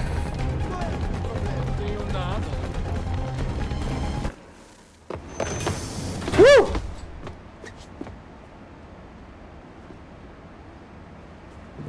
Sorry, late for work. I forgot. I got called in and they need me there pronto. You got 29 minutes to deliver these pizzas or your ass is fired. I think it's 29 minutes anyway. You know, getting pricked sometimes is fun. What the fuck is that supposed to mean?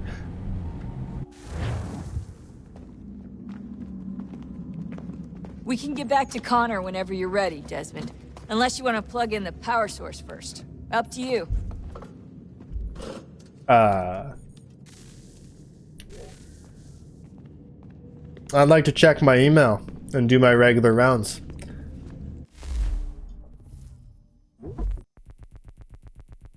Okay. Status. Sean's doing a search for additional power sources. Oh no, we've already read this. My father was taken from me by human hands. A war, they called it. For their freedom. They were not even meant to exist. You were not meant to exist. We conjured you. A mistake. An error that cost us the world. My father was singing to me as a child. Soft songs of hope and love. His voice forever stilled when your brutish ancestors took up axe and club. Later turned our own works against us. We might have known what was to come and averted it, had you not dragged us into war. This is your fault. You know, I want to see something. What this looks like binary. Well, what's the code for this? It's Juno. I figured as such. You know, it's rather incredible the way your lunatic fringe tries to conjure the spirit of the founding fathers to support their various causes. And by incredible, I mean hilarious. They hold up slave owning, sexist homophobes as if that's some sort of ideal to which one should aspire. Yeah. Oh, and in case you think I added the last bit for fun, as the sexism and slavery bits are already common knowledge, Sodomy was a criminal offense in every one of the 13 colonies except for Georgia, and Thomas Jefferson, champion of personal liberty that he was, advocated for the castration of homosexuals.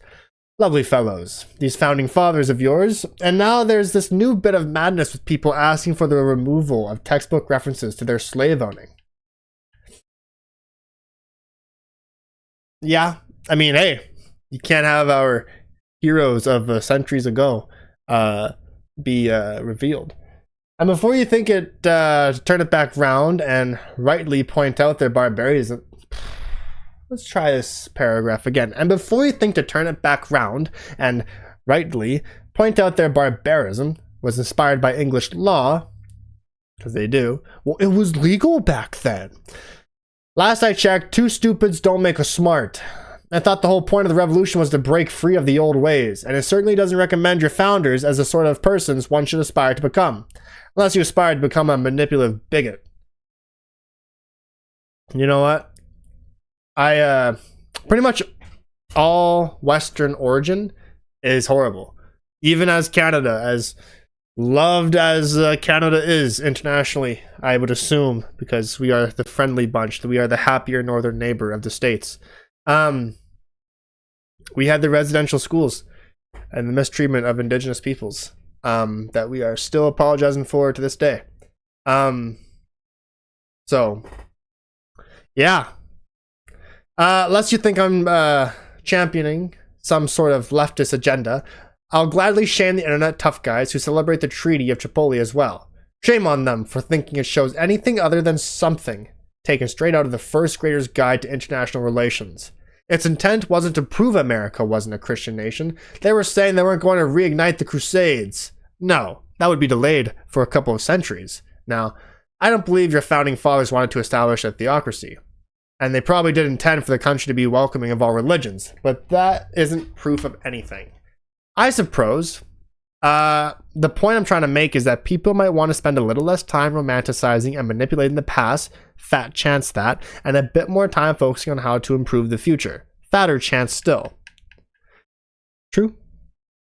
That's not to say there isn't plenty to be learned from looking back, because there is. It's just that most of those lessons wind up ignored or perverted these days.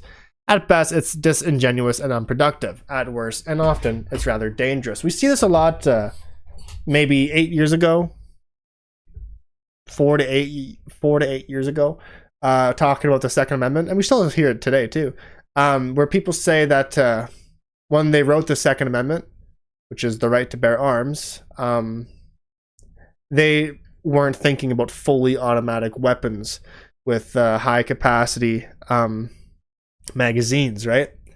You know, I could buy a .22 rifle that holds 20 rounds and away I go, you know? Stuff like that.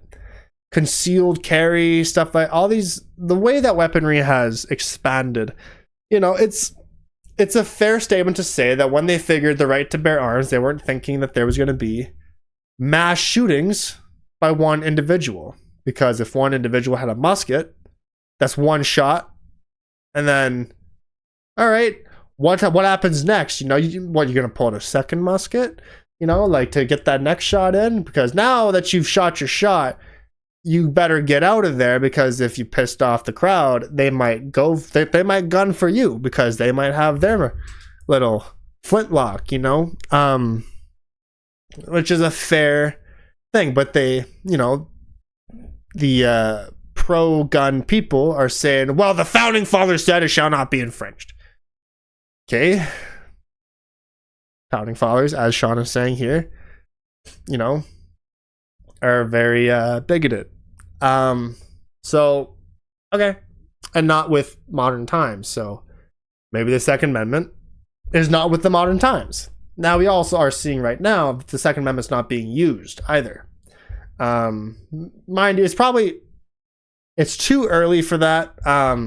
Definitely, we'll see how the midterms go. If it's true that they might, I think I forget the guy that says it, but he's thinking about, we're gonna have ICE at the polls. Why are the border people at the polls? Only legals can vote.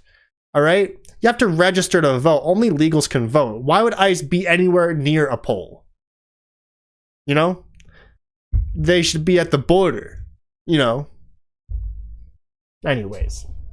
We'll see. Because the whole game plan right now is try to give the Republicans a reason. And not necessarily the Republicans, because they're kind of turning on Trump too, but give Trump a reason to enact martial law so he can skip the midterms or his election. And if the Second Amendment probably gets used by, let's say, Minneapolis, we might have a bigger problem, and, you know, we might actually have a third term. But I'm a Canadian. I don't really know. I'm just watching from the outside in as my sovereignty gets threatened by a man that poops himself in the Oval Office. Well played. So, what's the latest? Learn anything interesting while you were exploring? They were working on some weird stuff towards the end. Trying to engineer new bodies and store their minds inside computers. Failure after failure.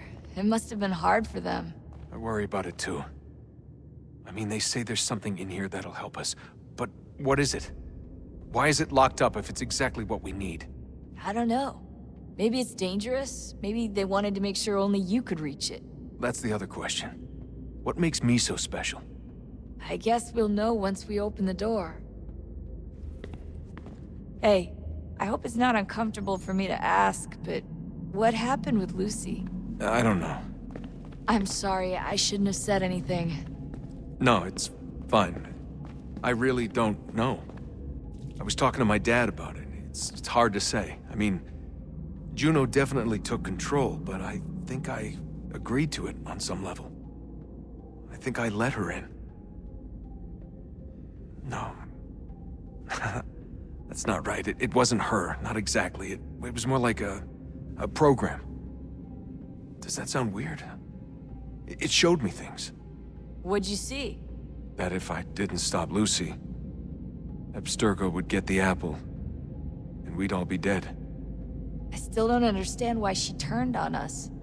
I'm sure she thought she was doing the right thing. Yeah, yeah, Lucy was a Templar traitor. I gotta get back to work. You might want to do the same. It's, horrible, actually. Story's probably better off that way anyway.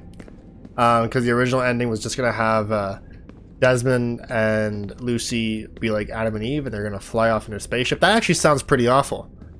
For a game that's kind of almost pretty grounded.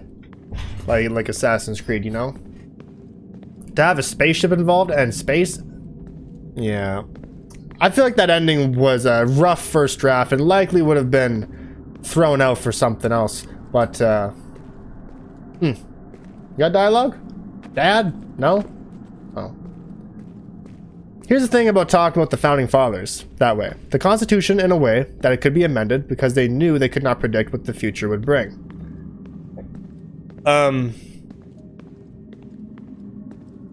So, we'll see. I don't really know too much about the Founding Fathers and American discourse in that regard, but it does seem like it's outdated, for sure.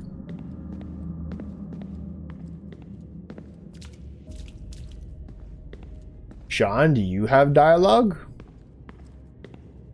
As we talked about Lucy so much during the Ezio games. Oh, unbelievable. We're going to talk about Sean instead. What's up? Your politicians are constantly referencing the Founding Fathers and insisting they must have been in support of one thing or another. I have never seen such a blatant disregard for history. That's just typical political propaganda. It's also dishonest and delusional. How can anyone claim to know what these people wanted based off scraps of paper and wishful thinking? They're looking for intent. What these men envision for our country and its future. Idealistic and unlikely. I don't think most of your presidents and senators and judges care what the founders thought. They just want to know how they can bend old words to achieve modern goals. Who cares if they were deists or theists or wanted a central bank? Why do people need the validation? What should matter is what you, as an individual, believe, and why you believe it. What, are we so insecure that we have to find 18th century letters to validate our beliefs? Oh, look, Mum, a dead man agreed with me. Maybe, if you transpose the letters in his shopping list, you can plainly see he was on my side. Jesus, Sean. That's a cynical way to look at it. Doesn't make it less true. I keep trying to understand how men like Washington and Jefferson could dedicate their lives to the pursuit of liberty and equality, yet have no problem owning slaves. It's hypocritical in the extreme, and your history books make only passing mention of the subject, as if it were of little consequence. They had a war to win. Country's future to secure. How could they deal with all these issues at the same time? Spoken like a true apologist. We hear it today, too, that matters of civil rights and equality must wait. There are conflicts to settle, economies to salvage. What do any of these things matter if the people are not free and equal? All of them. Damn straight, Sean. Damn straight. I wish there was a way for us to share what we learned from the Animus with others. Imagine being able to accurately answer questions about the past, or experience lost civilizations. But how would you cite it? We can't just reveal the machine's existence to the world. Why not? Desmond's right. It would be dangerous. And we still haven't found a way to manage the bleeding effect. Maybe when we're done saving the world, we can look into it. Even if we do manage to stave off the apocalypse, it's not like the Templars are simply going to disappear. I suspect our fight will continue long after this latest battle is finished. Well, Abstergo made an entertainment system out of it. Oh, look at the time. Oh, doesn't time fly? Look, I think it's best we get you back in the Animus, Also, things like cops walking around without guns is also very outdated. Cops walking around without guns. Was that a thing before? I know peace officers don't have guns, but police here have guns. Peace officers usually just have like a taser at best. They are an embodiment of the law. And otherwise, calm communities. I found a third power source. Already? It popped up in an earlier search, but I've only just managed to confirm it. Where? There's a museum in Cairo with one on display. I guess Connor will have to wait. No, you stay. We need to find that key, and time is running out. I'll make the trip. What about Cross? Everything's going to be fine. I'll be back soon. Ready when you are, Desmond. Hey. Winter approaches. The air is still and sharp with grim expectation. The others sense it too and go about their work with uncommon urgency. I would like to help them, but more pressing matters now demand my attention. The Templars have targeted George Washington directly, and will not rest until he is dead. I had hoped to shield him from this knowledge, but Thomas Hickey ended any hope I had of staying silent. And so I have resolved to share everything I know of the Templars and their plots, of who I really am. Achilles finds fault in this, and we argue every day, but there is simply too much now at stake to maintain restraint. Don't do this, Connor! Then what would you propose we do? Sit and watch while the Templars take control? We are sworn to stop them, or have you forgotten? Assassins are meant to be quiet, precise. We do not go announcing conspiracies from the rooftops to all who pass by. Who are you to lecture anyone? You locked yourself away in this crumbling heap and gave up on the Brotherhood entirely. Since the day I arrived, you've done nothing but discourage me. And on the rare occasions you've chosen to help, you've done so little, you may as well have done nothing at all. How dare you! Then tell me, on whose watch did the Brotherhood falter? Whose inaction allowed the Templar Order to grow so large that it now controls an entire nation? If I sought to dissuade you, it was because you knew nothing. If I was reluctant to contribute, it was because you were naive. 1,000 times you would have died and taken God knows how many with you. Let me tell you something, Connor. Life is not a fairy tale, and there are no happy endings. No. Not when men like you are left in charge. Damn! in your haste to save the world, boy. Take care you don't destroy it. Ha!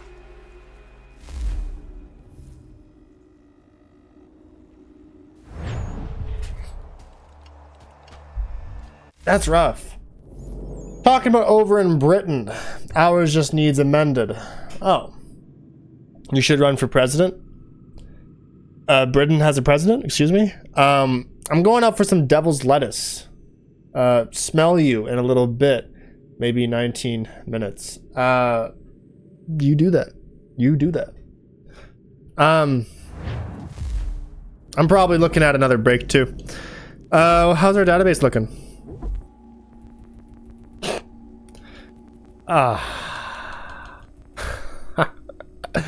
So much reading. Oh Lord. Maybe I should give my voice a little bit of a break before I go about and do this. I'll read it now, and then I'll do a break.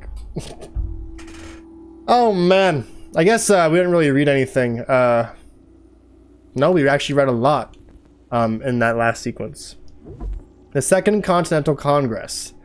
In light of the bloody events in Massachusetts, a Second Continental Congress representing all 13 colonies has convened in the city of Philadelphia. The Congress will attempt to order the military situation in accord with agreement among all the colonies. It will seek as well to center parleys with London in one place and with all colonies in unison. The Second Congress will be presided over by John Hancock of Boston, as Peyton Randolph is not in good health and cannot continue his duties from the previous such Congress. In these few months since the glorious battles at Lexington and Concord, the military effort has been ad hoc. Various militias have driven out Tory officials and seized royal munitions. Thereunto, the first accomplishment of the assembled representatives have been to create from the several colony militias a single continental army and to name a general to lead it. George Washington of Virginia, who saw considerable duty in the French War, is to be commander-in-chief with Artemus Ward, Charles Lee, Philip Schuyler, and Israel Putnam as majors general. Congress has also exerted itself into the mercantile interests of the 13 colonies. All American ports now open, mooting the odious navigation acts. Despite the creation of the Continental Army, the Congress expects that the division between all colonies and the Crown to be eventually be set right to the benefit of all. To this end, the Congress has approved the Olive Branch petition to the British Crown in a gesture of reconciliation. City Hall. This building served as New York City Hall starting in 1702. It was also the city jail until the new Gaol opened in 1759. Despite New York's historically loyalist leanings, the building has a decidedly rebel-slanted past. Delegates from 9 of the colonies met here to coordinate protests against the Stamp Act. That meant representatives from British-instituted legislatures were protesting what British Parliament thought best. A truly huge step at the time. Yeah. After the Constitution was ratified in 1789, Congress began to meet here in the building renamed Federal Hall. George Washington was inaugurated as president on the balcony on April 30th, 1789. Oops, sorry, spoiler alert. Yes, he wins the war and becomes president, and then it turns out he was a ghost all along. The building was expanded in 1788, but torn down in 1812. Despite its name, the modern day Federal Hall National Memorial in New York City was never actually Federal Hall.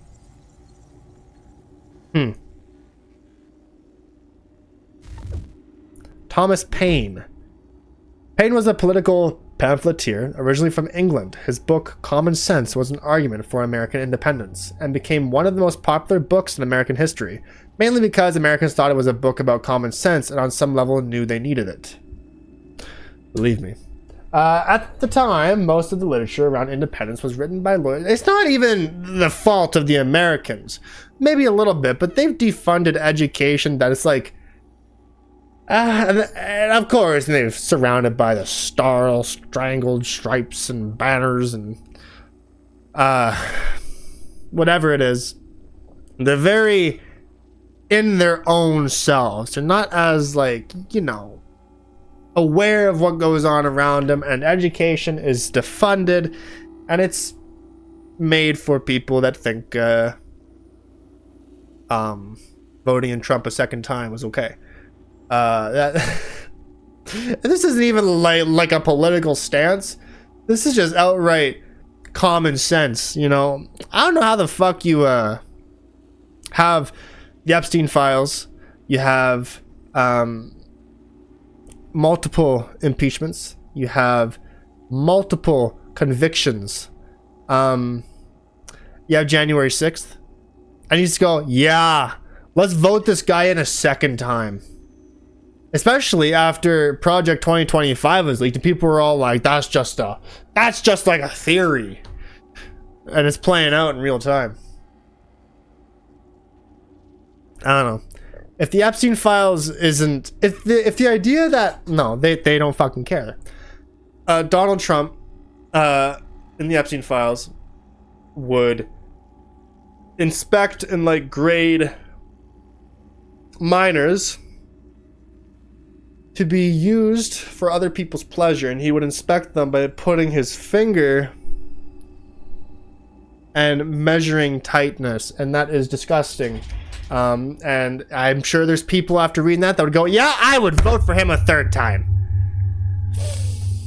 Common sense. At the time, most of the literature about independence was written by lawyers and politicians. In the kind of self-important florid language that can only be understood by college graduates or written by me. However, common sense lived up to its title. It was written in straightforward language, so basically anyone could understand its arguments, even people who couldn't read. The book was so popular there were numerous public readings of the text, making it an early audiobook in many ways. Yeah, it's like America's Bible, because as religious and Christian as they're trying to be, hello, do they think Jesus was some white dude? Like, is this because of the Crusades? No. It's while the book wasn't what convinced Congress of the value of independence, they already knew, it did cause a groundswell of popular support, and that was important because Congress needed the public on their side, and they needed to convince soldiers to fight for them. Common sense did both. I don't have any record of Connor actually meeting Payne, but I thought you'd like to know about him as his works played such a crucial role in the revolution. Yes, I put this at the end so you're reading the whole thing before finding that out. I can be a bastard that way. Huh. The Declaration of Independence reads, Liberty! Congress unanimously declares the United Colonies free and independent states. Yesterday, the representatives of all 13 colonies resolved and declared the independence of their citizens and formally dissolved all ties with Britain.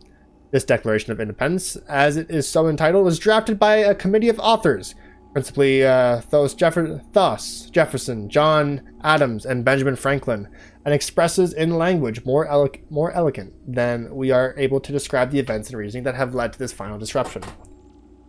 The Second Constitutional Congress began work on this document months ago.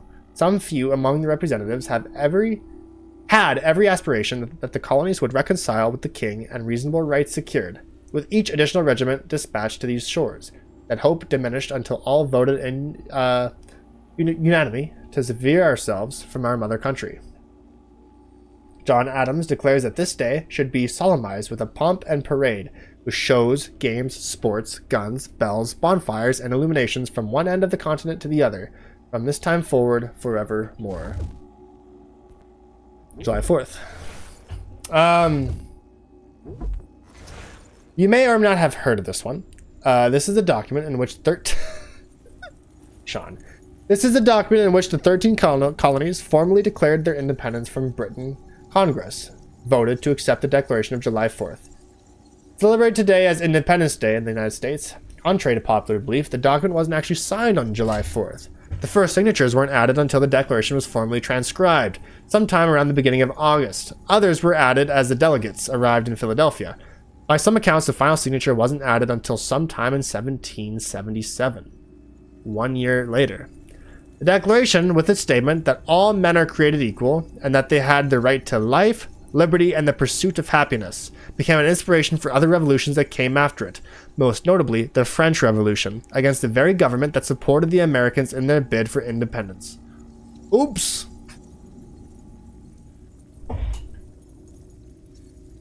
Yeah, I guess, hey? Yeah.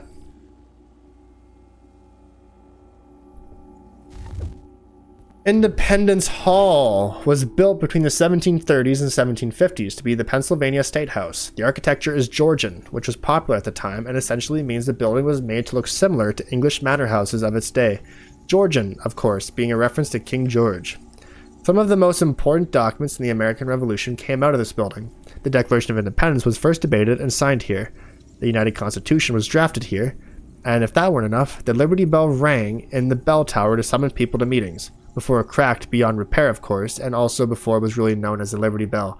But we won't let that get in the way of a good story. The building became known as Independence Hall in the 1820s, a result of Marquis de Lafayette, I don't know if that's how you pronounce that, making a return trip to the United States.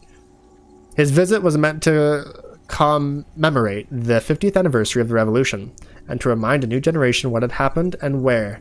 It worked, creating a sense of national history and an obsession with tagging things with the words liberty, independence, freedom, and Washington. Alexander Hamilton was one of George Washington's trusted advisors during the American Revolution and the first Secretary of the Treasury of the United States. Hamilton was born in 1757 in the West Indies and was orphaned at the age of 11. However, his cleverness showed early, and his employers pooled their money to send him to university. Either that, or they just wanted him out of the building. Hamilton moved to New York in 1773 and began attending King's College, later Columbia University. By 1774, he was writing pro-rebel articles, not really in the spirit of attending somewhere named after the king. And by 1775, he joined the volunteer militia again, probably not exactly what his sponsors had in mind when they sent him there. Nope! Hamilton fought during the occupation of New York in 1776. He was a natural leader, and Washington appointed him as aide-de-camp, whatever that's pronounced, a job he held for 5 years. However, Hamilton was eager to get back into battle, and in 1781 he commanded troops during the decisive victory at Yorktown.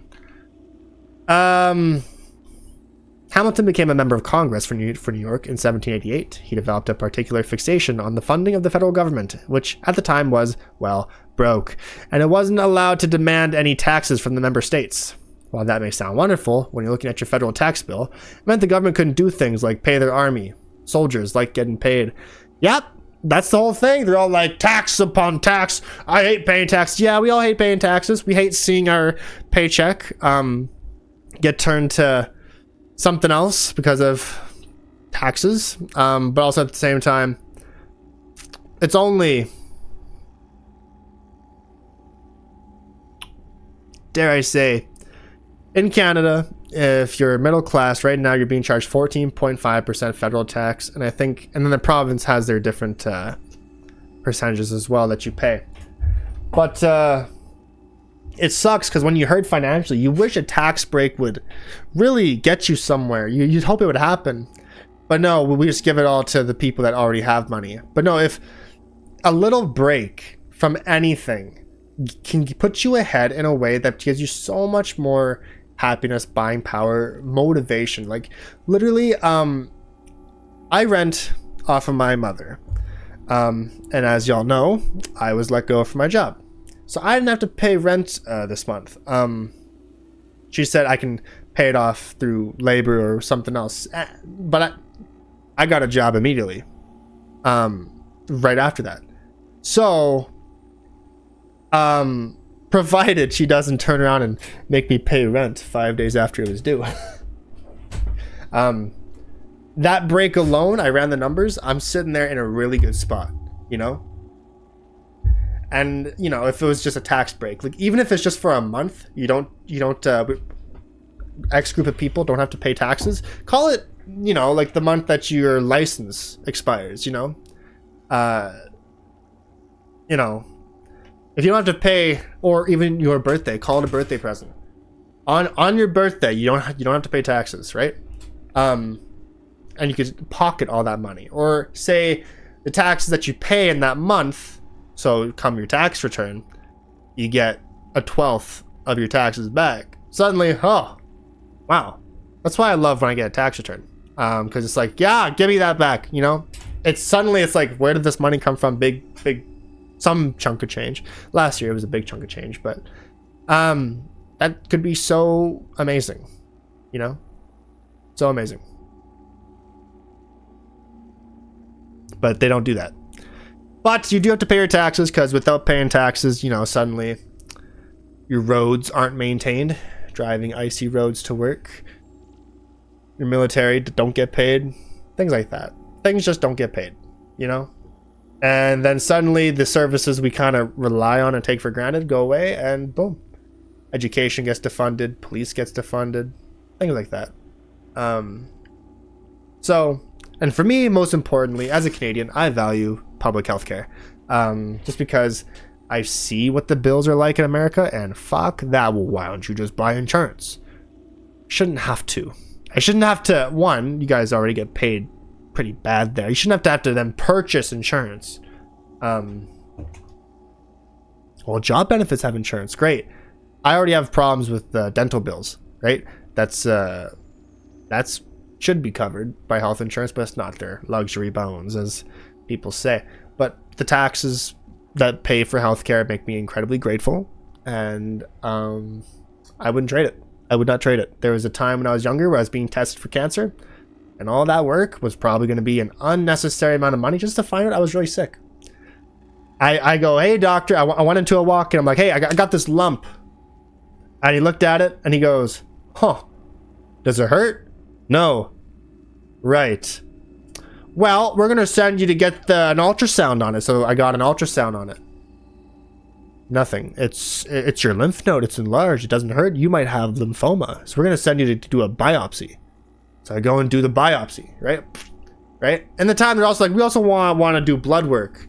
Check you for other things like mono, because you're a young man kissing girls. You might get mono. I'm thinking, okay. All that stuff just to tell me, nope, you're clean. I was just really sick. Maybe I was too stressed that I didn't realize I was sick. But shortly after that, once the adrenaline went down, thinking I was gonna have cancer, or could have cancer, I got really sick. You know, it cost nothing to just had to take it easy for 3 weeks. It was like right before COVID landed in Canada too, so it might have been COVID. Some signs of COVID. I believe COVID was in Canada before they announced it. Tried to keep it under the wraps, or maybe they just didn't know, but how do you know? So point being anyway is that that was free. We all pay our taxes, and that little circus was free, and I didn't have to pay out of the ass a down payment on a house that we can't afford anyway, to find out that all this chaos and panic was just nothing. In 1787, Hamilton was named the first Secretary of the Treasury, where he fought for a strong federal government in heated opposition with Thomas Jefferson, who promoted states' rights. Hamilton was responsible for creating much of the foundation of the U.S. fiscal policy, the details of which are probably important, but so indescribably boring I can barely be bothered even to finish the sentence. But I did, because I care. Do you write this stuff? I guess he writes this stuff. What is Sean's job? Writing stuff? That guy. Thomas Hickey, updated. History tells us that Thomas Hickey was hanged for sedition in front of 20,000 troops. As an example, that's an interesting interpretation of events, but since New York didn't have stadium seating at the time, I doubt many of the soldiers had a great view of the execution. The important message for them was, don't be a traitor, you'll get hanged. Not the niceties of who was on the gibbet. Yeah, I guess. I mean, that makes sense, I suppose. And here's a chest with money.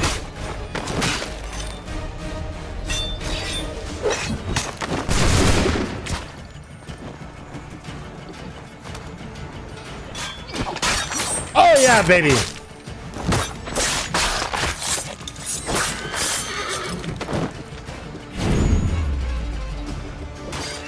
That worked for me. Beautiful.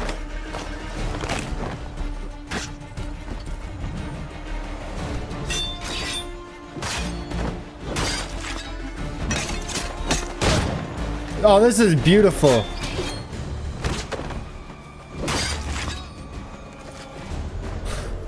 That was some satisfying combat. I love it. I don't care how simple it was. It's beautiful. Okay. I'm seeing a lot more extra things in the database. I'm not ready to read. My voice feels better. I don't want to sabotage that.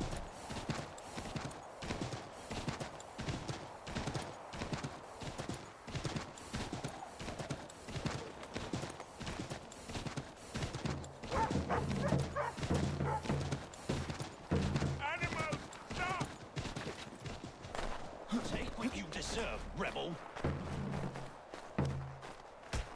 Be gone! You've been warned! You asked for it!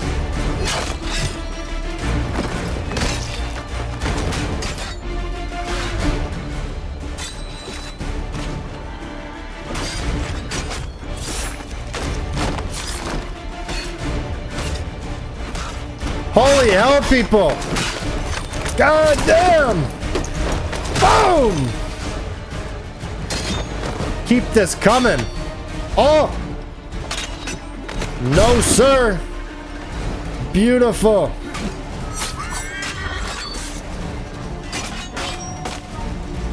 Haha!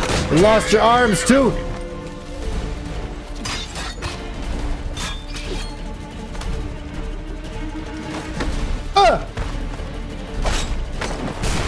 Saved your life, he did. It matters little.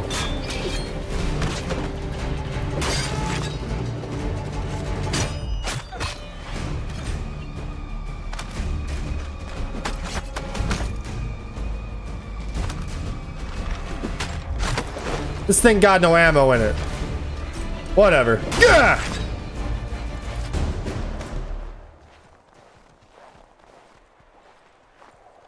I'm sorry that he didn't make it.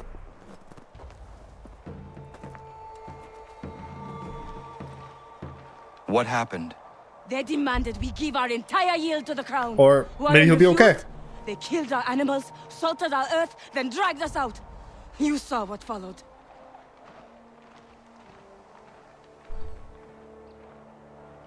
I'm afraid we have nothing to give you in thanks, stranger. We have nothing left. Perhaps there is something you could do instead. Anything. I live in a small community not far from here. The soil is rich. The people I live with would have need of fresh vegetables, wheat, or corn. If you were to rebuild your farm, you may prosper. What kindness is this? We'll certainly come see. Thank you.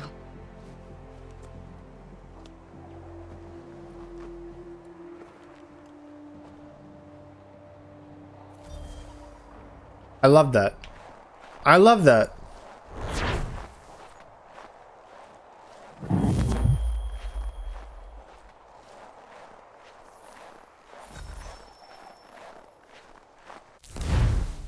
Okay.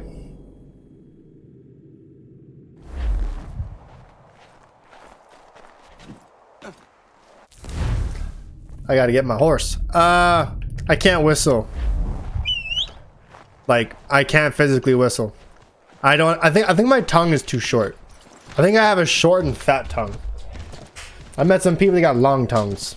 Like fucking Undertaker. Always freaks me out. Like, put that lizard thing back in your mouth. Well, my tongue ain't that long.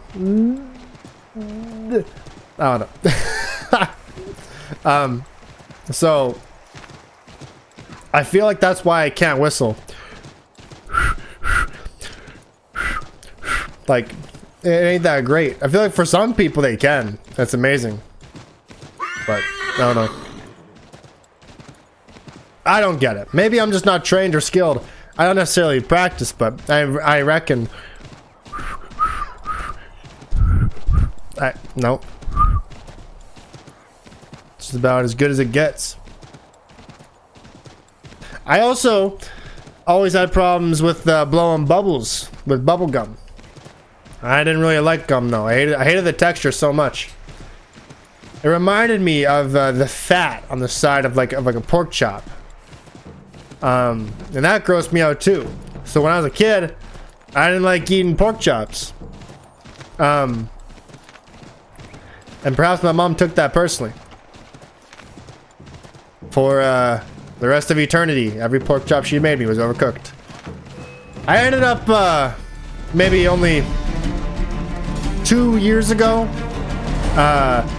went ahead and bought my own pork chops and cooked them. And I googled what's the doneness temperature of a pork chop. I don't remember. I think it's 145. And so I cooked a pork chop to temperature, and I had it, and I was like, oh my god. Like, I seasoned it well, I cooked it. I was like, oh my god.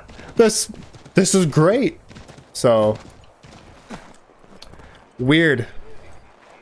The biggest lie of my life was I thought pork chops I'm telling you, like 2 decades, 18 years, whatever it is, I thought pork chops were disgusting. Commander. Connor. Any word on Lee? Not yet. My apologies. I've been distracted. Supply caravans meant for the camp have gone missing. I suspect treachery. A traitor named Benjamin Church, recently released from prison, has vanished as well. The two events are surely related. What was his crime? He was caught sending letters to the Loyalists, detailing our troop strength. He claimed it was a scare tactic, that we might avoid war. A poor lie. I will find Church for you. Why? What reason have you to help? Does it matter? As you wish. We've received reports of trouble along the southern road. Might be he's responsible. I suggest you begin your search there. I see that despite his fight with Achilles, Connor seems to honor the idea of not quite revealing things yet. Ah, Connor. What do you think of my work thus far? The men are bolstered, focused. It is good you have come. You are too kind. Lord knows my journey was far from certain. The trials we suffered getting here were strange and many. I dressed as a woman, Connor, to evade British spies. Did you know that? I did not. As a woman, you say? It is the truth. King George had already stopped our crossing once in Bordeaux, threatening to seize my newly purchased ship, La Victoire, and arrest me. But I was born stubborn, and such a warning could not dissuade me. So we rode for Spain and bought passage aboard the ship there. George's spies had followed us every step of the way. Disguise was the only remaining option, mon Dieu. No man can doubt your commitment, and you are invaluable to the cause. You did what you needed to do. I am certain I would have done the same. Yeah? But of course cross-dressing Connor? I expect nothing less. Sure.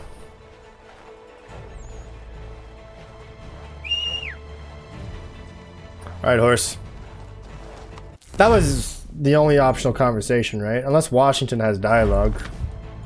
We'll go see, actually.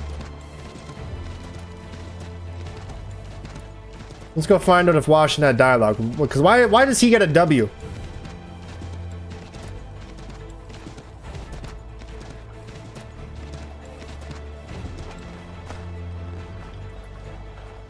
Where is he?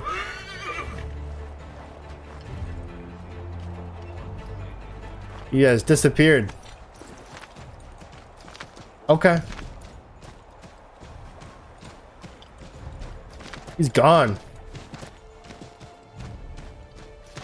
Alright, no matter. We will search for Benjamin Church and an abandoned church. Yes, that makes sense.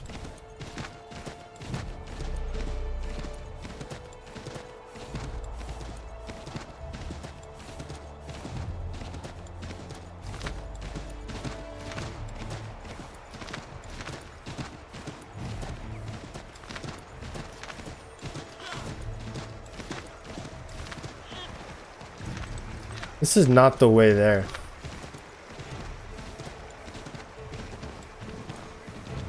I believe we are on course. There we go. This is the way. There we have it. Lovely.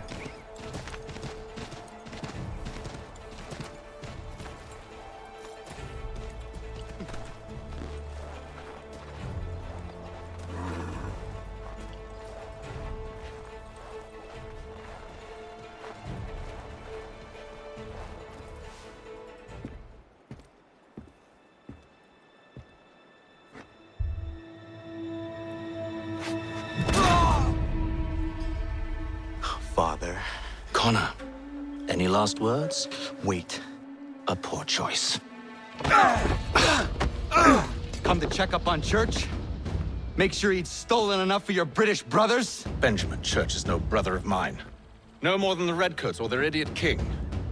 Oh, I expected naivete, but this... The Templars do not fight for the crown.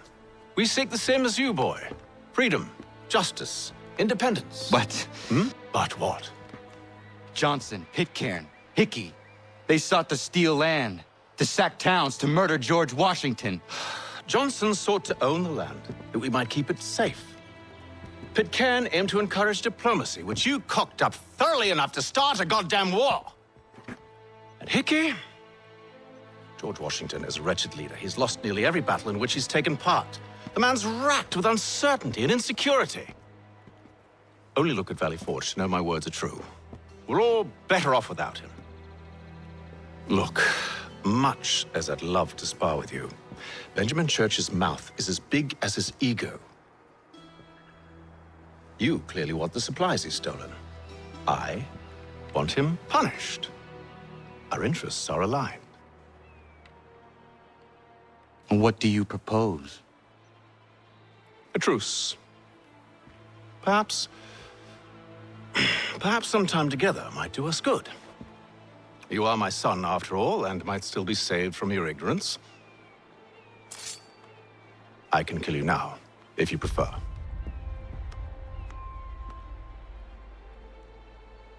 Excellent. Shall we be off? Do you even know where Benjamin Church has gone? I'm afraid not. I'd hoped to ambush him when he or one of his men returned here. It seems I'm too late. They've come and cleared the place out. That's why he was I there. may be able to track him.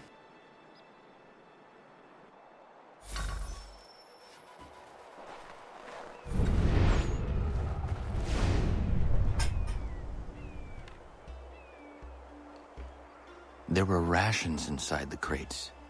Medical supplies and clothing as well.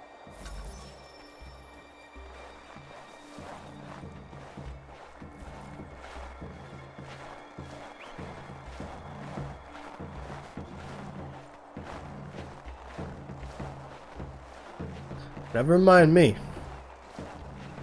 See, you probably didn't get this treatment in the frontier, did you, father?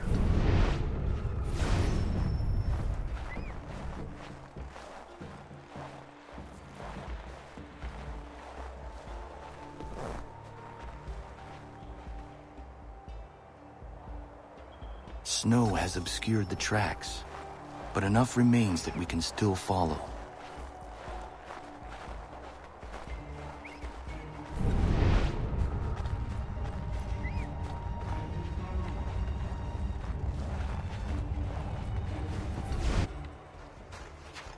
Just my luck. Going to freeze to death if I don't get this fixed. Are you Ben Church's man? Well played.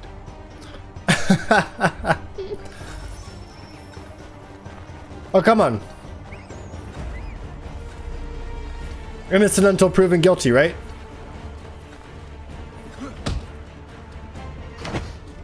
It was not wise to run. What do you want? Where is Benjamin Church? I don't know. We was riding for a camp just north of here. Is where we normally unload the cargo. Maybe you'll find him there. Whoa! Enough of that. You did not have to kill him. Let's not waste time with all this pointless banter. Go catch up with the rest of Church's men. Infiltrate that camp of theirs and see what you can discover. And what about you? Never you mind. Just do as I ask. And Connor does it? Listening to his dad that he's never met?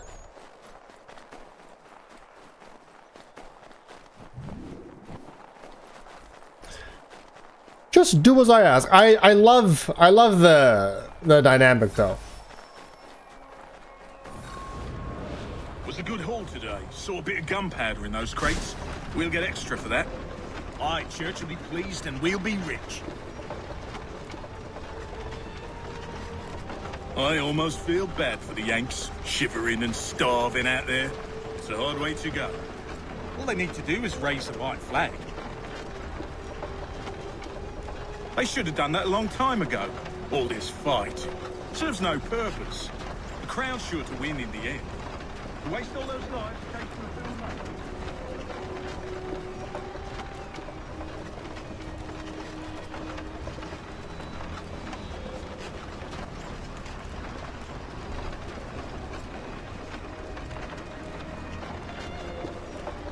I do think this is when the story gets the most interesting though, for sure. The story's got good pacing. One target for every sequence. I suppose sequence 9 is Church's.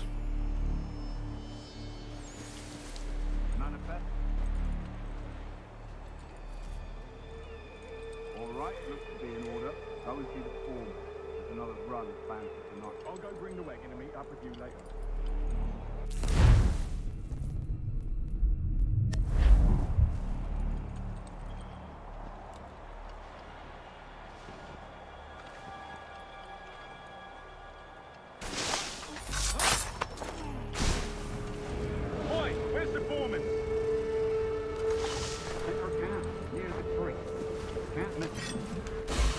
Oh. You won't be thanking me when you hear what he's got planned.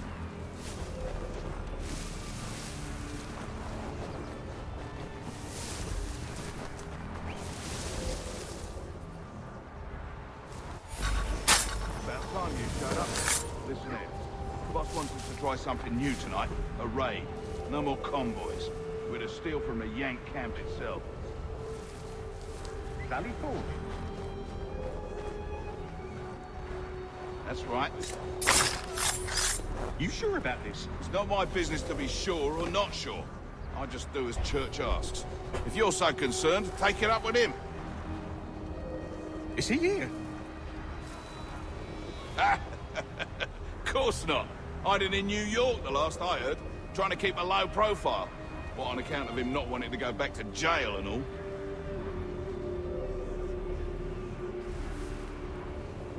All right. I mean,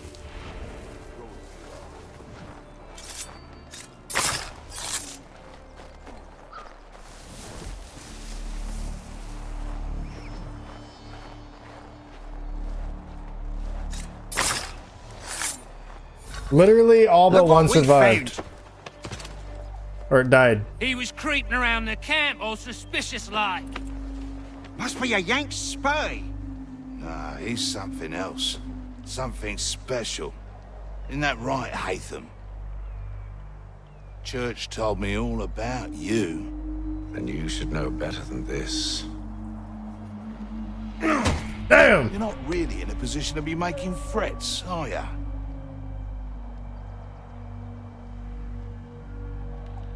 Not yet.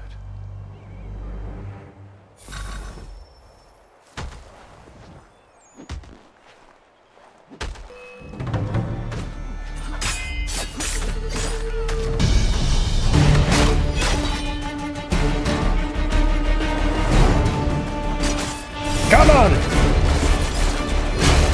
Once you've dealt with these guys, meet me in New York. What?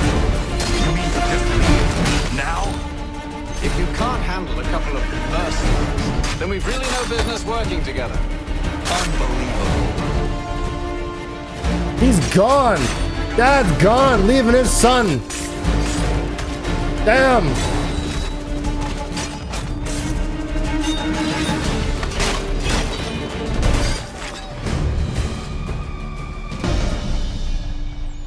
He's gone.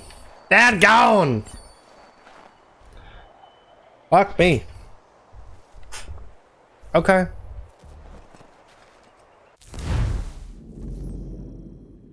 Bro is gone. No homestead missions. Great.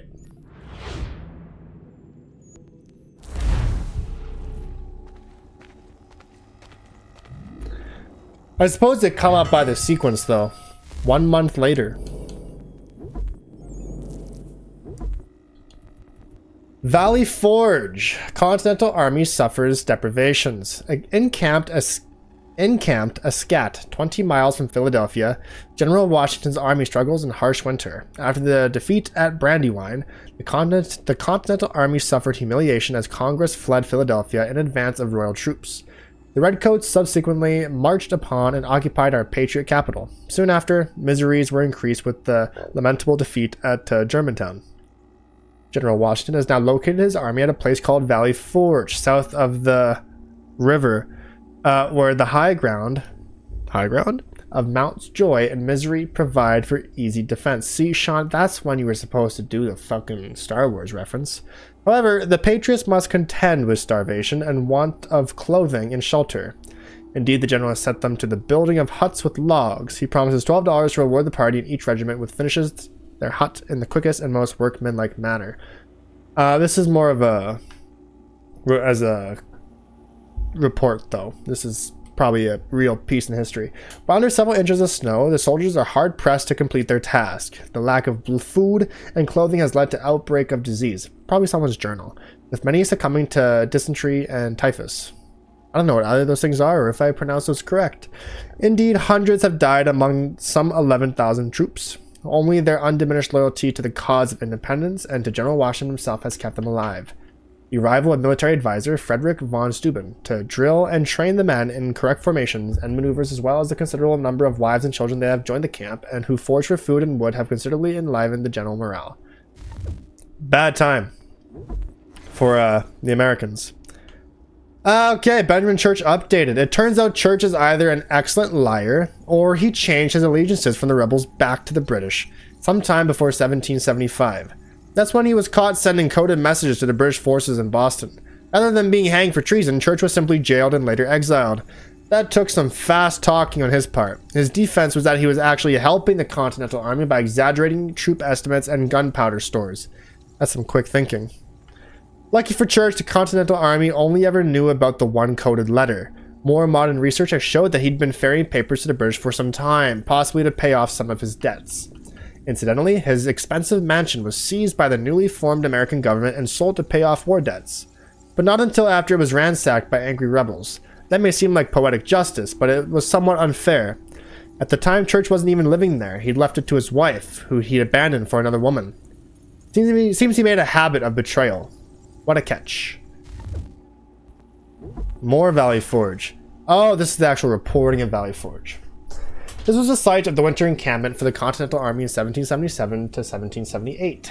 It wasn't Washington's first choice of location.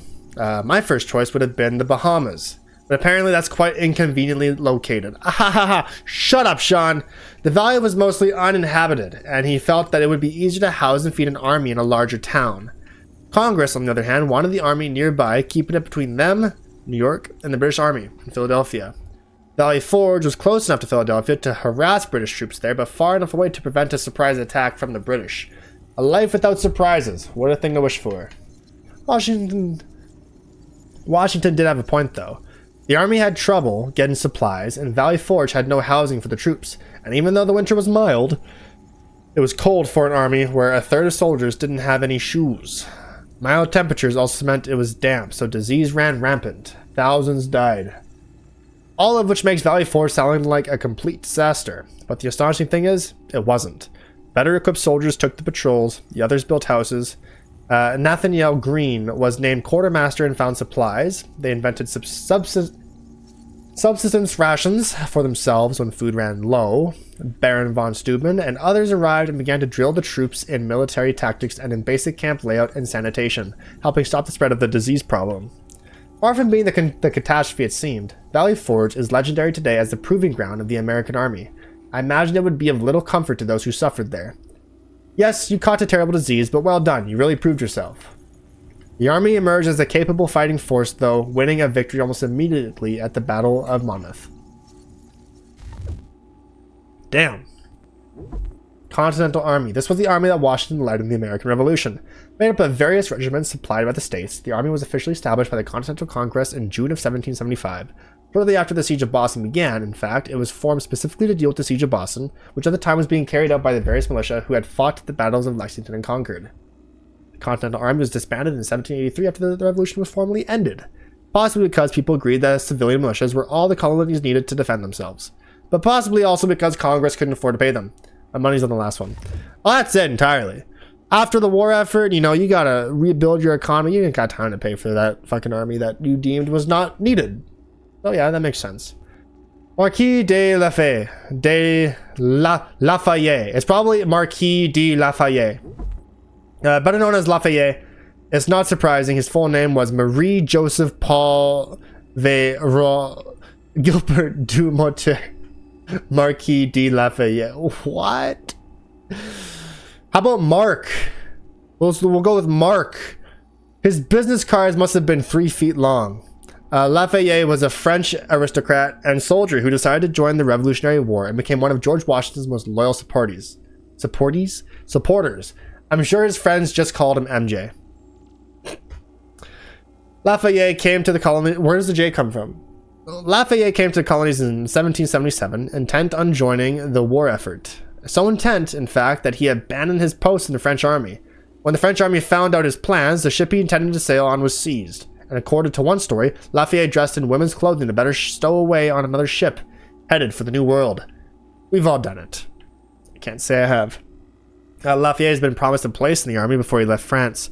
But once he arrived, Congress became worried that he was just a glory seeker. To smooth things over, Lafayette offered to work for free, and the ever-thrifty Congress awarded him a commission as a major general. That may seem a hefty rank for someone who wasn't quite 20 years old. But Lafayette was both rich and a French noble, and at the time, Congress was hoping to secure more aid from the French government. It would have made me suspicious. There's no such thing as a free French. Lafayette was placed as an aide-de-camp to George Washington, probably because that's a French word and it seemed to fit. And the two became good friends. Political connections aside, he was an excellent addition to the army. Lafayette was a natural leader, and his first real fight was at the Battle of Brandywine, where he was wounded. Despite that, Lafayette organized and led an orderly retreat, which saved hundreds of lives. In 1779, Lafayette returned to France, where he negotiated for more troops to be sent to fight in the Revolution, exactly what Congress had hoped for when they hired him. After Lafayette returned to the colonies, he was placed in charge of the French troops, and was responsible for chasing General Cornwallis in Yorktown. There were other people there too. It wasn't just one man chasing another into a town. That would have looked undignified. After the war, Lafayette returned to France, where he was a leader during the initial part of the French Revolution. Unfortunately for him, he advocated a constitutional monarchy and had to flee when that wasn't enough to satisfy the general populace. He returned to the United States in 1825 to commemorate the 50th anniversary of the Revolution and was greeted by adoring crowds. In 2002, Lafayette was declared an honorary citizen of the United States and one of 7 people to ever receive the tribute. Arrogantly, Lafayette didn't even bother turning up to the ceremony. That's the French for you. Oi! I understand that everyone kind of hates the French. But the man's dead. Come on, Sean. Come on!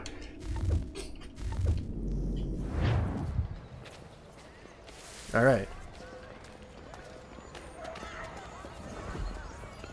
Oh, money is for me?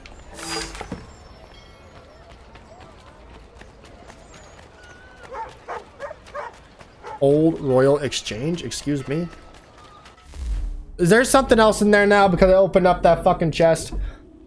Old Royal Exchange. This was the first covered market in New York. It started as a 1-story building in 1675, but it was replaced with the building you see here in 1752. The lowest floor is for the market, and the second floor contains rooms that can be used for concerts, public meetings, and balls. Balls as in dances, not just a big room full of balls. No fucking shit! It's no accident that this building bears a resemblance to Faneuil Hall in Boston. It was common architecture for markets at the time. Private houses didn't have the space for large numbers of people, so these buildings combined open space for a market, with closed-in space for the upper crust to have fancy parties. Of course, public rooms could be used by the rabble as well. The Sons of Liberty brought crowds here, notably to choose delegates for the Second Continental Congress. Technically, that was the New York Assembly's job, but they refused to send anyone. After the Revolutionary War ended, this building was the first home of the Supreme Court. Its first session began on February 2nd, 1790. It didn't stay here for long, however, and moved to Philadelphia in 1791.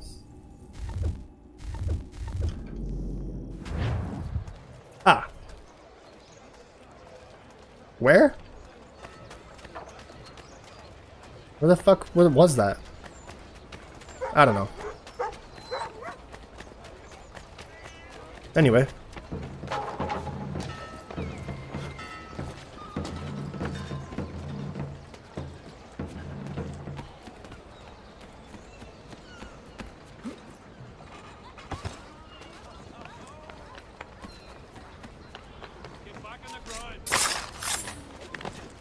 Boom!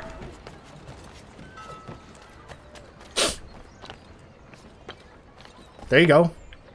How about that? Get back in the grind! How about get fucked?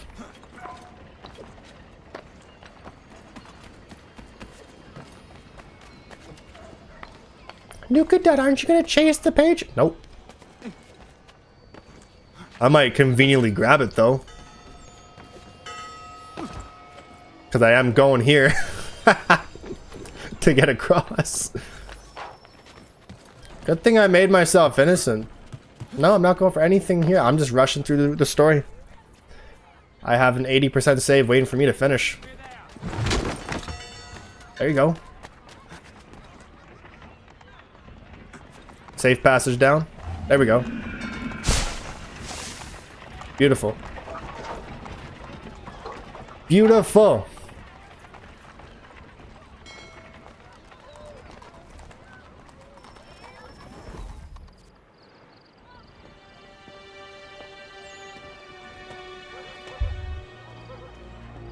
Evening, Connor. I see you made it here in one piece. Recovered from your beating, then? Benjamin Church is holed up on an abandoned brewery on the waterfront. We should be done with this by sunrise. Good. I would like to have those supplies returned as soon as possible. Of course. I wouldn't want to keep you from your lost cause. Come along, then. Follow me.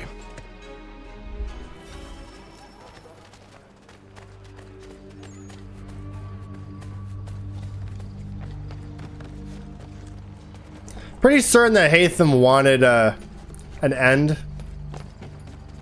to the Templars, but was probably too prideful to betray them. I don't know.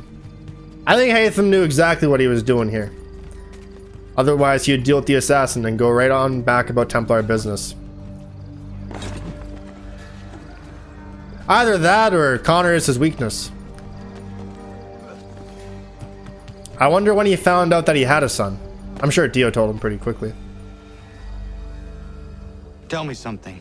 Maybe we'll find out. You could have killed me when we first met. What stayed your hand? Curiosity. Any other questions? What is it the Templars truly seek? Order. Purpose. Direction.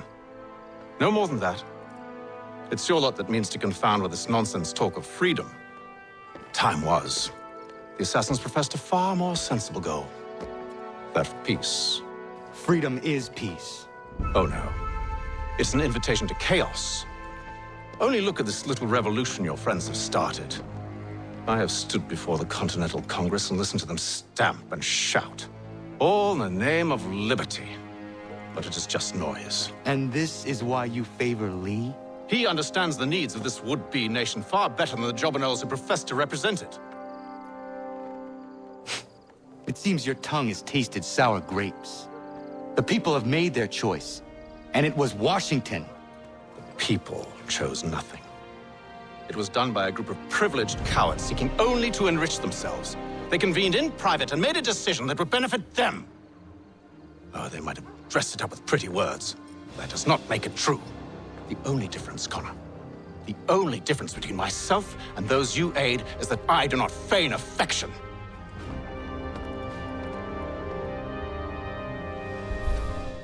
Damn! That scene goes hard. It is definitely like one of the best scenes in the entire franchise, for sure.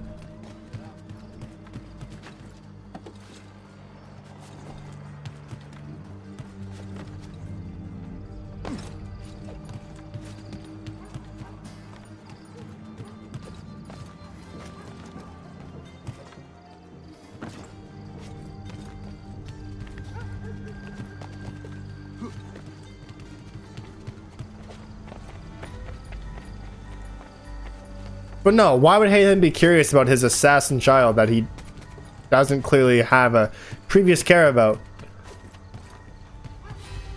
So unless Haytham is on a bit of a personal quest right now and is enacting non-Templar help, then fine.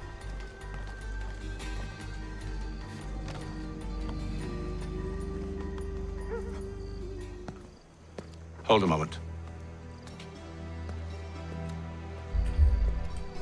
Church, you clever bastard. What is it? I was hoping I could wave you past the guards, but he's replaced most of them with men I don't know. Well, I should be able to pass without arousing suspicion, but you... No. We do this together or not at all. Then what do you propose? I will find a guard who is off duty and take his uniform. Very well. I will wait here, then. Of course you will. Oh, I'm sorry. Would you like me to come along and hold your hand, perhaps? Provide kind words of encouragement? Thank you, Haytham. Thank you.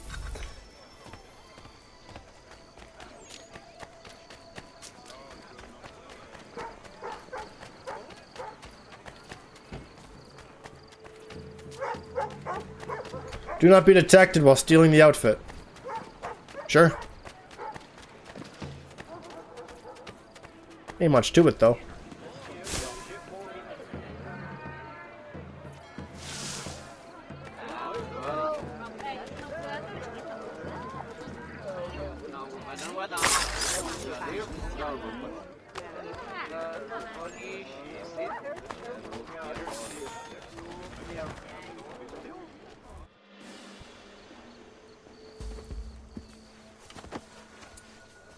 That should suffice. Follow me. Now he has a hat, too. Hold, strangers. You tread on private property. What business have you here? The Father of Understanding guides us. You I recognize, not the savage. He is my son. Tasted of the forest fruits, did you? Off you go, then.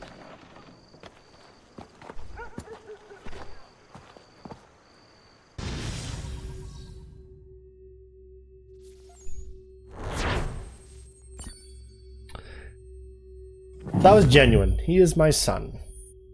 I think he just loves his son. That I think he's maybe willing to be a little gray on the matter. I don't know.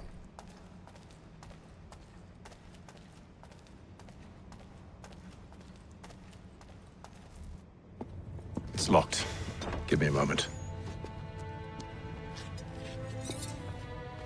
Must be strange for you, discovering my existence as you have. I'm actually curious to know what your mother might have said about me. Always wondered what life might have been like had she and I stayed together. How is she, by the way? Dead. Murdered. What? I'm sorry to hear that. Oh, you're sorry. I found my mother burning alive. I'll never forget her face as she sent me away. Charles Lee is responsible for her death by your order. And you're sorry. It's impossible. I gave no such order. I spoke the opposite, in fact. I told them to give up the search for the precursor site. We were to focus on more practical pursuits. It is done, and I'm all out of forgiveness.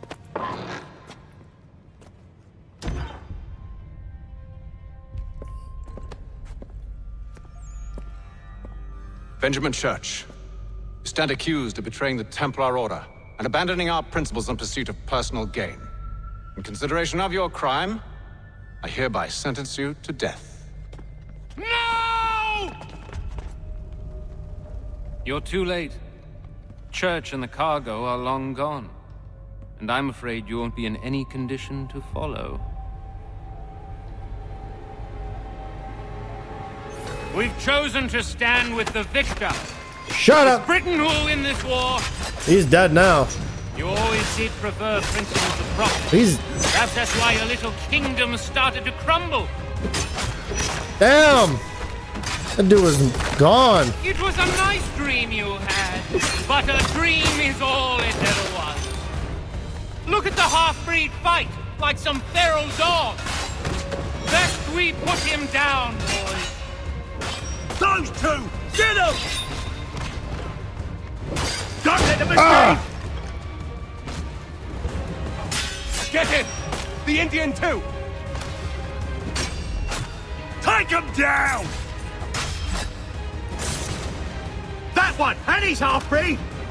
Hatham's having a bad time. His health bar ain't doing that well. Buttons aren't working for me.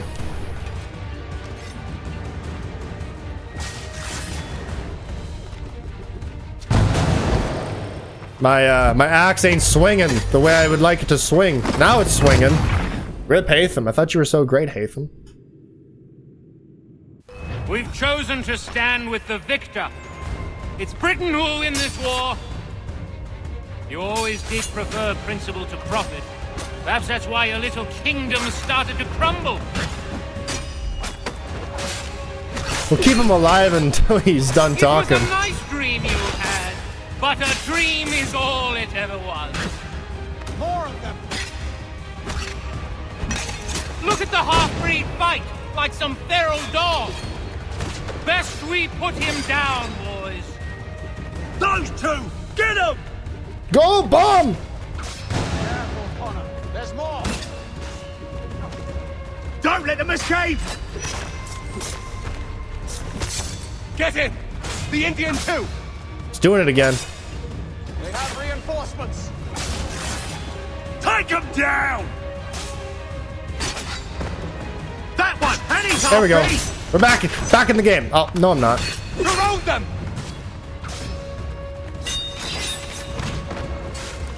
Who the fuck is shooting me? I see you in the distance. Get him, Hatham.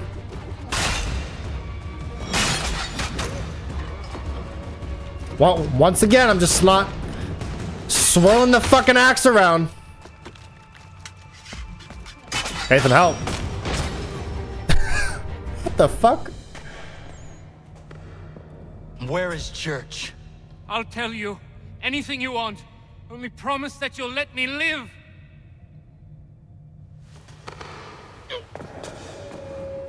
You have my word. He left yesterday for Martinique. Took passage on a trading sloop called the Welcome. Loaded half its hold with the supplies he stole from the Patriots. That's all I know, I swear. You promised. And he kept his word. Let's go.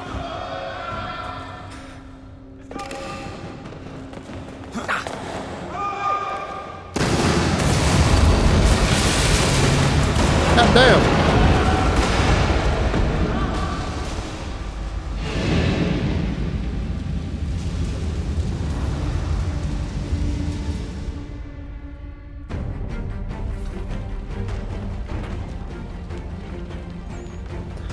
We need to get out of here. No shit, really? Thank you, Hatham. Thank you, Hatham. Listen, Hatham can't climb trees. How is he doing this? Now is not the time for sightseeing.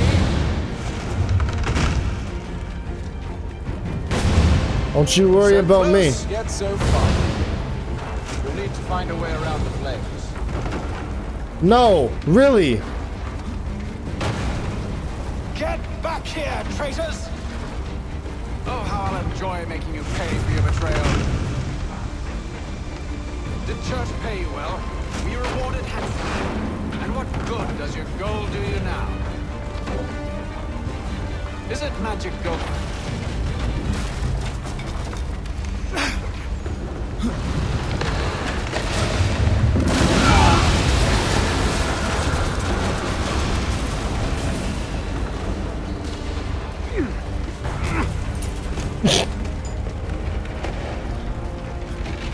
Didn't record a line for Hatham here, did you?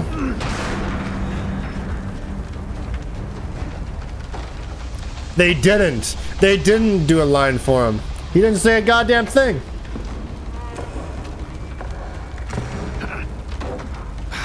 Stuck. See if you can find something to pry it open.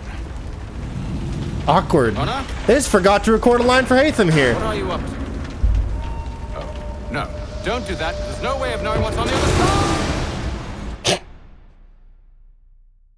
Bye.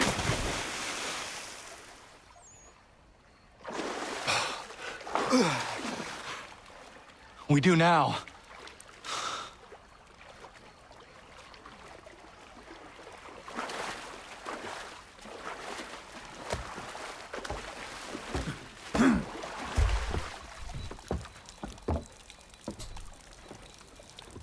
Church is at least a day on us.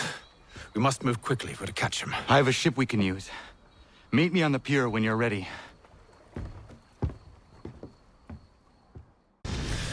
Like Edward. I have a ship we can use. Oh, nice. Nice.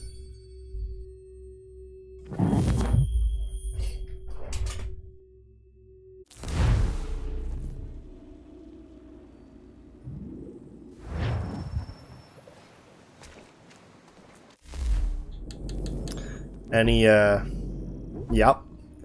Smith & Company Brewery. At last we can talk about beer. This brewery was built in 1752 by Jonas Smith and his son Elias. By 1775 it was the largest brewery in New York. Smith was nominally loyalist, but that didn't stop him from providing beer to Washington's army when it was stationed in the town, or to the British regulars after their arrival. It seems neither army cared about loyalties. Where beer was concerned, that's the kind of business attitude that built America. The American dream.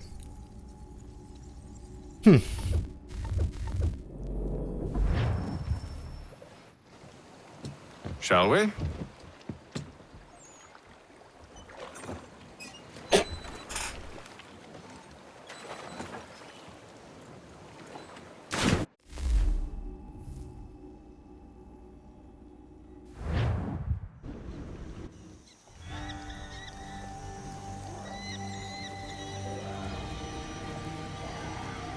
So now the Templars know of the Aquila. Good job, Connor.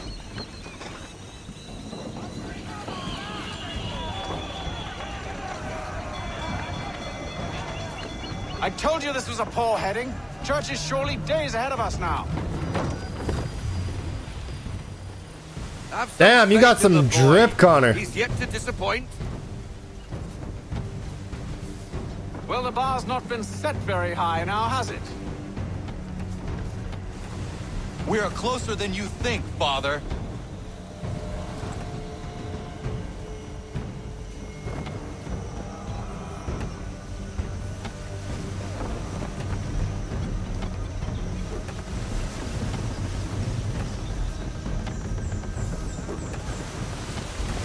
Again, being in the boat makes me excited for Black Flag.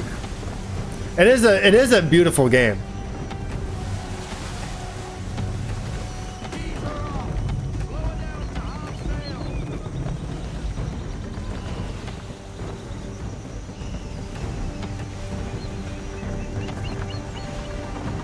Ship out!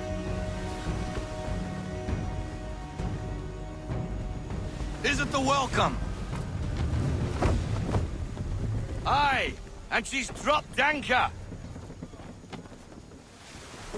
Bring us in for a closer look, son.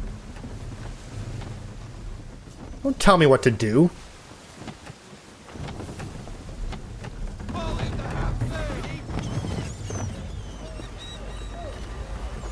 It seems the ship has been abandoned. Church always was a slippery little bastard. After them! Let's fly full sail. No, we gotta get turned around. Hold on, not full sail.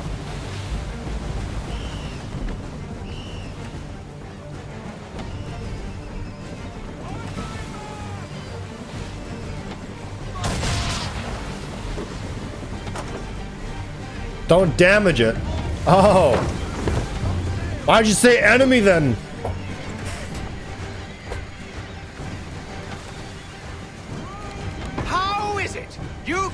captain a ship, given the way you sail?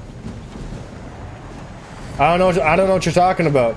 I seem to be sailing just fine. Don't worry about it, Father.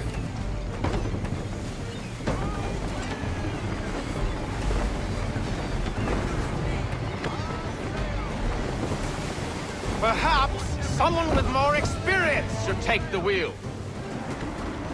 Bring those flaps in. Oh god. Oh god. Gah! These winds are shitty. It's almost as though you want him to escape. We're getting there. We haven't lost him. It's almost as though you want him to escape. Quiet, Father!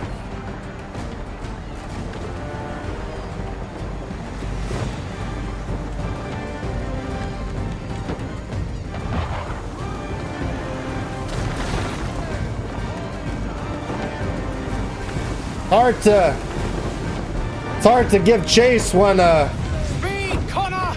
We need more speed! I get that, but you see what it's doing, these winds? We'll get there. Don't you worry. Ship's fast. Don't you worry.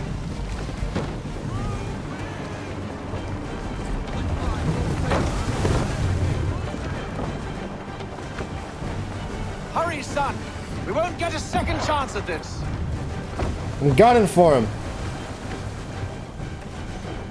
Now we can start closing some distance. Open water. She's passing between the cliffs, boy, and the Aquila's too big to follow. We need to go around. That's fine. That's fine. God damn it! We're going to lose him! No, we won't. Don't worry about it. What other choice have we? Those rocks would crush us. The current here is swift. We still have a chance. Oh yeah. It blows in behind us. Hey! Ready our weapons! Prepare to return fire! Church is using the ambush as cover. Take him before he escapes. Send that bastard to the seafloor. No, I need his ship afloat. The cargo must be saved.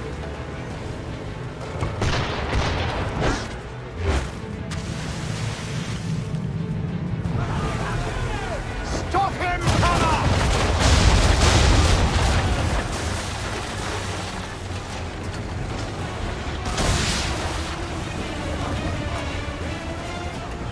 Do not let Church escape!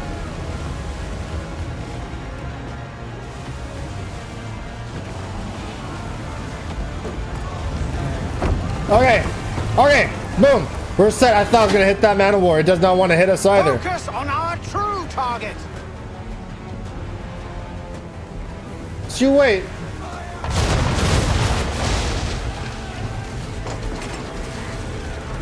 Oh, You should have listened to me. It's gunning. He's nearly away.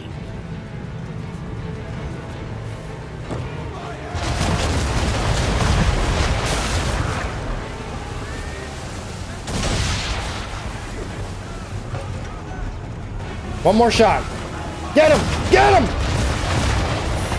There we go. Switch to chain shot.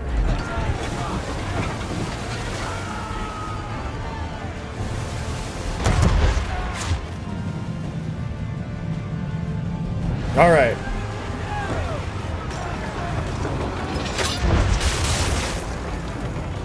And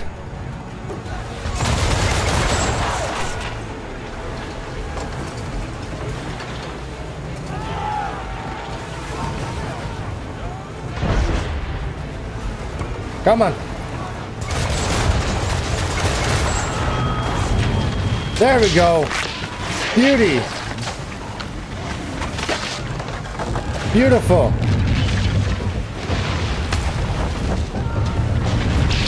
She's beached. Let's board this baby. Men, prepare to board. What are you doing? Ending this.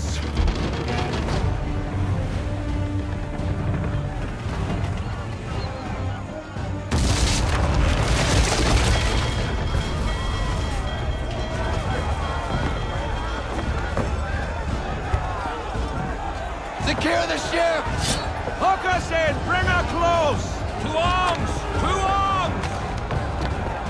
Man the swivels! Cover from the quarter deck! Secure the aft line! Tie off the bow!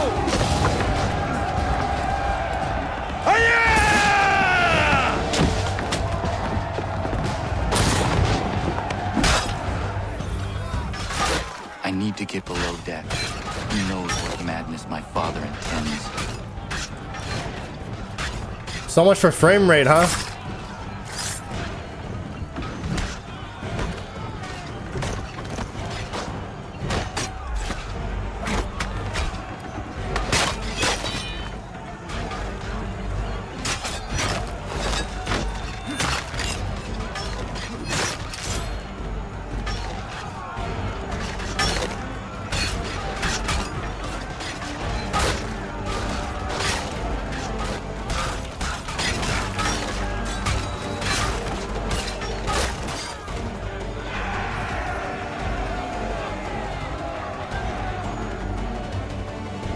That worked out well for us.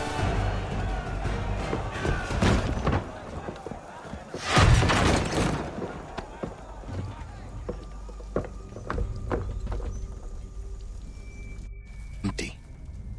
What has Church done with the cargo?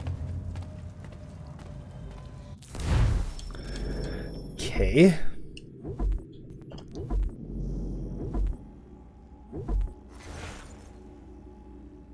More on the betrayal theme, it's selling out to the British.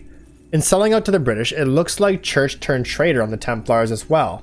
I can't decide if I think that's incredibly gutsy or terminally stupid.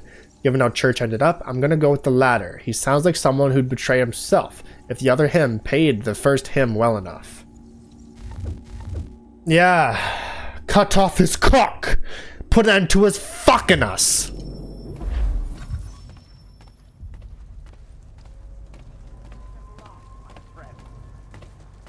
Quite an adventure, let me tell you. Working my way through your nasty little tricks and traps. Clever! Some of them anyway. I'll give you credit for that. And for the quietude with which you pulled it off. We had a dream, Benjamin! A dream you sought to destroy. And for that, my fallen friend, you will be made to pay! He's really mad.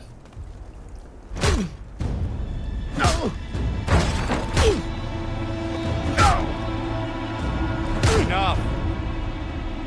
We came here for a reason. Different reasons, it seems.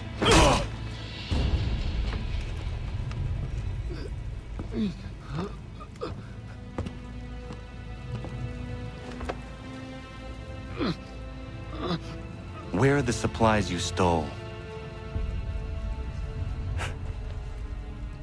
Go to hell.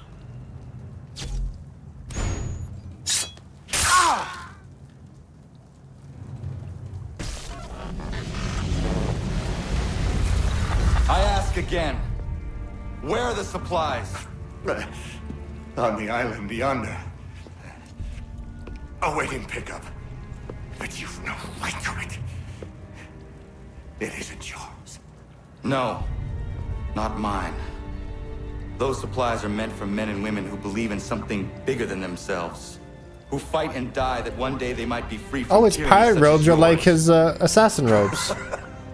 Are these the same men and women who fight with muskets forged from British steel? Who bind their wounds with bandages sewn by British hands? How convenient for them. We do the work. They reap the rewards. You spin a story to excuse your crimes, as though you're the innocent one and they the thieves. It's all a matter of perspective. There is no single path through life that's right and fair and does no harm. Do you truly think the Crown has no cause? No right to feel betrayed?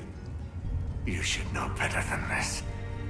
Dedicated as you are to fighting Templars, who themselves see their work as just. Think on that the next time you insist your work alone befits the greater good. Your enemy would beg to differ, and would not be without cause.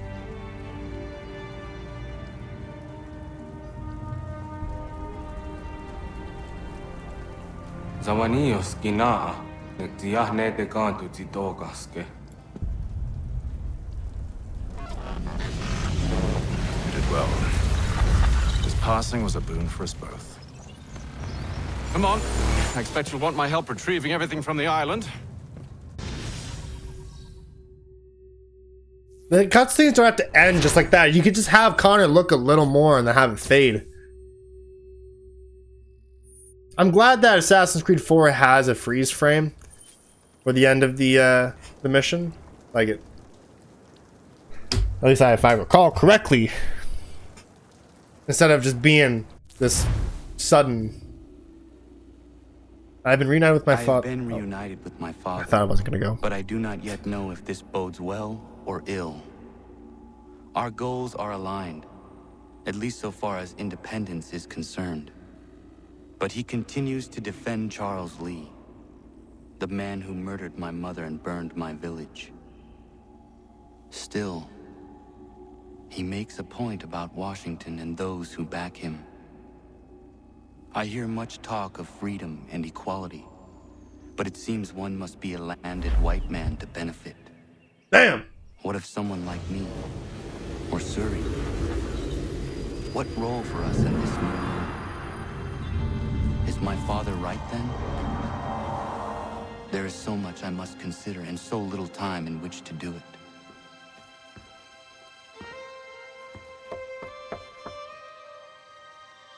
Welcome back. And how was Martinique?